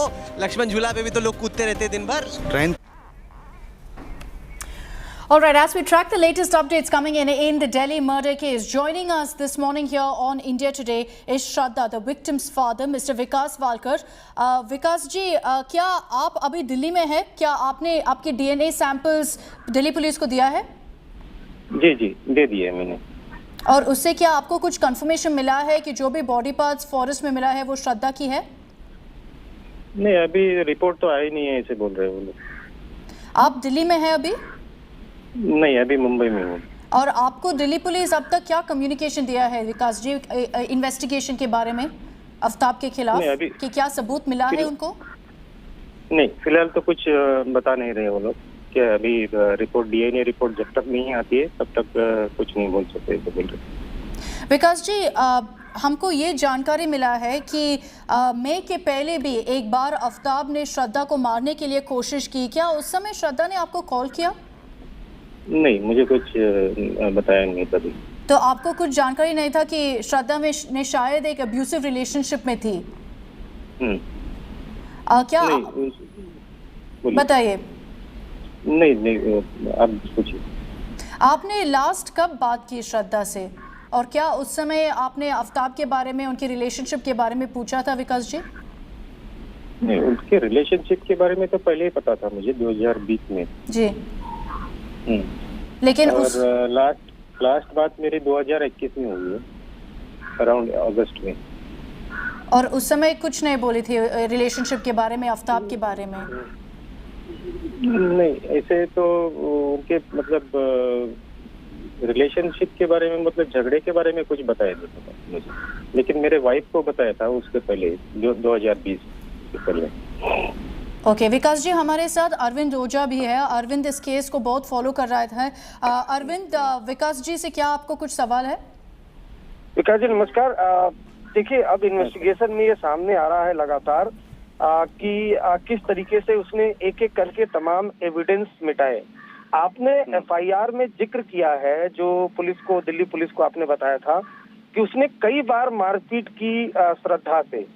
तो कितनी बार मारपीट किया? श्रद्धा ने आपको कभी बताया था ये बात कि जो लगातार है वो मारपीट करता था आफ्ताब श्रद्धा से?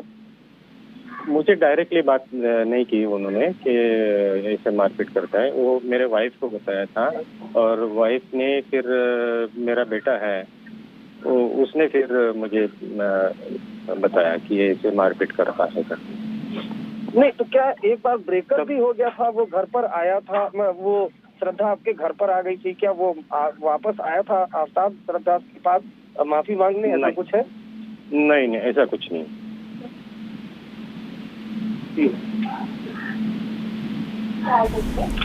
विकास जी, अरविंद एक सेकेंड। विकास जी, इसके पहले क्या आपने कभी आफ्ताब के परिवार के से मिले थे? मैंने कोशिश की, लेकिन वो मिले नहीं मुझे। क्या हुआ एग्जैक्टली बता सकते हैं हमको? मेरी वाइफ भी थी तब हम दोनों साथ में गए थे। मेरी सिस्टर गई थी, लेकिन उनका छोटा भाई था, उसने हमें अंदर घर पर आने ही नहीं दिया। वो बोले कि अभी यहाँ आना नहीं कभी, तो हम लोग फिर वापस चले आए। और उसके बाद उसके मम्मी पापा ने भी कुछ हमसे कांटेक्ट नहीं किया। तो आपके मुताबिक आफ्ताब के परिवार भी खुश नहीं थे इस रिलेशनशिप के साथ? जी जी जी। तो आफ्ताब उनके परिवार से मतलब मुलाकात नहीं की, कांटेक्ट नहीं था? कुछ नहीं। ये भी जानकारी मिल रहा है विकास जी कि एक बार जब आपने श्रद्धा से बात करने की कोशिश की, ये सालों पहले की बात है, उस समय थोड़ा सा दिक्कत हुआ था कि श्रद्धा बोल दिया कि मैं कोर्ट भी जाऊंगी आपके खिलाफ। क्या ये सच है? वो जब घर छोड़ के चले गई, तब उसके जाने से पहले उसने बोला कि मैं अभी मतलब 25 साल की हो गई हूँ, तो अभी मैं खुद का मतलब मैं अडल्ट हूँ। जी मैं अडल्ट हूँ, तो आप कुछ मत कीजिए। अगर कुछ भी अगर होता है तो मैं जिम्मेदार हूँ ऐसे बोल के। तो उसके बाद क्या आपने कभी कोशिश किया श्रद्धा से बात करने के लिए और उनको वापस घर आने के लिए? बहुत बार किया मैंने कोशिश, लेकिन मुझे कुछ बताया नहीं उसने कहाँ जाती है, क्या कहाँ रहती है। जी, और क्या आपने आफ्ताब से भी ज्यादातर बात की या उनसे भी लास्ट कब मुलाकात या बात हुआ था? किससे? आफ्ताब से। आफ्ताब से तो मेरी बात ही नहीं होती थी। जी Arvind, if you are with us, do you have any questions for Vikas ji? Vikas ji, जब ये मिसिंग की रिपोर्ट आपने दर्ज कराई तो मुंबई पुलिस आफ्ताब को बुलाई थी, और आप भी साथ में थे जब पूछताछ इंट्रोगेशन हो रही थी, तो क्या बोल रहा था? मुंबई पुलिस के सामने तो उसने डिक्लेयर नहीं किया कुछ भी। तो बोलता है हमारा ब्रेकअप हुआ है और वो कहीं चली गई है, शायद कहीं पे होगी, आप ढूंढ लीजिए। क्या उस दौरान क्या उसका हाव भाव क्या था? आपने देखा भी होगा, क्योंकि उस वक्त तो मर्डर हो चुका था, वो तो बाद में, लेकिन उसका बिहेवियर कैसा था? एकदम नॉर्मल था, जैसे वो यहाँ भी दिल्ली पुलिस में भी ऐसे नॉर्मल सी बात करता है। अभी कंफ्यूज ये ऐसे मतलब डिक्लेयर करके भी वो नॉर्मल सी बात कर रहे हैं। क्या डिक्लेयर करके मतलब? आप थोड़ा क्लियर बताएं कि मैंने मर्डर कर दिया उसके बाद। नहीं, वो कन्फेस किया ना कि श्रद्धा इज नो मोर, तब भी वो एकदम नॉर्मल बात कर रहा है। कुछ डर ऐसा कुछ लग नहीं रहा है उसको। मतलब उसको ऐसा कोई पश्चाताप नहीं था कि उसने मर्डर कर दिया? कुछ पश्चाताप नहीं था उसको। दिल्ली में और कहाँ दिल्ली पुलिस आपको लेकर गई जहाँ आफ्ताब भी था? क्या उस कमरे में गए थे आप, उस फ्लैट में? जी तभी मुझे दिल्ली पुलिस लेके गई थी, जब ये फॉरेंसिक वाले सब लेके वहाँ गए थे, तब मुझे भी लेके गए थे। तो कमरे में क्या देखा आपने? मतलब क्या चीजें कैसे देखी? क्या कोई ब्लड स्पॉट था? किस तरह से कमरा था? क्या बताया कमरे में कहाँ मर्डर किया था उसने? नहीं, उन्होंने सारे एविडेंस मिटा दिए थे, कुछ भी नहीं दिखाई दे रहा था जो इमीडिएट पता चले कि इसने ये सब कांड किया। कमरे में आपको क्या दिखा? फ्रिज दिखा था आपको जब आप गए थे वहाँ पर? फ्रिज था, जी फ्रिज था, और सारे कपड़े बिखर गए थे उसके, और सामान भी पूरे रूम में फैला हुआ था। पूरा सामान बिखरा हुआ था? जी विकास जी क्या वो, मैं फिर वही सवाल आपसे पूछना चाहता हूँ कि जब आफ्ताब को दिल्ली पुलिस आपके साथ और फॉरेंसिक एक्सपर्ट के साथ उस कमरे में लेकर गई, तो आफ्ताब क्या बता रहा था? क्या कुछ बता रहा था जो कुछ आपको जानकारी हो कि किस तरह से उसने अंजाम दिया? कुछ वो बता रहा होगा, क्राइम सीन रिक्रिएट कर रहा होगा, क्या बता रहा था? नहीं, मुझे तब उन्होंने बाहर ही खड़ा किया था, रूम के अंदर से वो इंक्वायरी कर रहे थे आफ्ताब से, और तभी मुझे थोड़ा सा सुनाई दे रहा था कि वो एक्सप्लेन कर रहा था किस तरह से उसने किया है सब ये। तब मैंने थोड़ा सुना कि ये उसने ऐसे उसको गला दबाया, फिर बाद में उसको आरी से काटा जी, और फिर और फ्रिज में रख दिया। थान पुलिस स्टेशन में कितने घंटे आफ्ताब से आपका इंटरेक्शन कराया दिल्ली पुलिस ने, और क्या कुछ उसने बोला? क्या आपने आफ्ताब से कंसर्न करने की कोशिश की? कुछ पूछा था जब कि श्रद्धा कहाँ है? क्या बोला था? दिल्ली पुलिस ने मुझे बताया कि आप पूछ लीजिए क्या पूछना है वो। तभी मैंने पूछा क्या श्रद्धा किधर है, तो उसने इमीडिएट बोल दिया कि श्रद्धा इज नो मोर। तब मैं पूरा मम हो गया, मेरे को कुछ मतलब आगे पूछने के लिए हिम्मत ही नहीं हुई। तो उसने कुछ बताया नहीं कि क्यों मर्डर किया आपका? जब रिलैक्स हुए होंगे तो पूछने की कोशिश की होगी आपने कि क्यों? नहीं, उसके बाद तो मेरी हिम्मत ही नहीं हुई। तो पुलिस स्टेशन में भी उसका बिहेवियर कैसा था? सॉरी, पुलिस स्टेशन में भी उसका बिहेवियर कैसा था? एकदम नॉर्मल बिहेव कर रहा है, कुछ उसको मतलब ऐसा डर सा कुछ नहीं दिखाई दे रहा है। अब पुलिस ये भी बता रही है विकास जी कि जब श्रद्धा का मर्डर कर दिया तो किसी और भी लड़की को लेकर वो आया था फ्लैट में, तो आपको ये जानकारियां मिल रही हैं, तो क्या आपको आफ्ताब का जो बिहेवियर देखा क्या लग रहा है? वो उसने तो पहले तो कुछ बताया नहीं, वो सामने बात अभी कुछ सामने आ रहा है कि ये वो दूसरी लड़की भी आई थी करके, ये तो अभी पता चल रहा है। मेरा एक सवाल है ये, देखिए कि आपने चूंकि जो एफआईआर की कॉपी है वो इंडिया टुडे के पास है, जिसमें आपने ये सारी चीजें बताई हैं कि जब आपने श्रद्धा को रोकने की कोशिश की तो उसने भी कहा कि मैं 25 साल की हो गई हूँ, बालिग हो गई हूँ, और लगातार 2019 से रिलेशन में था, लेकिन श्रद्धा के साथ उसने कई बार मारपीट की थी, माँ को भी बताया था, एक बार वो घर पर भी आई थी, तो कहीं ना कहीं ये क्राइम की दस्तक तो थी ना, एक आहट तो थी कि वो लड़का किस तरह के, उसका माइंडसेट कैसा है जब वो एक लड़की के साथ मारपीट कर रहा है जब रिलेशन में। तो क्या आपने कभी ये सोचा कि उसको कन्विंस करें कि ये गलत है या अगर मारपीट कर रहा है, क्या कभी श्रद्धा घर वापस आने का उसने मन बनाया था कि नहीं मैं इस रिलेशन को ब्रेकअप करके वापस घर लौट जाती हूँ, कभी तो? नहीं, मैंने तो कोशिश करना चाहा लेकिन वो हमसे दूर रहने लगी। ये तो दूर लगने लगी, क्या इसमें आफ्ताब ने भी कोशिश की थी कि वो कुछ ऐसा कन्विंस उसको करने की कि आपसे दूर हो जाए? उसने शायद उसको मना किया होगा कि वहाँ जाइए, मुझे ऐसे ही लग रहा है वो, क्योंकि कभी कांटेक्ट ही नहीं कर पाई। पुलिस ने आपसे के बयान लिए, क्या क्या आपसे मांगा पुलिस ने, दिल्ली पुलिस ने? क्या डीएनए सैंपलिंग ली आपकी ये भी डीएनए? जी दे दिए मैंने सैंपल। डीएनए लिया? हाँ, डीएनए के लिए वो भेज दिए उन्होंने सैंपल। अभी रिपोर्ट अच्छा, तो नहीं कहाँ है पर जब लेकर गई थी, कहाँ पर आपको लेकर गई थी, कहाँ डीएनए लिया? एम्स हॉस्पिटल में। एम्स में? जी। क्या कहा, किस लिए डीएनए ले रहे हैं, कुछ बताया? नहीं, बस उन्होंने सैंपल ले लिया, ब्लड सैंपल, और बोले कि अभी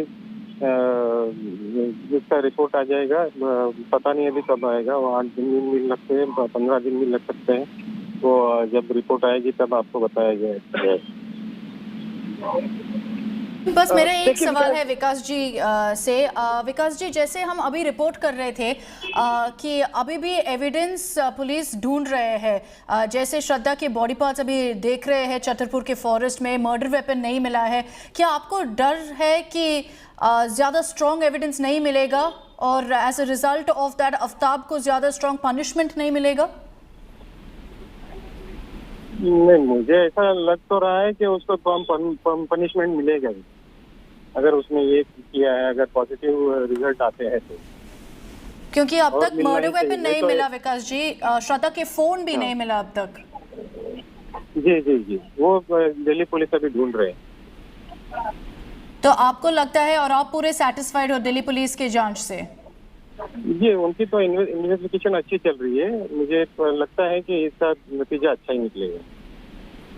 विकास जी, जैसे मतलब 1-2 दिन से जितना भी इंफॉर्मेशन निकल रहा है इस केस में, कैसे आफ्ताब ने बहुत अब्यूज़ किया श्रद्धा को, कैसे ये पूरा हत्या किया था, कवरअप किया था, आपको क्या लगता है कि आपके हिसाब से जस्टिस कैसे मिलेगा इस केस में? जस्टिस तो मैं तो एक्सपेक्ट कर रहा हूँ जो उसने किया है उसकी सजा सिर्फ फांसी होनी चाहिए, और कुछ नहीं। जी, हम समझ सकते हैं कि आप क्यों ऐसे मांग कर रहे हैं, because of the kind of details that have come out. Arvind, my apologies for interrupting you, go ahead Arvind. Okay, looks like we have lost the connection with Arvind. लेकिन विकास जी, जैसे आप बता रहे थे हमको कि दिल्ली पुलिस के जांच से आप खुश हैं, आपको लगता है कि जितने भी एविडेंस है सब निकल आएगा इसमें? सब मिटाएंगे, अभी कुछ दिखाई नहीं दे रहा वहाँ पे कुछ भी। तो आप मैडम, मैं बाद में बात कर सकता हूँ, जरा बिजी हूँ अभी। ठीक है, Vikas Walkar ji, thank you for joining us here on India Today. So that's Shraddha's father there speaking to us in detail. This last time he spoke to us, he did give us details of how he found out and reported to the police that Shraddha was missing. This time around saying that he's handed over his DNA samples to, in fact, the authorities. At this point, the tests are being conducted also to identify if the body parts that have been found in the Chhatarpur forest actually belong to Shraddha or not, for which those DNA samples that the cops have taken from Shraddha's father, Vikas Walkar, are very, very important. So he's confirmed that he's handed over those DNA samples, but is yet to get any sort of information from the police on whether they're a match or not. Let's cut across to more breaking news that's coming in at this point. Aftab has been shifted from the Mehrauli police station for security reasons. He's been at the Mehrauli police station for the last few days. Now we're being told that he's going to be moved out of this police station due to security reasons. There's been a lot of anger across the country over what's happened. We were also telling you here on India Today that he is being constantly monitored. There's a CCTV camera right outside his cell. There's always 24/7 also personal monitoring that's happening with guards posted right outside his cell. Now we're being told that Aftab will be moved out of the Mehrauli police station. We don't have details just yet as to exactly where he will be shifted to. Which police station will he be taken to next? It is a possibility that the Delhi police could keep that under wraps, seeing as the outrage that's speaking against Aftab right now. Also keep in mind that today is going to be produced in court, so this could be part of a routine to ensure that they waylay any people who try to gather there and try to essentially get a glimpse of Aftab. So they're trying to ensure that none of that happens. So perhaps because of that, they've decided to shift him out of Mehrauli police station, take him to an undisclosed location and then produce him in court for the hearing. So this is the big breaking news that's coming in right now. Aftab being shifted out of the Mehrauli police station due to security reasons. Here on India Today, we're getting you the inside track. We're hearing at this point that he's been moved to another location. We don't have the details of exactly where that is, if he's been moved to another police station or whether this is to ensure that he can be taken to the court smoothly without any problems or crowds gathering at the Mehrauli police station.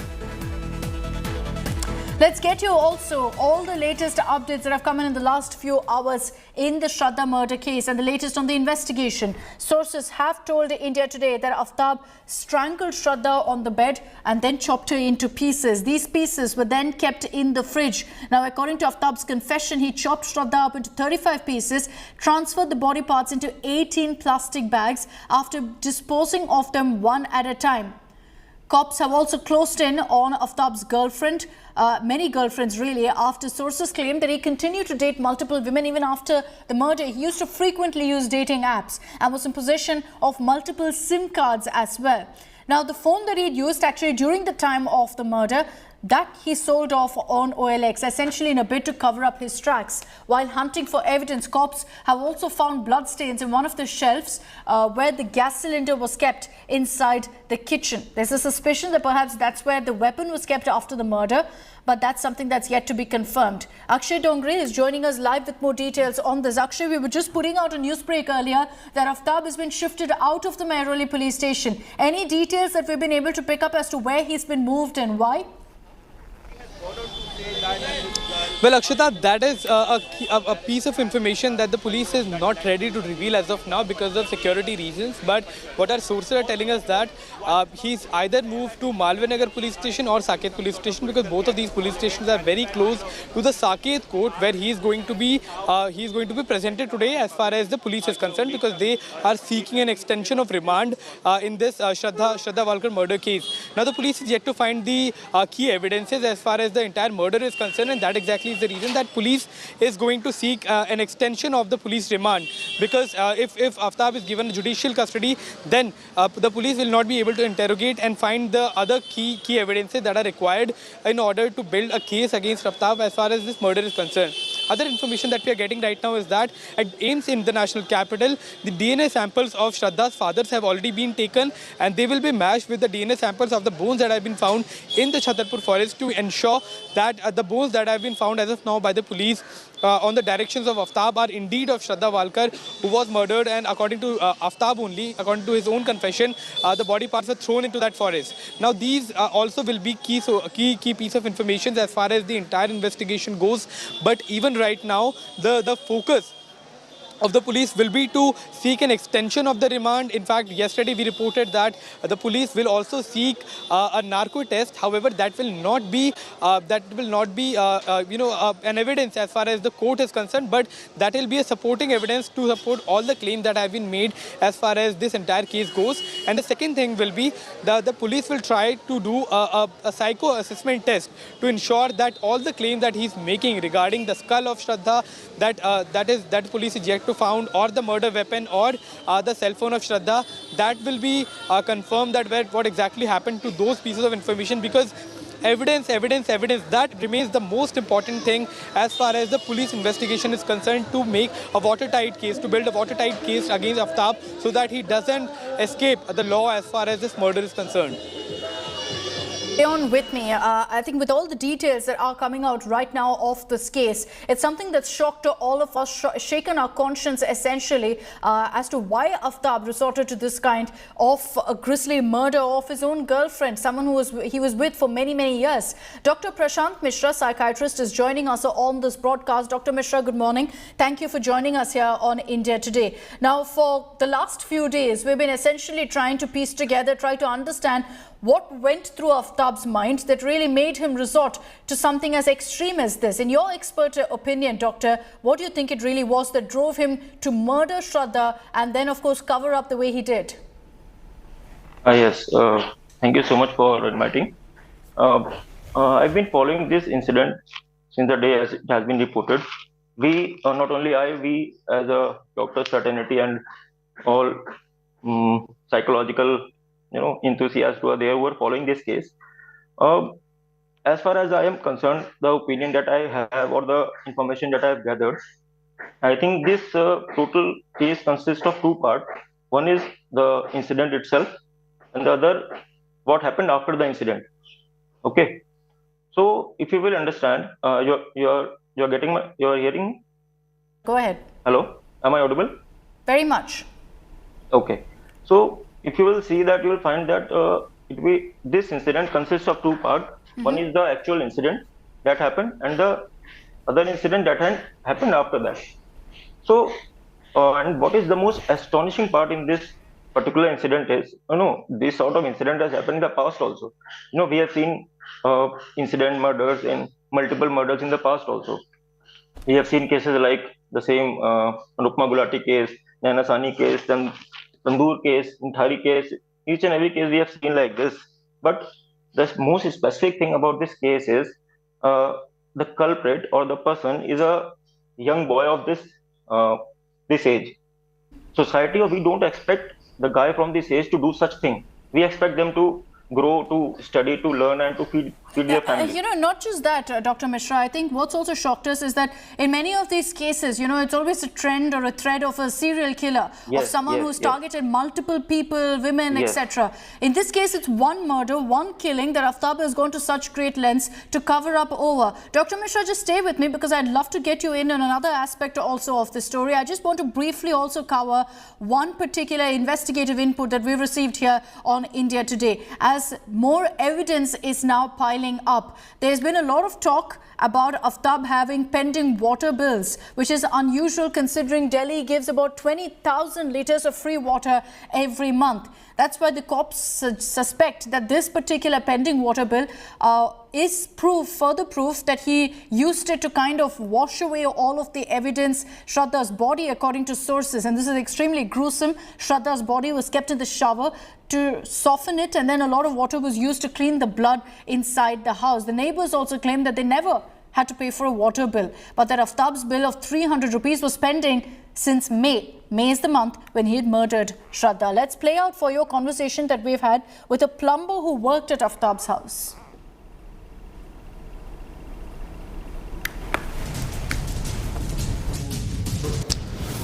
श्रद्धा हत्याकांड में रोजाना नए खुलासे हो रहे हैं। अब ये थ्योरी निकल कर आई है कि आफ्ताब ज्यादा पानी इस्तेमाल करता था और उसका जो पानी का जो बिल है वो भी बकाया है 600 रुपए, क्योंकि उसने जो सब्सिडी की लिमिट होती है 20,000 लीटर उससे ज्यादा पानी इस्तेमाल किया।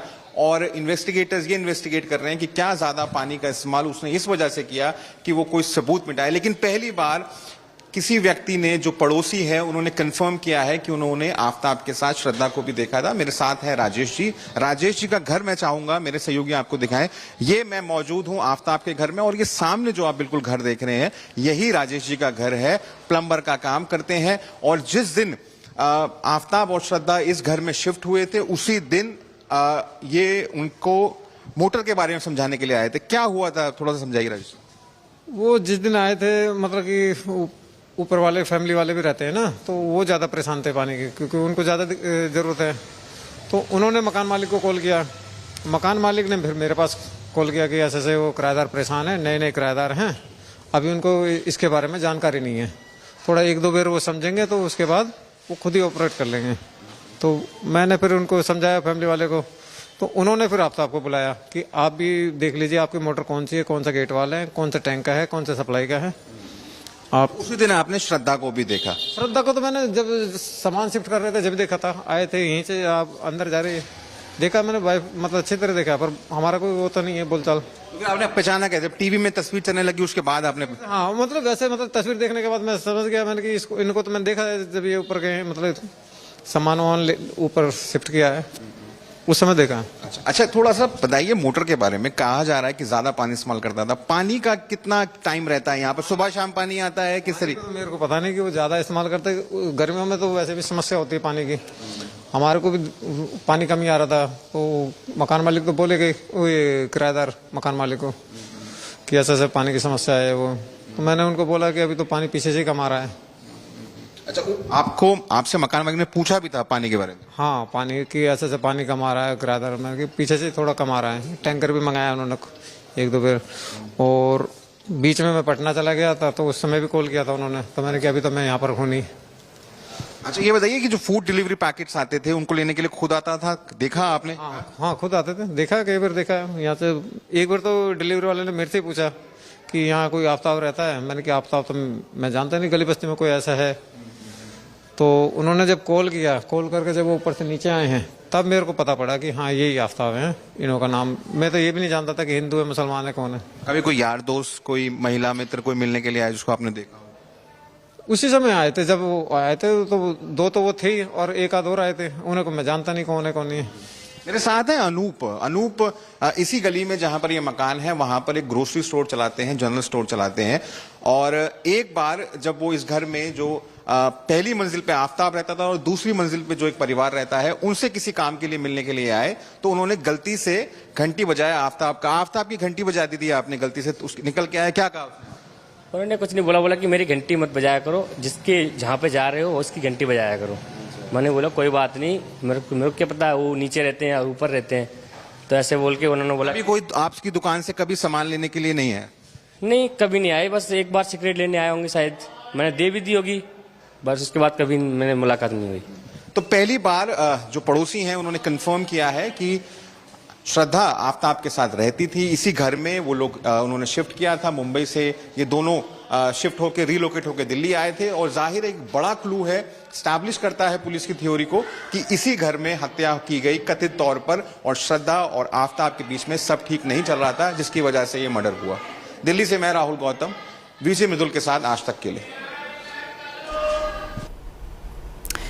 So we played out that exclusive conversation for you here on India Today. Why is a water bill of crucial evidence for the Delhi police? Here's why.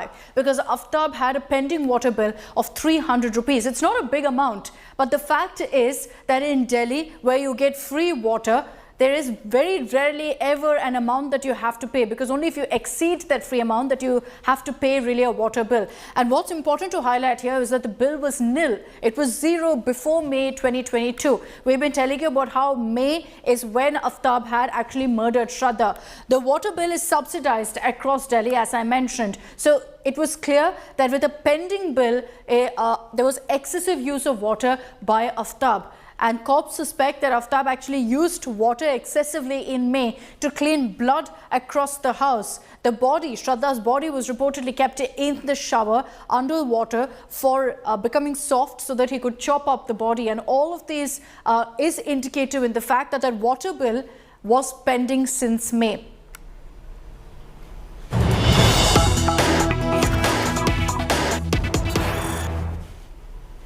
Let's cut across live now to Jharkhand Chief Minister Hemant Soren, who's currently speaking before appearing before the ED. ताकत नहीं रख रहा था, आज उस पनडब्बी को धीरे धीरे बाहर लाने का प्रयास किया जा रहा है। आपने देखा चुनाव आयोग महीनों पहले राज्यपाल महोदय को अपना मंतव्य दे चुका है, लेकिन राज्यपाल महोदय अभी तक उस लिफाफा को उन्होंने नहीं खोला। मुझे लगता है कि वो भी किसी समय का इंतजार कर रहे थे। और आपने सुना है, पूरे देश के खबरों में चला, महामहिम ने दूसरा मंतव्य चुनाव आयोग से मांगा है, जो बिल्कुल ही असंवैधानिक था। और जब हमने इसकी जानकारी चुनाव आयोग से लिया तो पता चला कि महामहिम ने कोई दूसरा मंतव्य नहीं मांगा, लेकिन खबरों में चलाता जरूर है, उनका बयान जरूर आता है और राज्य में फटाके बम फोड़ने की बात करते हैं और उनका बयान आता है, ईडी का सम्मन चालू हो जाता है और उसके बाद धड़ाधड़ सत्ता पक्ष के विधायकों पर छापामारी होती है, कभी इनकम टैक्स का, कभी ईडी का। बड़ा दुर्भाग्य। और जो मुझे अभी जो खबर आ रही है, और भी विधायकों के ऊपर, सत्ताधारी विधायकों के ऊपर ये छापा मारने की तैयारी कर रहे हैं। ये कहीं ना कहीं राज्यपाल भी राजनीतिक से जो संवैधानिक पद है, जिसको हम कहते हैं कि ये पार्टी से संबंध नहीं रखता है, निष्पक्ष का विचार आता है, लेकिन मुझे नहीं लगता है ऐसे कार्यकलाप से कि वो ऐसे षड्यंत्रकारी राजनीतिक को और दलों को संरक्षण दे रहे हैं। तो इसलिए मैं अपनी बातें, जो मोटा मोटी जो आरोप एजेंसियों के तरफ से है, उसकी प्रति आपको उपलब्ध कराया जा रहा है कि किस तरीके से जो आरोप है वो आरोप निराधार होता है।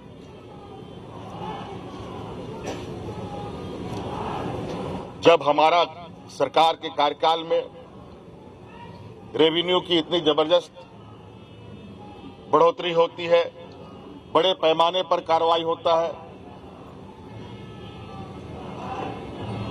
और जब इनकी हमारे विपक्षियों की पूर्व की सरकार थी, उस समय के आरोपों को देखें, रेवेन्यू में भी नुकसान, कार्रवाई में भी धीमी गति। जब राज्य के संसाधन को हम बढ़ा रहे हैं, राज्य के समग्र विकास की एक लंबी लकीर खींची जा रही है, आज ऐसे में कहीं न कहीं सरकार की जो छवि है और सरकार के ऊपर जो विश्वास राज्य के जनमानस पर बढ़ा है, विपक्षियों को बिल्कुल अब ये स्पष्ट हो चुका है कि वो अब राजनीतिक हाशिए पर जा चुके हैं। तो आज मुझे लगता है इस देश का लोकतंत्र का सम्मान होना चाहिए और लोकतंत्र के अंदर जो कार्य करने वाले लोग हैं उसको भी निष्पक्ष तरीके से अपना काम करना चाहिए। और मैं बिल्कुल आश्वस्त और विश्वास के साथ कह सकता हूं, और आज मैं जा रहा हूं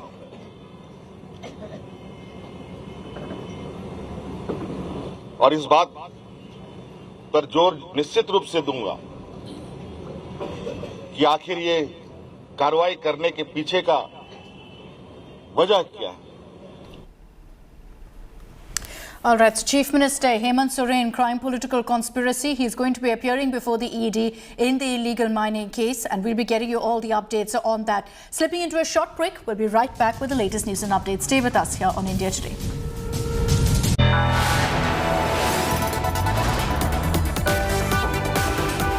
You are watching India Today.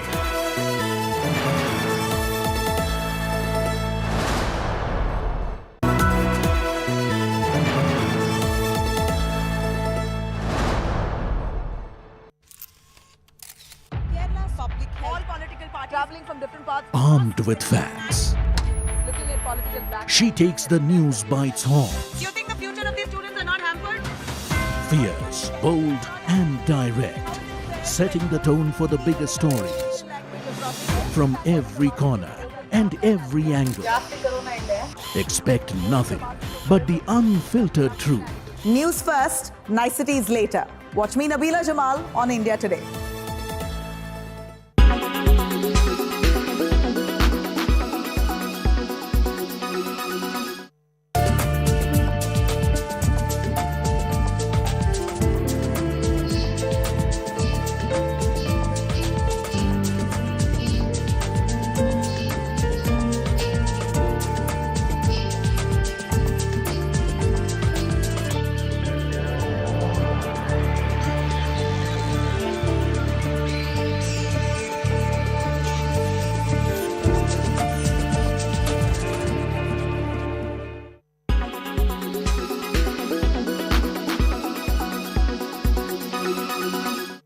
Everyone's busy finding what's trending.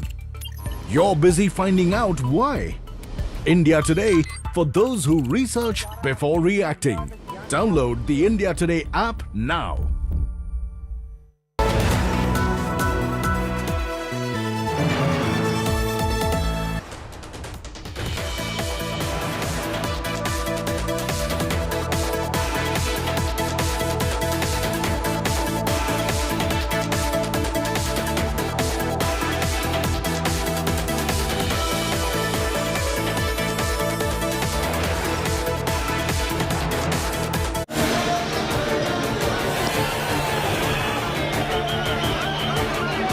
आम आदमी पार्टी को लग रहा है कि कुछ ना कुछ सीटें वो सूरत जैसे अर्बन पॉकेट्स में निकाल पाएगी और आपके गढ़ में आपको चोट पहुंचा पाएगी।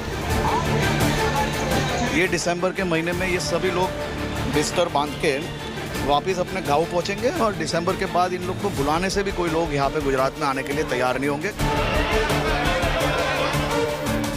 गुजरात की जनता ने हर समय ये लोगों का हिसाब एकदम बोलते हैं ना कि ब्याज के समय तो उनका हिसाब ठीक से करते हैं और दिसंबर महीने के चुनाव के रिजल्ट में ये हिसाब हो जाएगा।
watching India Today.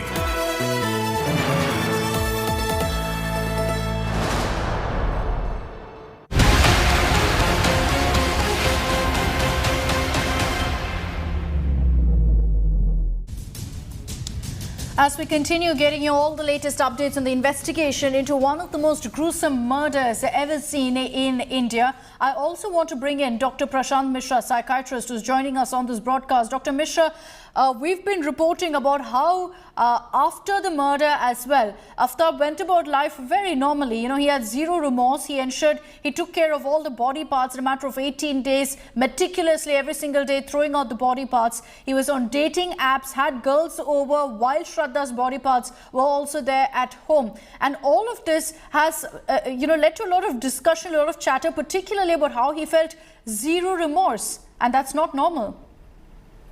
Yeah, Akshita, exactly. I hope you finished. Yep. Yeah. So, yeah, you are right. Exactly. This sort of personality or this sort of incident that we are talking about, the incident that happened after the murder, that meticulous planning or the meditated planning or what we call the incident exactly, if we describe, it is called as a defensive dismemberment, if we talk in a legal term, because the dismemberment is the mutilation of the body that was done after the death, and it was part of his defense basically. So he just didn't want to get caught. So the mind or the meditated attempt that he did was only to hide his act. But the incident that exactly happened was the crime of passion. They were fighting, they were arguing, and some incident happened. He didn't plan anything. He didn't use any other method. He just grew up and he just strangled her. So if you will see, you will find that there are two different aspects to this particular incident. And you very well mentioned that there were other serial crimes. But I don't want to, I don't want to speculate anything, but we don't know anything about his past right now. Okay. We don't know that something like this has ever happened in the past, first of all. Second, we don't know anything. If he didn't get caught. So suppose something would have happened and we might not have, police might not have able to caught him. Then there are chances that these incidents might get repeated in the future also. So based on what the police has said, Dr. Mishra, the hints perhaps were in the fact that in the last few years he was abusive towards Shraddha. Yes. He did get violent several times. Some reports suggest that he tried even to kill her before this, but then when she broke down, got very emotional, he kind of held away. Another aspect of this that I want to talk about is the psyche of the victim of Shraddha, who over the last few years was in this relationship, was clearly very invested in the relationship, wanted to get married to Aftab. This despite the fact that he was abusive to her. They fought over several issues as well. So I think very often the question that comes up is, why didn't she leave him? Yes, exactly. That's a most important question that one should ask about the victim's perspective. Look, in this part, which the person whom we are talking about is displaying a personality called antisocial personality, or in layman term, we can say that sociopathic or psychopathic personality. And in this personality, person creates such sort of aura initially that people or the we can say that the girl initially get attracted to them, or any person per se can get attracted to them. We have seen cases like they initially behave in a very charming way. Okay, they try to attract other people to gain or to manipulate initially to fulfill their benefit. In this case also, the similar incident happened, but they can't continue this image for long. No, once a while they have to display their actual image. So once that actual image gets open out, then the victim definitely tries to move out from that relationship. But the personality which we are talking about, they take that as a defeat. They won't let you go out. They will create such an emotional turmoil in your life that you will see that you will not able to move out and you will not able to live in also. So it's a difficult situation for a person to live in this particular situation. The ideal should be one should have asked for help, okay, ask for any psychological help or any psychiatric help, that what needs to be done. But the person or the personality that are there, they generally don't allow any sort of intervention or any sort of therapy because they think they are right. they generally rationalize these things. Okay, we have seen that if somebody steals, we say that a person says that ye to amir tha, oh, the guy was rich, I steal from the rich guy and gave it to the poor. So the mentality is they generally tend to rationalize the event so that they don't feel any guilt or remorse. Sometimes they feel remorse, sometimes they feel guilt, but they tend to rationalize.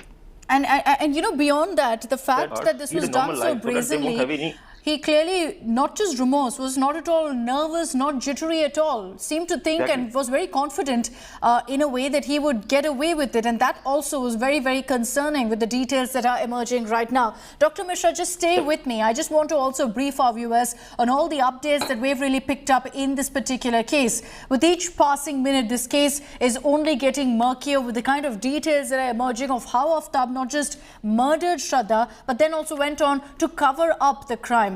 Now, I mentioned earlier about how he's confessed that he actually tried to kill Shraddha earlier as well. He changed his mind after she broke down, she got very emotional and started crying. He claims at that time too, he had thoughts of killing her because they had argued over marriage. Surgical gloves lying at Aaftab Ameen Poonawala's Chhatarpur flat. The same flat that he shared with his live-in partner, Shraddha Walkar. The same flat where he strangled her and then chopped up her body in 35 pieces. I'm standing right outside the room of Aaftab, and I'll just show you a very crucial evidence. You know, inside the room you can see these are the latex surgical gloves. Now these are the exclusive visuals that we are showing on our channel for our viewers.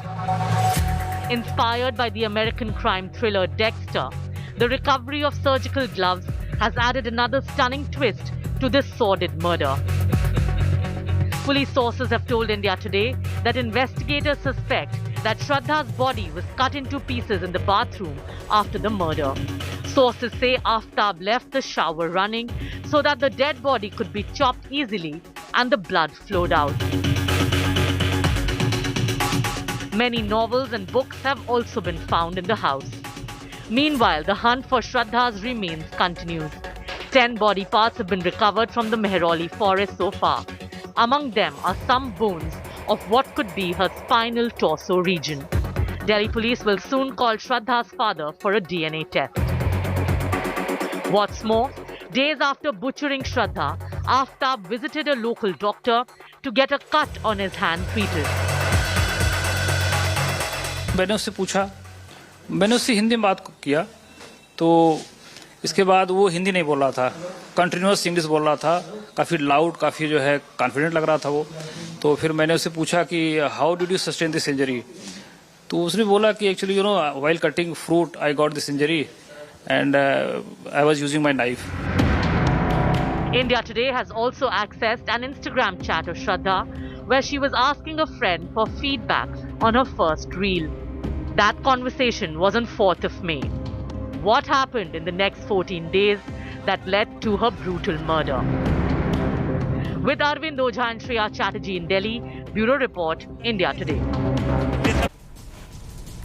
Now, the details that are emerging of the sordid case continue to, of course, shock us all as a nation. Let's get you the information that the Delhi police has put out so far. Based on questioning Aaftab and all the information, the evidence that they've been able to pick up, Aaftab actually strangled Shraddha to death on the bed in their home in Mehrauli. Then he moved her body to another location, cut up her body into 35 pieces and then packed them all in 18 plastic bags, which were then moved into a fridge in the house.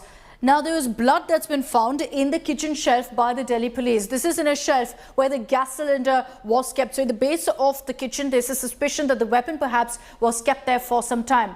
Aaftab had a pending water bill of 300 rupees. The reason this is important is because there's subsidized water supply in Delhi, and this leads to the cops believing that he used water to kind of ensure that all of the blood was taken care of within the home. Now, also, Aftab had several girls over to his home even after the murder, and cops are now closing in on their identity as well. He got in touch with these girls on dating apps. Initially, it was suspected that he was just a one dating app on Bumble. Now it's been confirmed that he used many of them and also used multiple SIM cards to ensure that he could be on all of these apps using different numbers. The one mobile, however, that he used during the murder in May, Aftab, to cover up his tracks, had sold off that mobile phone on OLX. So he thought that he'd committed the perfect murder, and for 6 months he was of course believing that nobody was going to be looking for Shraddha and that he'd gotten away with the crime. It took her friends to realize after 6 months that something was amiss, and then of course they alerted her family, who thereby approached the police. Shraddha's body was chopped up into 35 parts by Aftab, who was her live-in partner. She was in a relationship with him for several years. At this point, while the cops are going forward with the investigation, there are some concerns also, because there are several links that are missing right now. Body parts that are missing. The weapon that was used to chop up Shraddha's body, which was reportedly a saw, that hasn't been found either. So clearly the dots in this gruesome murder are yet to be connected.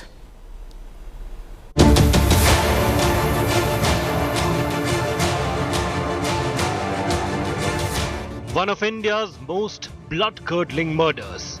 Despite the mind-numbing findings and horrifying revelations, there are several missing links which the cops are still groping for.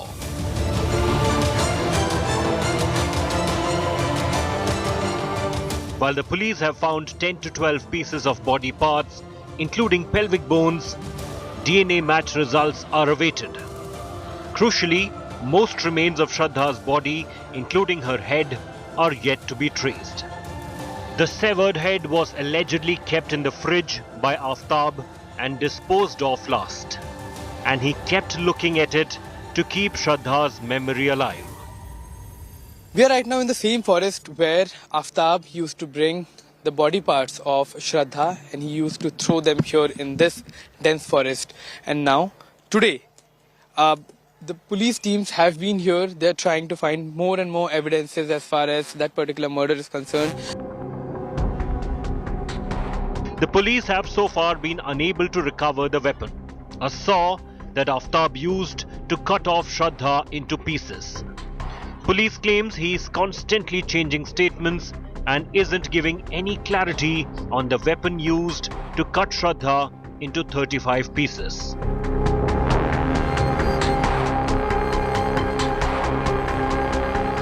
As Aftab used to make 2 AM trips every day to dispose of his slain girlfriend's body parts, cops suspect he used a carry bag or a backpack. Finding it can join many missing dots.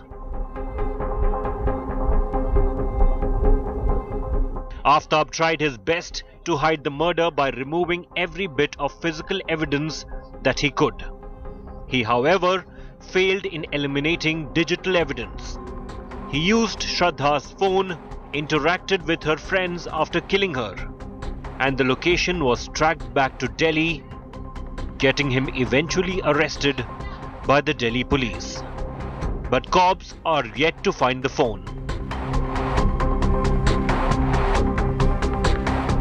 Aftab managed to dispose of blood-stained clothes in a garbage van right after strangling Shraddha and cutting her body. But when the police visited his house, they found it cleaned with chemicals to wipe out blood stains and DNA traces. With many missing links in the case, the Delhi and Mumbai police have a lot on their plate. With Akshay Dongre, Rahul Gautam and Shreya Chatterjee in Delhi, Bureau Report, India Today.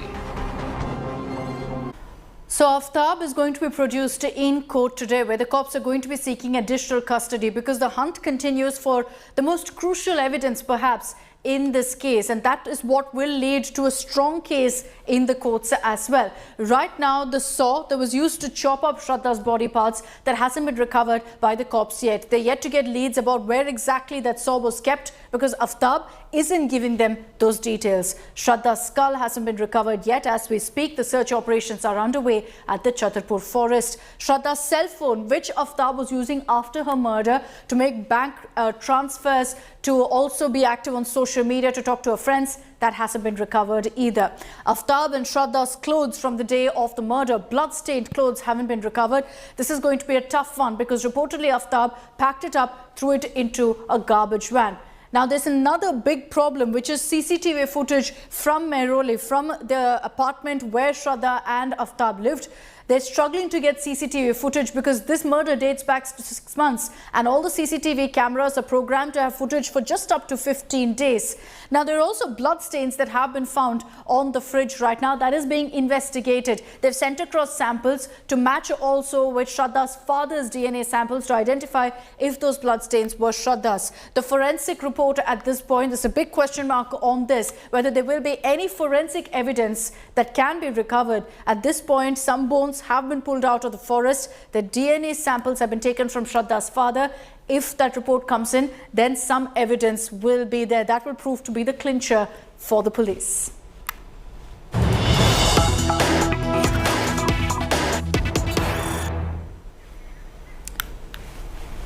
All right, these are live images that we're getting to you of Chief Minister Hemant Soren making his way now to the ED office. There have been protests, there's been endless drama that's been playing out in the illegal mining case. Hemant Soren now, as we speak, making his way to the ED office. Just a few moments ago, he'd also addressed a news briefing where he'd lashed out at the government, saying all of this is a political conspiracy to destabilize his government in Jharkhand.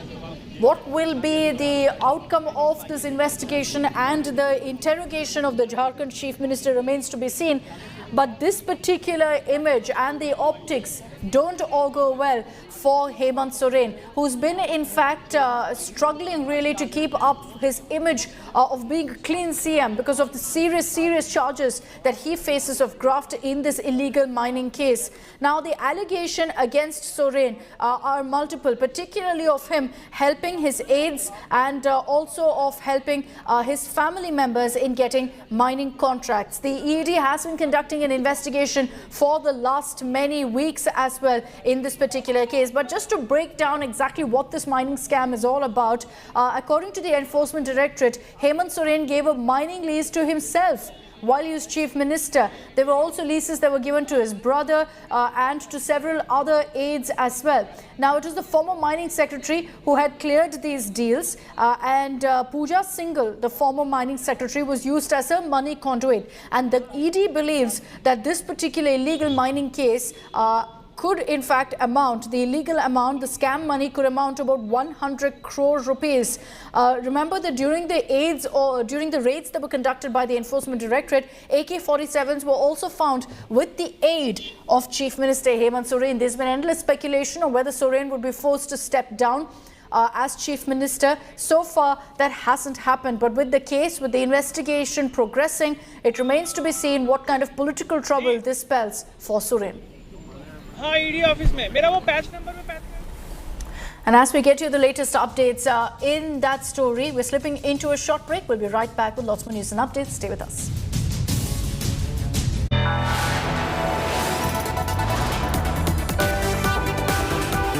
You are watching India Today.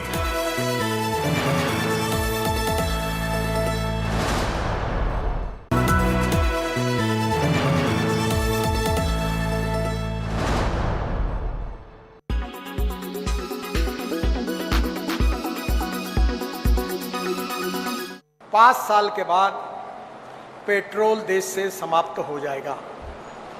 आपकी scooter, आपकी car एक तो hydrogen पे होगी, green hydrogen पर, या ethanol पर, flex engine पर होगी, या सीएनजी और एलएनजी पर होगी। India's clean energy transition is rapidly underway, but can it replace petrol?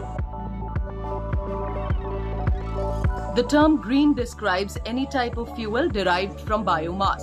This includes all kinds of organic matter from plant and animal.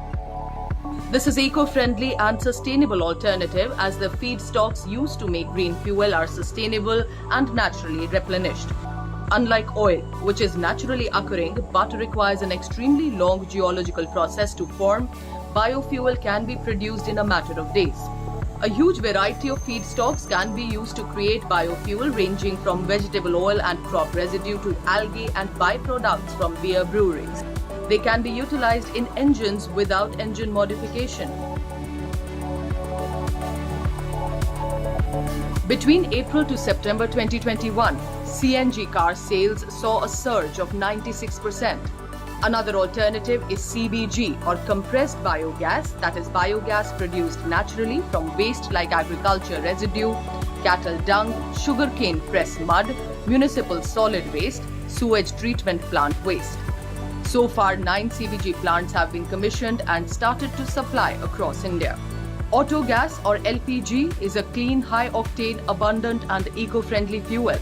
The use of LPG as an automotive fuel has become legal in India with effect from 24th April 2000.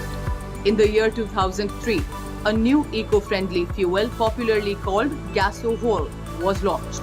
This fuel combines petrol with 5% ethanol obtained from the sugarcane molasses available throughout the country. India has achieved the target of supplying 10% ethanol blended petrol extracted from sugarcane and other agriculture commodities, and aims to double it by 2025-26 to cut oil import dependence and address environmental issues.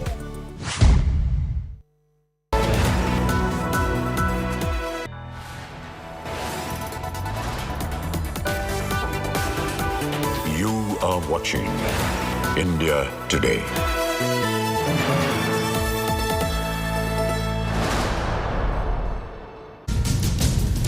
Welcome back. Let's get you the big international story of the day. Republicans have won majority in the U.S. House. This is the U.S. House of Representatives. Republicans amassed 218 seats to win a majority by a narrow margin. The victory sets the stage for 2 years of essentially a divided government. The narrow victory will give Republicans the power to rein in Biden's agenda. The majority will enhance chances also of Donald Trump, as he announced just yesterday that he would be running for president in 2024. Even though the loss takes away some of the president's powers in Washington, Biden has congratulated the Republicans for their victory in the U.S. House. With this victory, United States have now returned to their pre-2021 power sharing.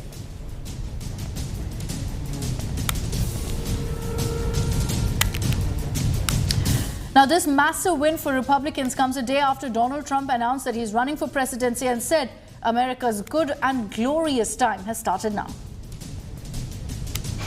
Something is wrong with their thinking. Under Biden and the radical Democrats, America has been mocked, derided, and brought to its knees, perhaps like never before.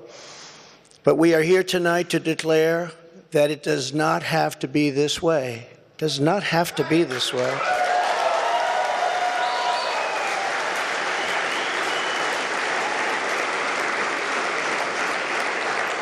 Two years ago, we were a great nation, and soon we will be a great nation again.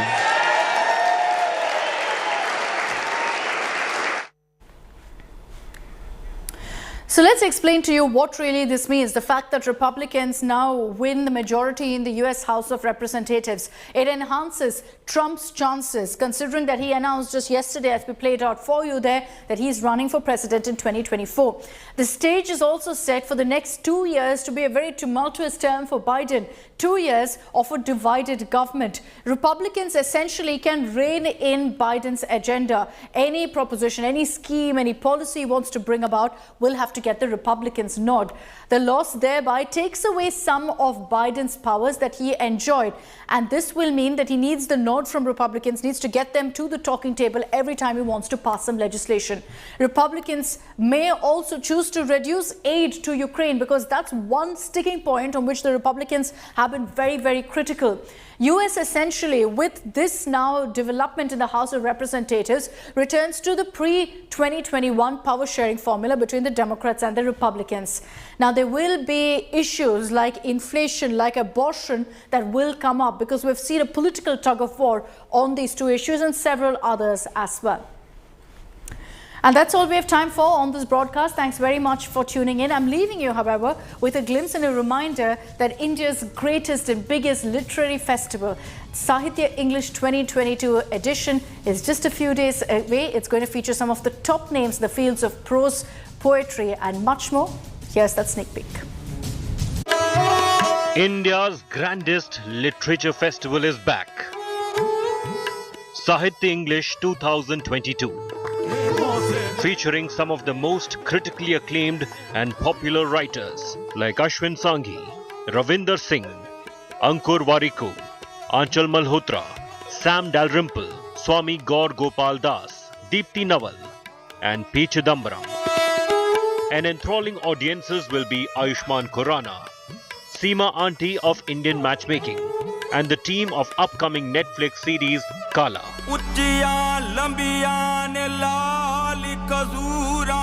And entertainment with Kutle Khan,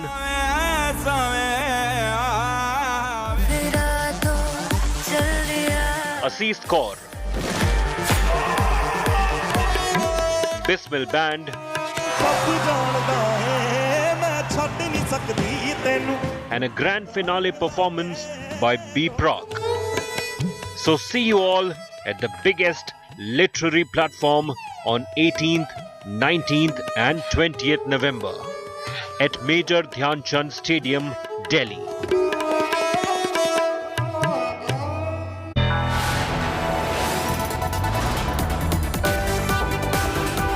You are watching India Today.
Everyone's busy finding what's trending.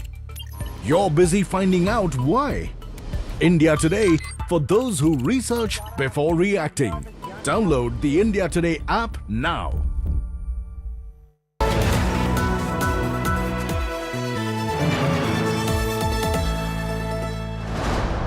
Presented by धूल आए पर घर पे ना टिक पाए।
Very good afternoon. You're watching India Today. I'm Nabila Jamal. Some gory details coming forward on Shraddha's murder case in Delhi. We're going to take you through those details. The headlines first.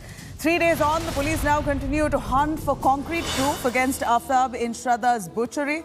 Cops to seek further remand of Aftab. Bones have been recovered from the forest, matched with Shraddha's father's DNA. Now more proof emerges against Aftab. He had 300 pending water bills, despite 20,000-litre free water in the national capital. Cops conclude that he used so much water to soften Shraddha's body before chopping it. Congress leader Kamal Nath faces flak for cutting a temple-shaped cake which had Hanuman on top of it during his birthday celebrations.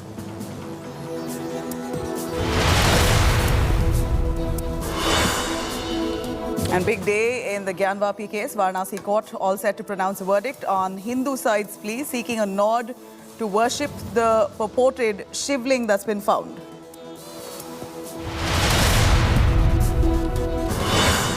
And Jharkhand Chief Minister Hemant Soren appears before the Enforcement Directorate in connection to the illegal mining case. JMM Chief has slammed the Enforcement Directorate's action, calls it vindictive, says his party stages a protest now.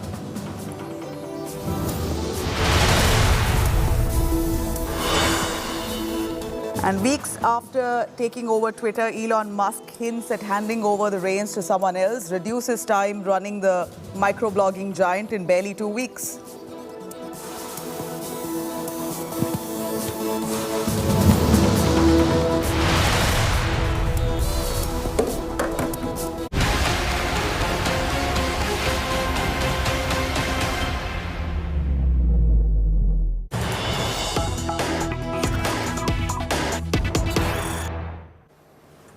All right, now big update coming in Shraddha's murder probe. The Delhi police is all set to match Shraddha's DNA with a severed head that they found in Pandav Nagar just days after Shraddha was killed.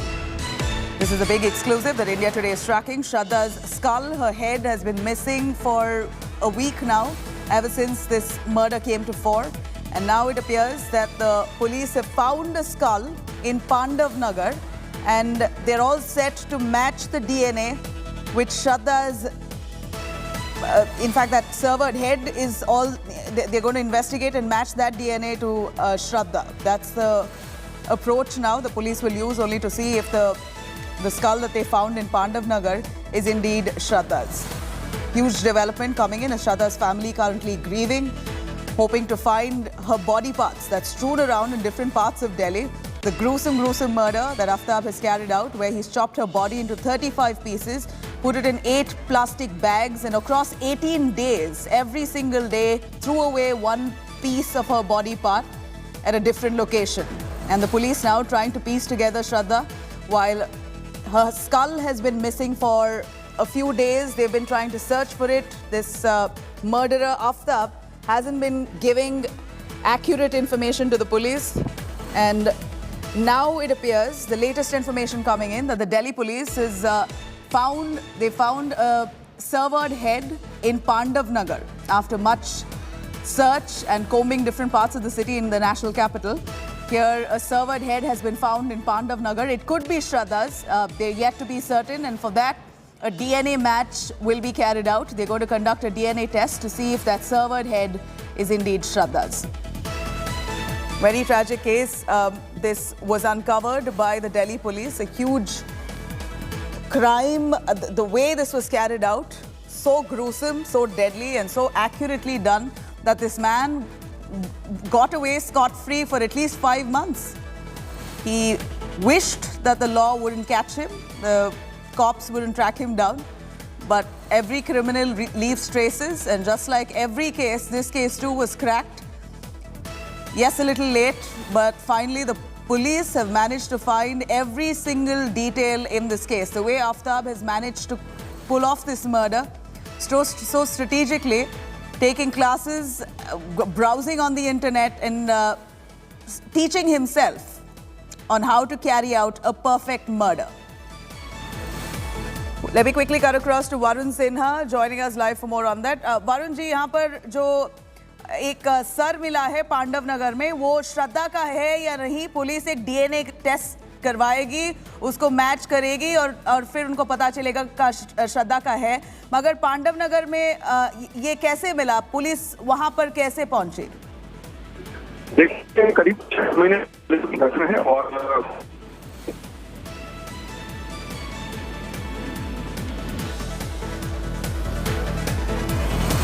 All right, I'm going to try and patch Varun. It seems to be a connection error, but from what we know for now, Pandav Nagar, police have arrived. They found a skull there and they're trying to match it with Shraddha's DNA to see if it is Shraddha's. Now, a lot of missing pieces that the police will have to piece together. Gruesome details that continue to unravel in this horrific murder case of Shraddha. Sources have told India Today that Aftab strangulated Shraddha on the bed and then chopped her into multiple pieces. In fact, the 35 pieces that were kept in a fridge in 18 plastic bags before being disposed of one at a time. Cops have also closed in on Aftab's girlfriends right after he murdered Shraddha. It appears that he's gotten onto dating apps and met multiple women post that and continued to date despite Shraddha's body parts being in that house. He's also called women over. One girl has even stayed at the house while Shraddha was murdered and placed in the refrigerator. Aftab is used, in fact, he used to frequently use dating apps and was in possession of multiple SIM cards as well, as per the police. Aftab also sold his phone on OLX right after the murder. While hunting for evidence, cops also found blood stains on one of the shelves where the gas cylinder was kept inside the kitchen.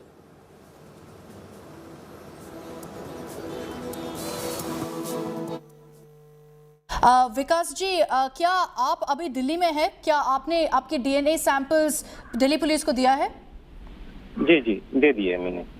और उससे क्या आपको कुछ confirmation मिला है कि जो भी बॉडी पार्ट्स फॉरेस्ट में मिला है वो श्रद्धा की है? नहीं, अभी रिपोर्ट तो आई नहीं है, ऐसे बोल रहे हैं वो लोग। आप दिल्ली में हैं अभी? नहीं, अभी मुंबई में हूँ। और आपको दिल्ली पुलिस अब तक क्या कम्युनिकेशन दिया है विकास जी इन्वेस्टिगेशन के बारे में आफ्ताब के खिलाफ? कि क्या सबूत मिला है उनको? नहीं, फिलहाल तो कुछ बता नहीं रहे वो लोग कि अभी रिपोर्ट डीएनए रिपोर्ट जब तक नहीं आती है तब तक कुछ नहीं बोल सकते, ऐसे बोल रहे। विकास जी, हमको ये जानकारी मिला है कि मई के पहले भी एक बार आफ्ताब ने श्रद्धा को मारने के लिए कोशिश की। क्या उस समय श्रद्धा ने आपको कॉल किया?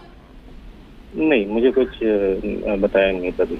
तो आपको कुछ जानकारी नहीं था कि श्रद्धा ने शायद एक अब्यूसिव रिलेशनशिप में थी? क्या बताइए। नहीं, आप पूछिए। आपने लास्ट कब बात की श्रद्धा से और क्या उस समय आपने आफ्ताब के बारे में, उनकी रिलेशनशिप के बारे में पूछा था विकास जी? नहीं, उनके रिलेशनशिप के बारे में तो पहले ही पता था मुझे, 2020 में जी। लेकिन और लास्ट बात मेरी 2021 में हुई है, अराउंड अगस्त में। और उस समय कुछ नहीं बोली थी रिलेशनशिप के बारे में, आफ्ताब के बारे में?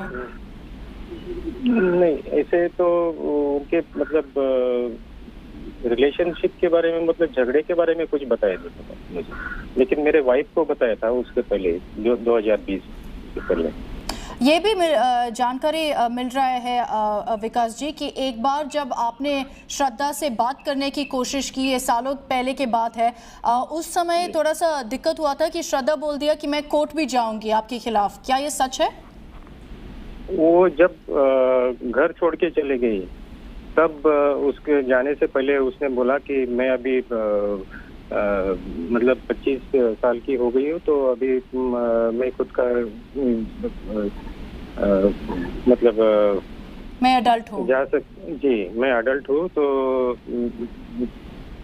आप कुछ मत कीजिए, अगर कुछ भी अगर होता है तो मैं जिम्मेदार हूँ, ऐसे बोल के। तो उसके बाद क्या आपने कभी कोशिश किया श्रद्धा से बात करने के लिए और उनको वापस घर आने के लिए? बहुत बार किया मैंने कोशिश, लेकिन मुझे कुछ बताया नहीं, उसने कहाँ जाती है, क्या कहाँ रहती है। जी, और क्या आपने आफ्ताब से भी ज्यादातर बात की या उनसे भी लास्ट कब मुलाकात या बात हुआ था? किससे? आफ्ताब से। आफ्ताब से तो मेरी बात ही नहीं होती थी। विकास जी, जैसे हम अभी रिपोर्ट कर रहे थे कि अभी भी एविडेंस पुलिस ढूंढ रहे हैं, जैसे श्रद्धा के बॉडी पार्ट्स अभी देख रहे हैं छतरपुर के फॉरेस्ट में, मर्डर वेपन नहीं मिला है। क्या आपको डर है कि ज़्यादा स्ट्रॉन्ग एविडेंस नहीं मिलेगा और as a result of that Aftab को ज़्यादा स्ट्रॉन्ग पनिशमेंट नहीं मिलेगा? नहीं, मुझे ऐसा लग तो रहा है कि उसको पनिशमेंट मिलेगा ही, अगर उसने ये किया है, अगर पॉजिटिव रिजल्ट आते हैं तो। क्योंकि अब तक मर्डर वेपन नहीं मिला विकास जी, श्रद्धा के फोन भी नहीं मिला अब तक। जी जी जी, वो दिल्ली पुलिस अभी ढूंढ रहे हैं। तो आपको लगता है, और आप पूरे सेटिस्फाइड हो दिल्ली पुलिस के जांच से? जी, उनकी तो इन्वेस्टिगेशन अच्छी चल रही है, मुझे तो लगता है कि इसका नतीजा अच्छा ही निकलेगा।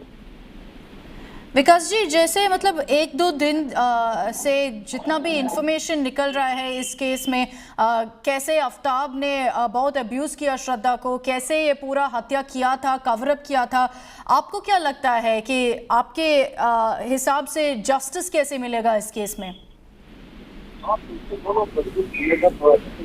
जस्टिस तो मैं तो एक्सपेक्ट कर रहा हूँ जो उसने किया है उसकी सजा सिर्फ फांसी होनी चाहिए उसको, और कुछ नहीं। All right, now with each passing minute, Shraddha's murder case only getting murkier. Days after murder, Aaftab was arrested by the Delhi police in a chilling confession. He's told the police that he tried killing Shraddha once in the past as well, but he changed his mind soon after she started crying. He claims that time too he thought of killing her following an argument over marriage and withdrew himself. Let's take a look at this report. Surgical gloves lying at Aaftab Ameen Poonawala's Chhatarpur flat. The same flat that he shared with his live-in partner Shraddha Walkar. The same flat where he strangled her and then chopped up her body in 35 pieces.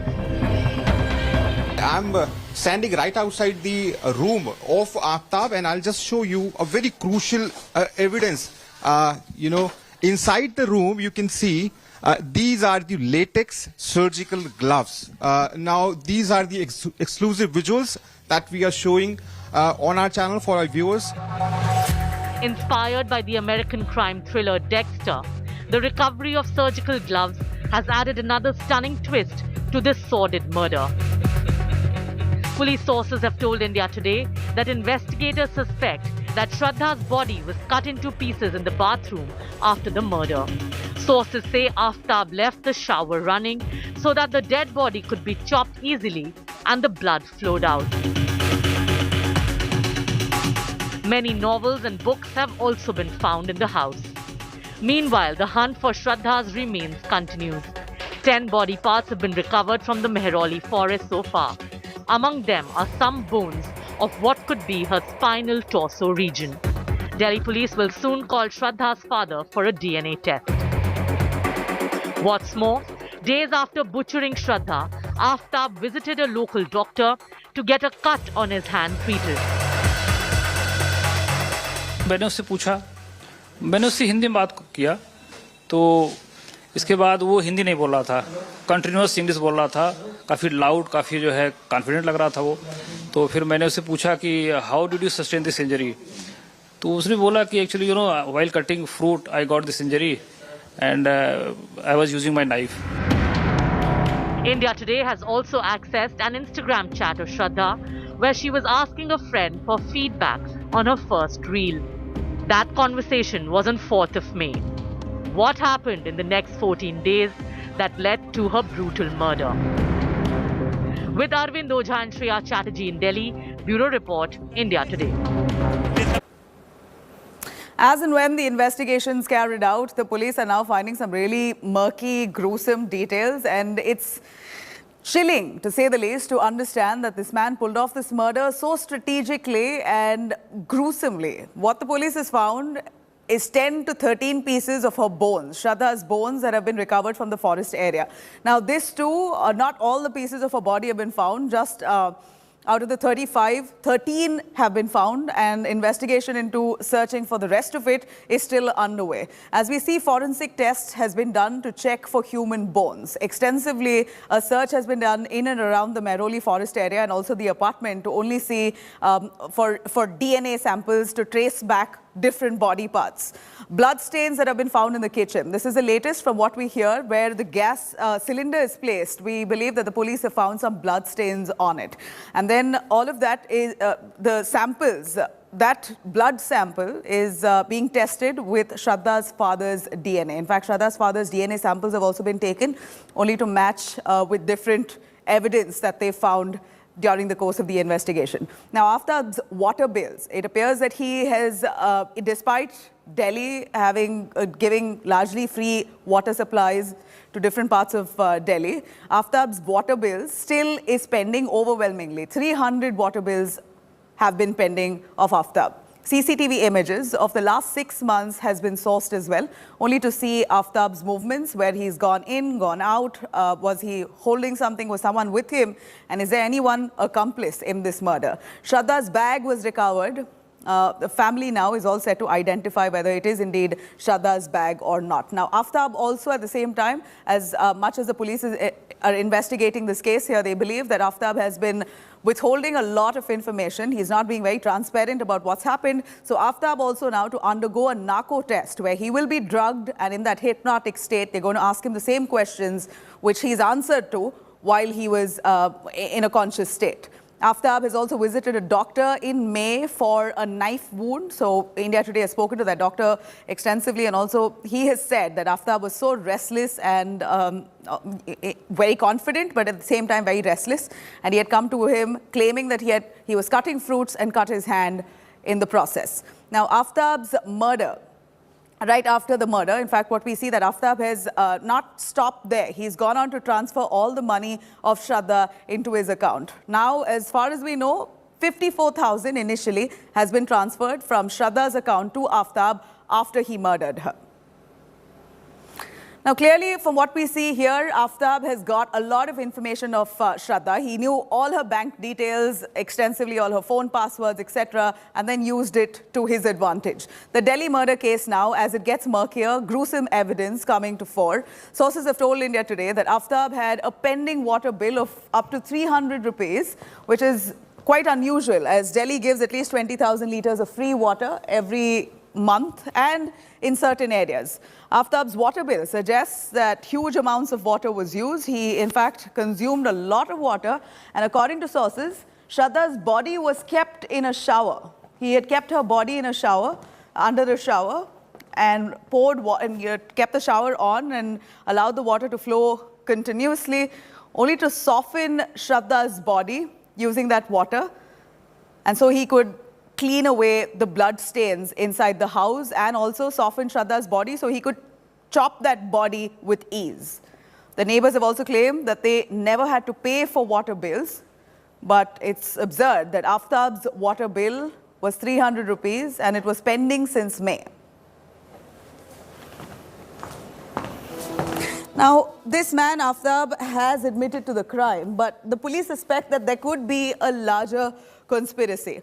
Now, this mystery of the water bill itself, showing how Aaftab could be such a professional when he actually pulled off this murder. He clearly looks like a self-taught killer, a professional.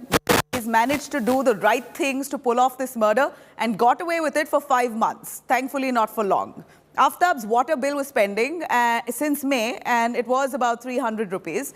Now, what we know that this water bill was nil before May 2022. So it was post-May, or rather during the time of the murder is when that bill came to his house in May 2022. And that water bill is subsidized across Delhi, while nobody else in that area gets a water bill. Aaftab suspiciously got a water bill, and he never paid that bill also. It was pending since May until now, until he's been caught now and the police found out. Now, there has been, what the police suspect is that Aaftab has used extensively the water from the shower to soften Shraddha's body. Aftab also used that water to clean up all the blood. Since he has chopped that body into 35 pieces, there was a lot of blood flowing, which Aftab has managed to clear away with all that water that he's used. Now, the body was also kept under the shower for God knows how long post the murder, only to soften it so that he could cut it with ease. These blood-chilling details here, or bone-chilling details, leaving us wondering that how this man has pulled off this murder looks like a thorough professional. A commoner couldn't have possibly thought so extensively as much as Aaftab has. He seems like more a self-taught killer. Aaftab Poonawala, who's allegedly killed his girlfriend, Shraddha Walkar, has chopped her body into multiple pieces and is all set to now undergo a narco-analysis test. The Delhi police has sought permission from the local court for a test on this. We're going to tell you here what's exactly happening in this case through our report extensively, how far the investigation has reached.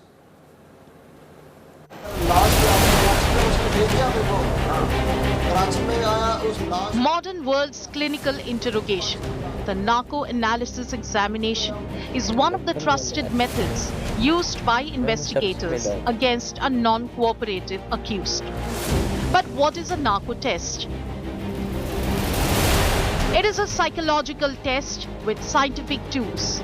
Sodium pentothal IV drug is given to the suspect. The patient turns dissociated. The suspect is questioned in this sedated state. The uninhibited patient reveals the truth. This whole process is done under the supervision of a doctor. Narco-analysis is like other scientific techniques like lie detector test used by investigators. Ajwal Amir Kasab, the only terrorist in the 2008 Mumbai terror strikes captured alive, was subjected to narco-analysis test to corroborate the confession. In a subconscious state, he elaborately revealed training and plan hatched by Pakistan.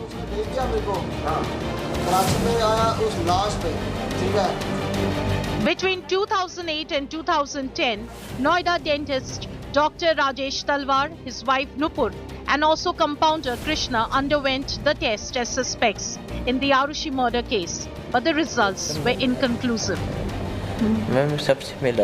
In 2007, Moninder Singh Pandher and his servant Surendra Kohli also had to face the same examination at the Directorate of Forensic Science Lab to establish involvement in serial murders of women and children in Nithari Bungalow. They were convicted later. Bureau Report, India Today.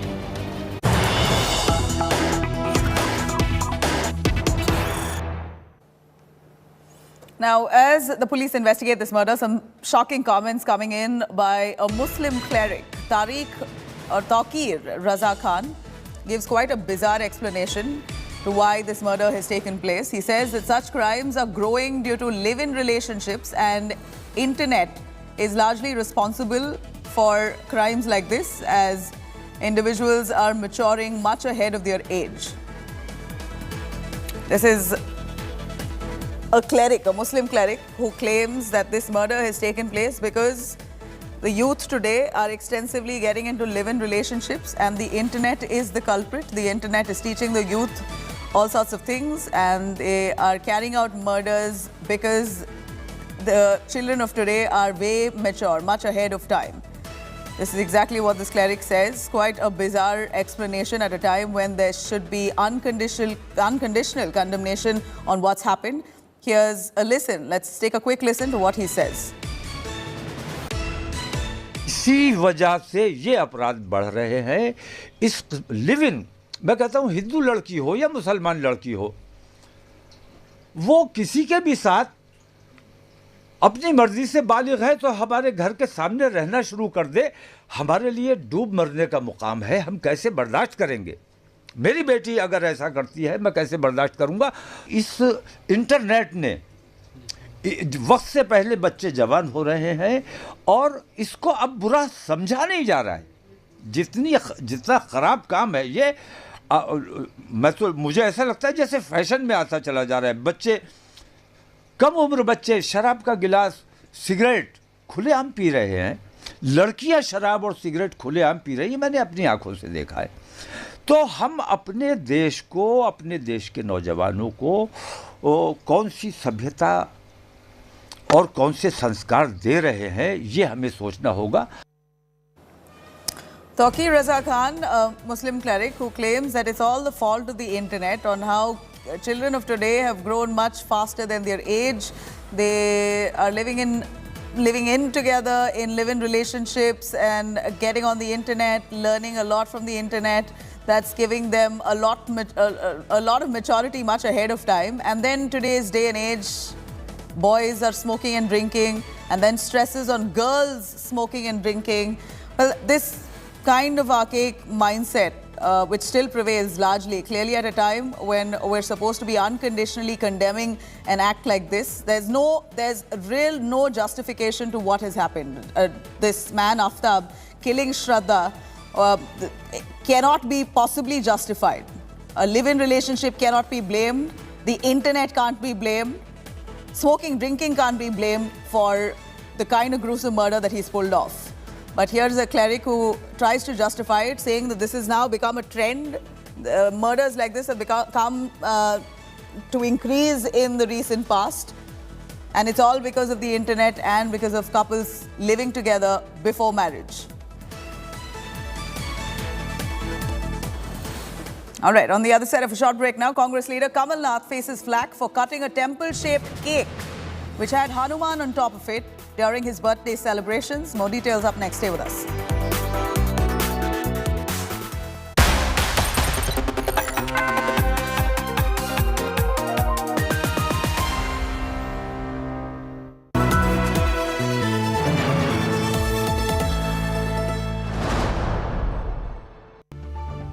The men and women who built Indian industry, and the young guns who are shaping tomorrow's India. From storied careers to unicorn dreams.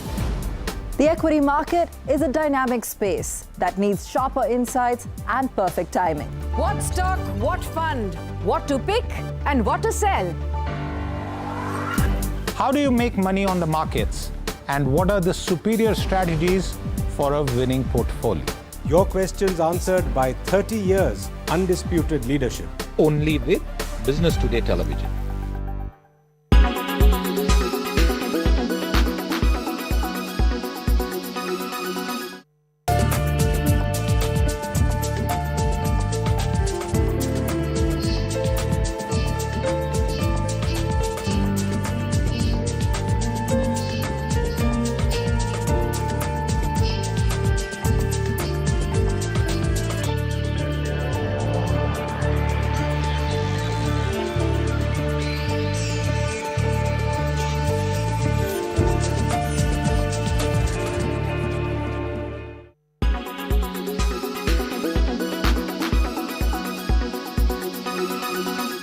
Everyone's busy finding what's trending.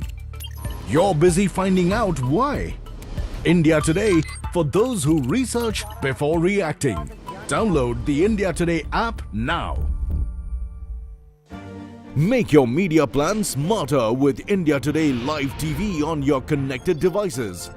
Amplify your brand with 100 million smart internet viewers. To advertise, mail us at sales@aajtak.com.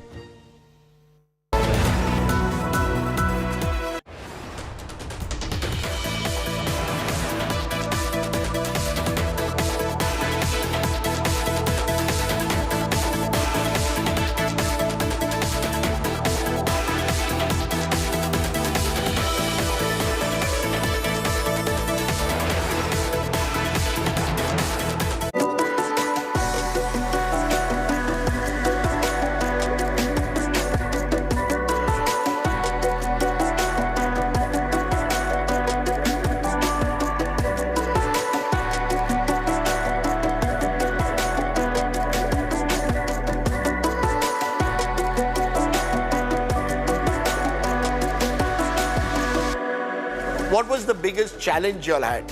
Was it to just prove yourself when you came back, for example, to take over the family business in a way almost 20 years ago? I never felt I had to prove myself. I never felt that pressure. He just trusted us so much.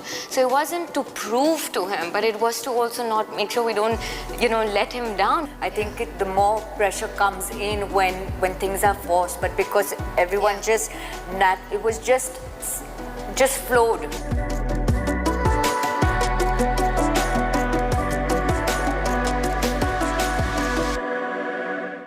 Presented by only OLX Autos gives the best price for your car. Co-presented by Macho Hint, fashion bade aaram se. Powered by Ashirwad Shubh Chakki Aata. Raho cha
Yes, a shocking CCTV footage that's come from Andhra Pradesh. A man dressed as a Swami has attacked a TDP leader and former MP Sheshagiri Rao Polnati with a sickle, injuring him, grievously injuring him. He has been rushed to the hospital. The incident has taken place at Sheshagiri's residence in Tuni of Andhra Pradesh.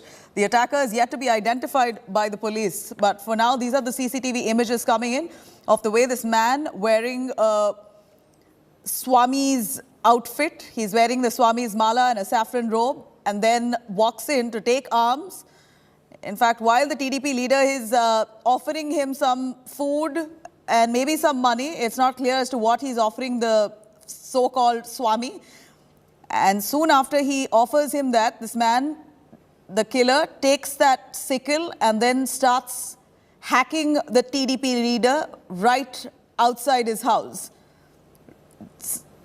In fact, this is the leader of the opposition, Telugu Desam Party, TDP leader in Andhra Pradesh, who's been grievously injured by this unidentified man who was posing as an alms seeker.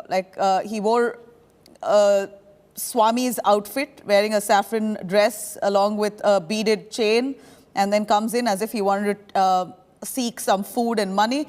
And just while the TDP leader was offering him something, he pulls out a sickle and hacks him. He has survived, rushed to the hospital. I'm going to cut across to Abdul Bashir, tracking those developments there. Abdul, what really has happened? Who is this man? And was this a deliberate attempt to target that leader itself? It appears that he has hacked Sheshagiri Rao, who's a former MP and a TDP leader, multiple times. And until the family members rushed out, he constantly attacked the man and then fled away on a bike. So was this a deliberate target? Was this an attempt to murder on Sheshagiri Rao?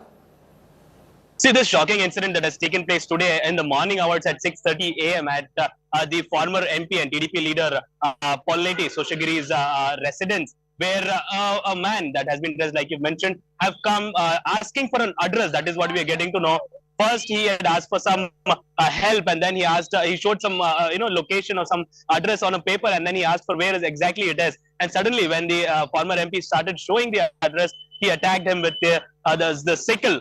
Multiple times, after which his wife from inside had rushed out. Then he left. The man had been absconding. Now here the police has to discover, is it a political rivalry that has led to this incident, or is it any kind of a personal rivalry that has led? So this man who had purposely, he had a pre-planned attempt that has been made to kill the former MP had taken place today in the morning hours. Now police, the man is yet to be identified by the police, is still absconding, and the further details are yet to be known officially by the police. So right now what we are getting to know that political rivalry may be a cause of this incident, but official details are yet to be revealed as to what led to this incident. Over to you, Nabila.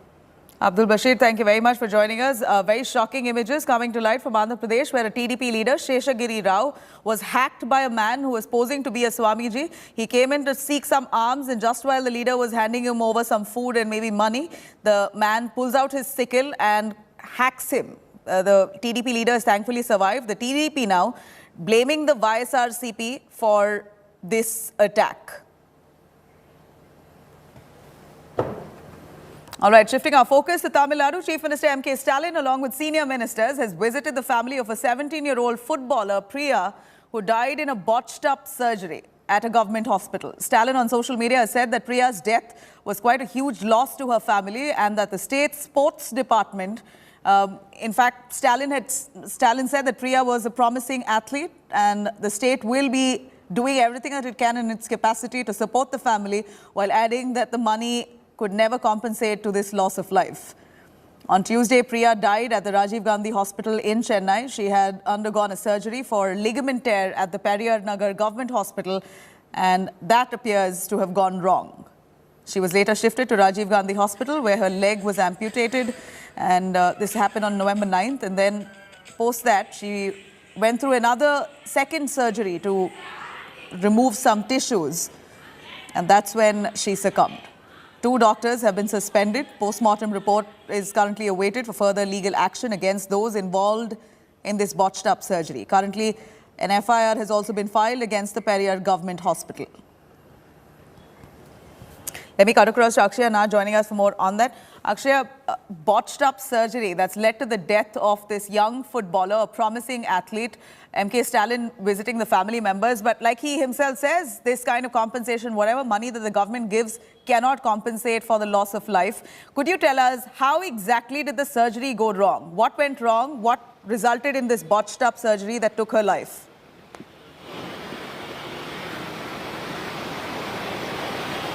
Well, Nabila, this young athlete, 17-year-old Priya, had gone in after she had a minor ligament tear, and it was stated that laser surgery would help in a long-term solution for this, and the family accepted. And on November 7th, she had undertaken a laser surgery, but there were several mistakes that were done by the doctors then, and that was what resulted in further complicating her condition. We're being told that immediately the following day, the Periyar Nagar Government Hospital had transferred her to the Rajiv Gandhi Government Hospital in Chennai, and over there the doctors identified that the botched up surgery had caused that her right leg below the knee was completely dead, and they had to amputate it. The family was ready for the amputation. They said that the only thing that mattered was Priya's life, but unfortunately what has happened on the 15th of November at 7:15 a.m. is that Priya died not responding to the treatment and having a multiple organ failure.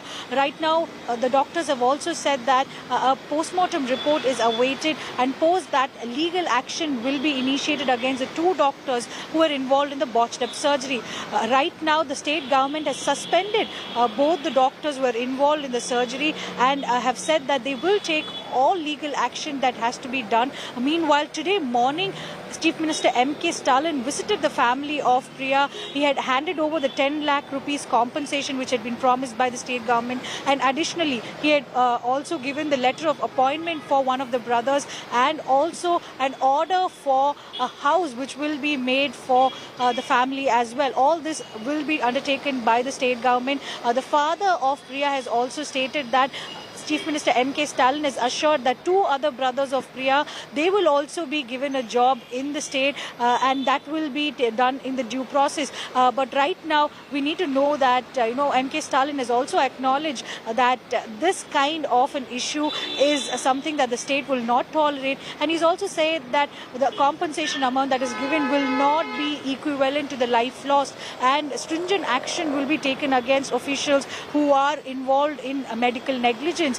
We need to remember that opposition parties like the BJP and AIADMK in the state of Tamil Nadu have also questioned the State Department for the kind of work that they're doing and kind of negligence that has happened from the government hospitals. And this also raises a big question and worry among the common man who goes to a government hospital for medical help, Nabila. Right. Very sad. Condolences going out to the family there, Akshaya. Thank you very much for joining us.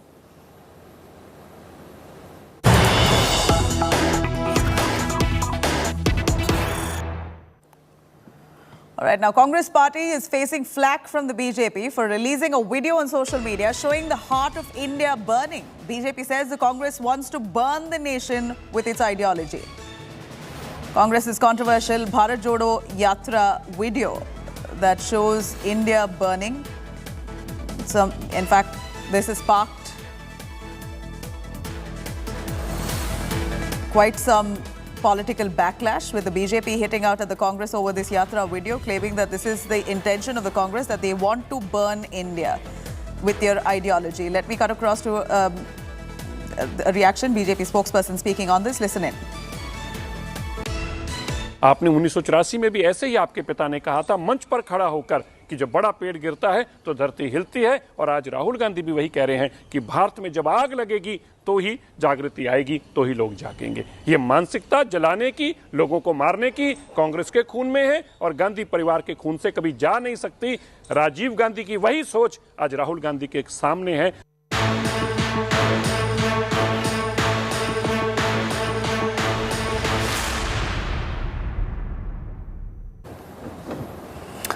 Now, former Madhya Pradesh Chief Minister and Congress leader Kamal Nath quotes controversy after he cut a temple-shaped cake with the portrait of Lord Hanuman on it. The cake was in the shape of a 121-feet Hanuman Mandir that Kamal Nath built in Chhindwara before he became the Chief Minister of Madhya Pradesh. Now, Congress has said that the cake was bought by his supporters from Chhindwara who wanted to celebrate his birthday much in advance. The BJP has accused the Congress leader of insulting Hindu sentiments by cutting that cake that had Lord Hanuman's picture on it. Madhya Pradesh Chief Minister Shivraj Singh Chauhan has slammed Kamal Nath and said that Congress has absolutely no devotion to God in India. अब बताइए, cake में हनुमान जी बनाए जाते हैं, ये सनातन परंपरा का अपमान नहीं। हनुमान जी को आप केक तो बना रहे हैं और केक काट रहे हैं, ये अपमान है हिंदू धर्म का, सनातन परंपरा का, जिसको ये समाज स्वीकार नहीं करेगा। सनातनी होने का दावा करने वाले लोग मंदिर और मूर्तियों को ध्वस्त करने का ऐसा निंदनीय घोर कृत्य मोहम्मद गौरी और महमूद गजनवी ने किया था। मानसिकता बदलिए कमलनाथ जी, आस्थाओं पर कुठाराघात मत करिए, चुनावी हिंदू मत बनिए। भगवान से जो टुकड़े टुकड़े किए हैं आपने चित्र के, मंदिर की प्रतिकृति के, उसके लिए भगवान से माफी मांगिए। पहले तो आपत्तिजनक है कि मंदिर नुमा केक बनाना और उसको काटना, पर वो पार्टी जिसकी राष्ट्रीय नेता ही इटली की संस्कृति में पड़ रही है, जो राम मंदिर का विरोध करती है, जो राम सेतु को तोड़ने का षड्यंत्र करती है, उस पार्टी के कार्यकर्ता से, नेता से आप और अपेक्षा क्या कर सकते हो? इससे ज्यादा दुर्भाग्यपूर्ण कुछ नहीं हो सकता। कमलनाथ जी को माफी नहीं मांगनी चाहिए, इस्तीफा भी देना चाहिए। कमलनाथ जैसे लोग जिनका धर्म से कोई लेना देना नहीं, ये केवल और केवल धर्म को इस्तेमाल करते हैं राजनीति के लिए, जैसे राम मंदिर को कई सालों तक इस्तेमाल किया। और ऐसे में कमलनाथ को भी और सोनिया गांधी को भी, राहुल गांधी को भी और खड़गे जी को भी हिंदू धर्म के लोगों से माफी मांगनी चाहिए, सनातन से माफी मांगनी चाहिए। हिंदू धर्म को हमेशा मजाक के रूप समझा है और इन्होंने हमेशा मजाक उड़ाया हिंदुओं का, चाहे हमारी राष्ट्रीय भावनाएं हो, चाहे धार्मिक भावनाएं हो। कमलनाथ ने आप देखिए हमेशा इन्होंने मजाक उड़ाने का काम किया है। अभी तो जो गुजरात के स्टार प्रचारक हैं, मुझे लगता है जो वहां पर संदेश देना चाहते हैं कि हिंदुओं का मजाक उड़ाओ, हिंदू धर्म की भावनाओं को आहूत करो और चुनाव जीतो। जन्मदिन जैसे मौक़ों पर कार्यकर्ता समर्थक विभिन्न तरह के तोहफे, केक, फूल मालाएं लेके आते हैं, तो किसी कार्यकर्ता द्वारा इस तरह की कलाकृति का केक लाया गया और कार्यकर्ताओं की भावनाओं को टालना नेताओं के लिए मुश्किल हो जाता है। इसलिए भारतीय जनता पार्टी को ऐसे मुद्दों को तूल नहीं देना चाहिए। कमलनाथ जी वही नेता हैं जिनने मध्य प्रदेश में महाकाल मंदिर से लेकर पशुपतिनाथ मंदिर तक के लिए काम किया। भारतीय जनता पार्टी नेता अपना घर संभालें। All right, now shifting our focus to the poll-bound state of Karnataka, amid much speculation about where Siddaramaiah is going to be contesting, considering the former Chief Minister of Karnataka, senior Congress leader Siddaramaiah, lost his own home turf. The previous assembly elections, this time, he's looking at a safe seat, a place where he does not face defeat or he is sure to win. Kolar is somewhere that he's eyeing right now because that's where the Kuruba community is dominant, and Siddaramaiah hails from the Kuruba community. Of course, it's come with fair share of mocking. The BJP saying that Siddaramaiah is now a desperate vagabond. Take a look.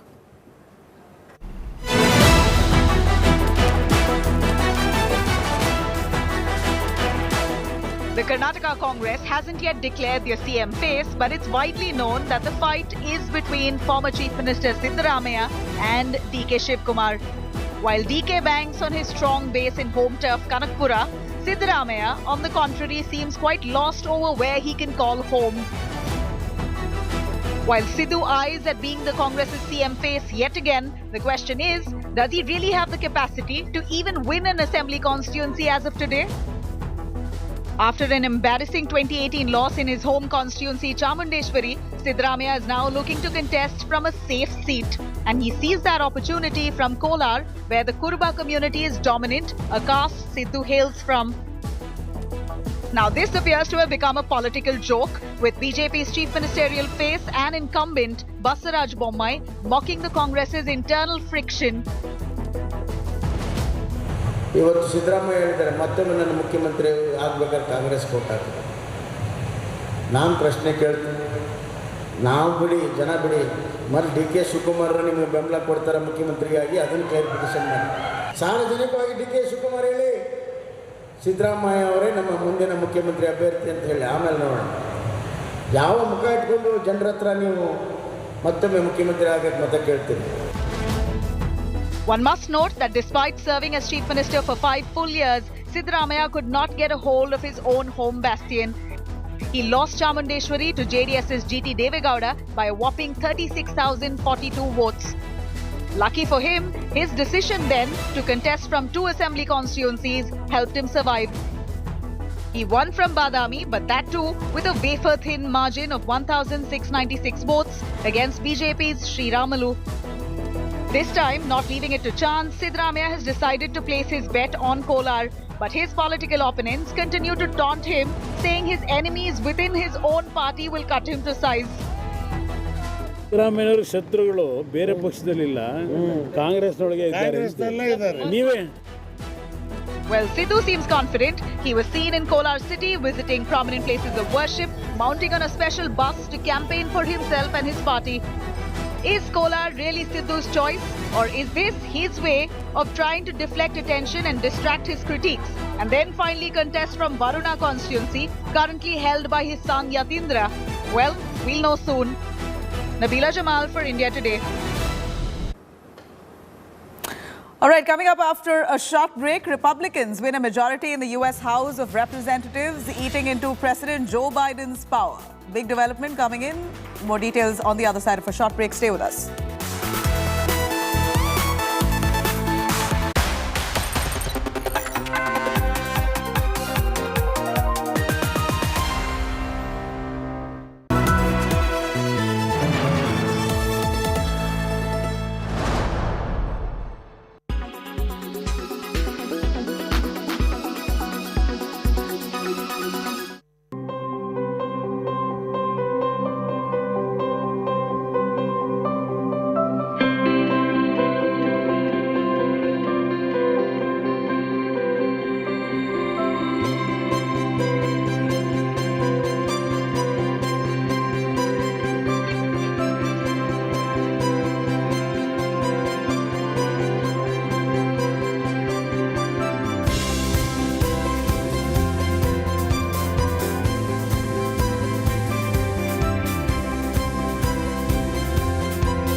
All right, in the United States, Republicans have won the majority in the United States House of Representatives. Republicans have amassed 218 seats to win the majority in the U.S. House of Representatives by a narrow margin, but certainly sets a stage for a face-off with the Joe Biden government. The victory sets the stage for 2 years of divided governance now. The narrow victory will give Republicans the power to rein in Biden's agenda. The majority will enhance chances of Donald Trump as he announced that he would run for president again in 2024. Even though the loss takes away from some of President's powers in Washington, Joe Biden has congratulated the Republicans for their victory in the United States House and said that he is willing to work with anyone. With the victory of with this victory now, United States have returned to their pre-2021 power sharing pact.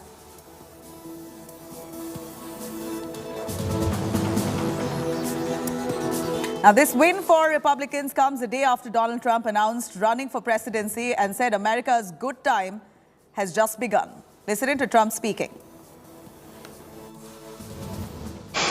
Something is wrong with their thinking. Under Biden and the radical Democrats, America has been mocked, derided, and brought to its knees, perhaps like never before.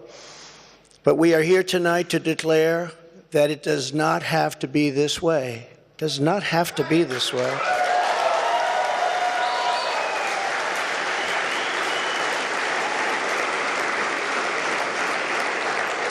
Two years ago, we were a great nation, and soon we will be a great nation again.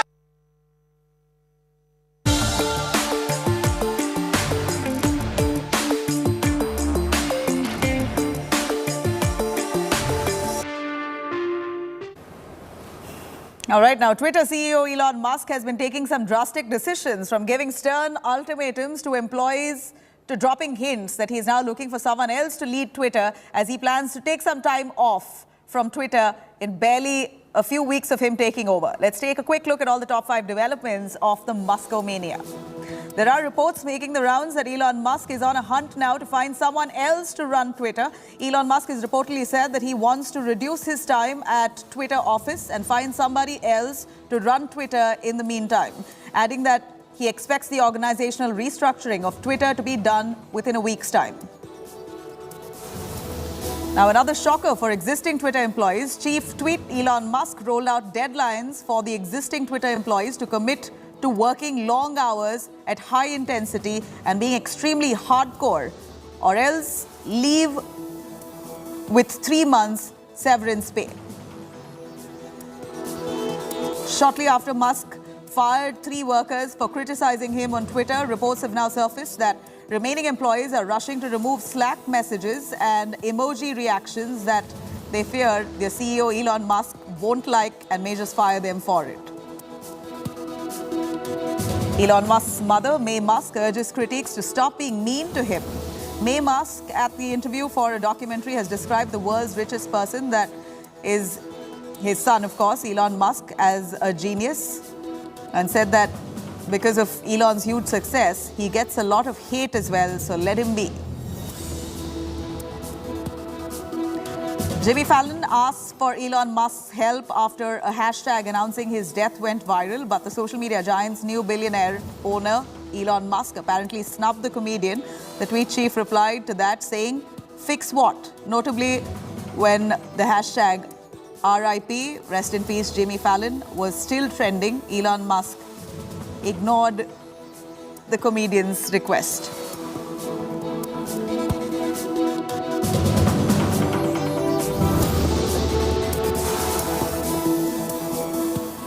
All right, gear up for India's largest literature festival. Sahitya English 2022 edition is back. It's got some big names in the field of art, drama, music, and whatnot. Let me take you through what's in store. Have a look. India's grandest literature festival is back. Sahitya English 2022. Featuring some of the most critically acclaimed and popular writers like Ashwin Sanghi, Ravinder Singh, Ankur Warikoo, Aanchal Malhotra, Sam Dalrymple, Swami Gaur Gopal Das, Deepti Nawal, and P. Chidambaram.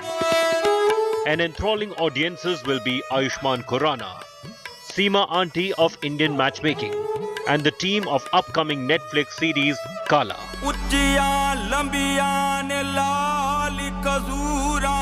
And entertainment with Kutle Khan,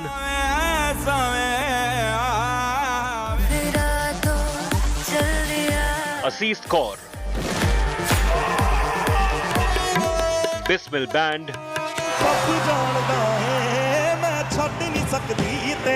and a grand finale performance by B Proc. So see you all at the biggest literary platform on 18th, 19th and 20th November at Major Dhyan Chand Stadium, Delhi.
Very good afternoon. You're watching India Today. I'm Nabila Jamal, taking you through the top news, the headlines first. 3 days on and the police continue to hunt for concrete proof against Aftab in Shraddha's butchery.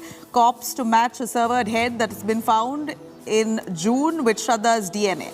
Shraddha's her father's DNA samples also taken only to match with the bones of Shraddha that's been found in the forest.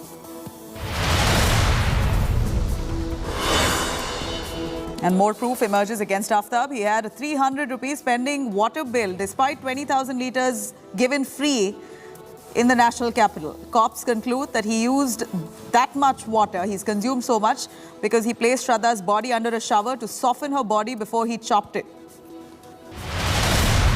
Congress leader Kamal Nath faces flack for cutting a temple-shaped cake which had Hanuman on top of it during his birthday celebrations. TDP leader, former MP Sheshagiri Rao Polnati was attacked with a sickle at his house in Tuni, Andhra Pradesh. In fact, the attacker is currently on the run and is yet to be identified. TDP calls this vendetta politics. Jharkhand Chief Minister Hemant Soren appears before Enforcement Directorate in connection to illegal mining case. JMM chief slams the ED action, calls it vindictive. His party stages a protest. And now, weeks after taking over Twitter, Elon Musk hints at handing over the reins to someone else, reduce his time running the microblogging giant.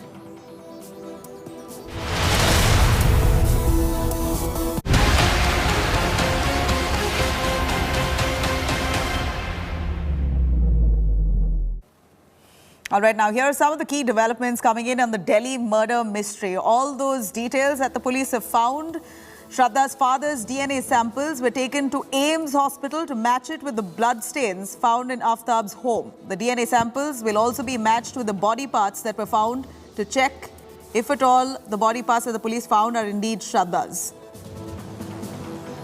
After Shraddha moved out of her house with Aaftab, her parents went to Aaftab's Vasai residence to meet with his parents, but they offered no help. In fact, they did not even allow Shraddha's parents in their home. Aaftab's parents instead wanted him to deal with Shraddha's parents. While looking for evidence, cops were unable to find bloodstains in the refrigerator, which hinted at the fact that Aaftab used chemicals to clean up that blood. But after a benzene test in the house, bloodstains were spotted extensively, also in the kitchen shelf where the gas cylinder was kept. And now, after recreating the crime scene, Aftab was shifted to Mehrauli police station for security purposes.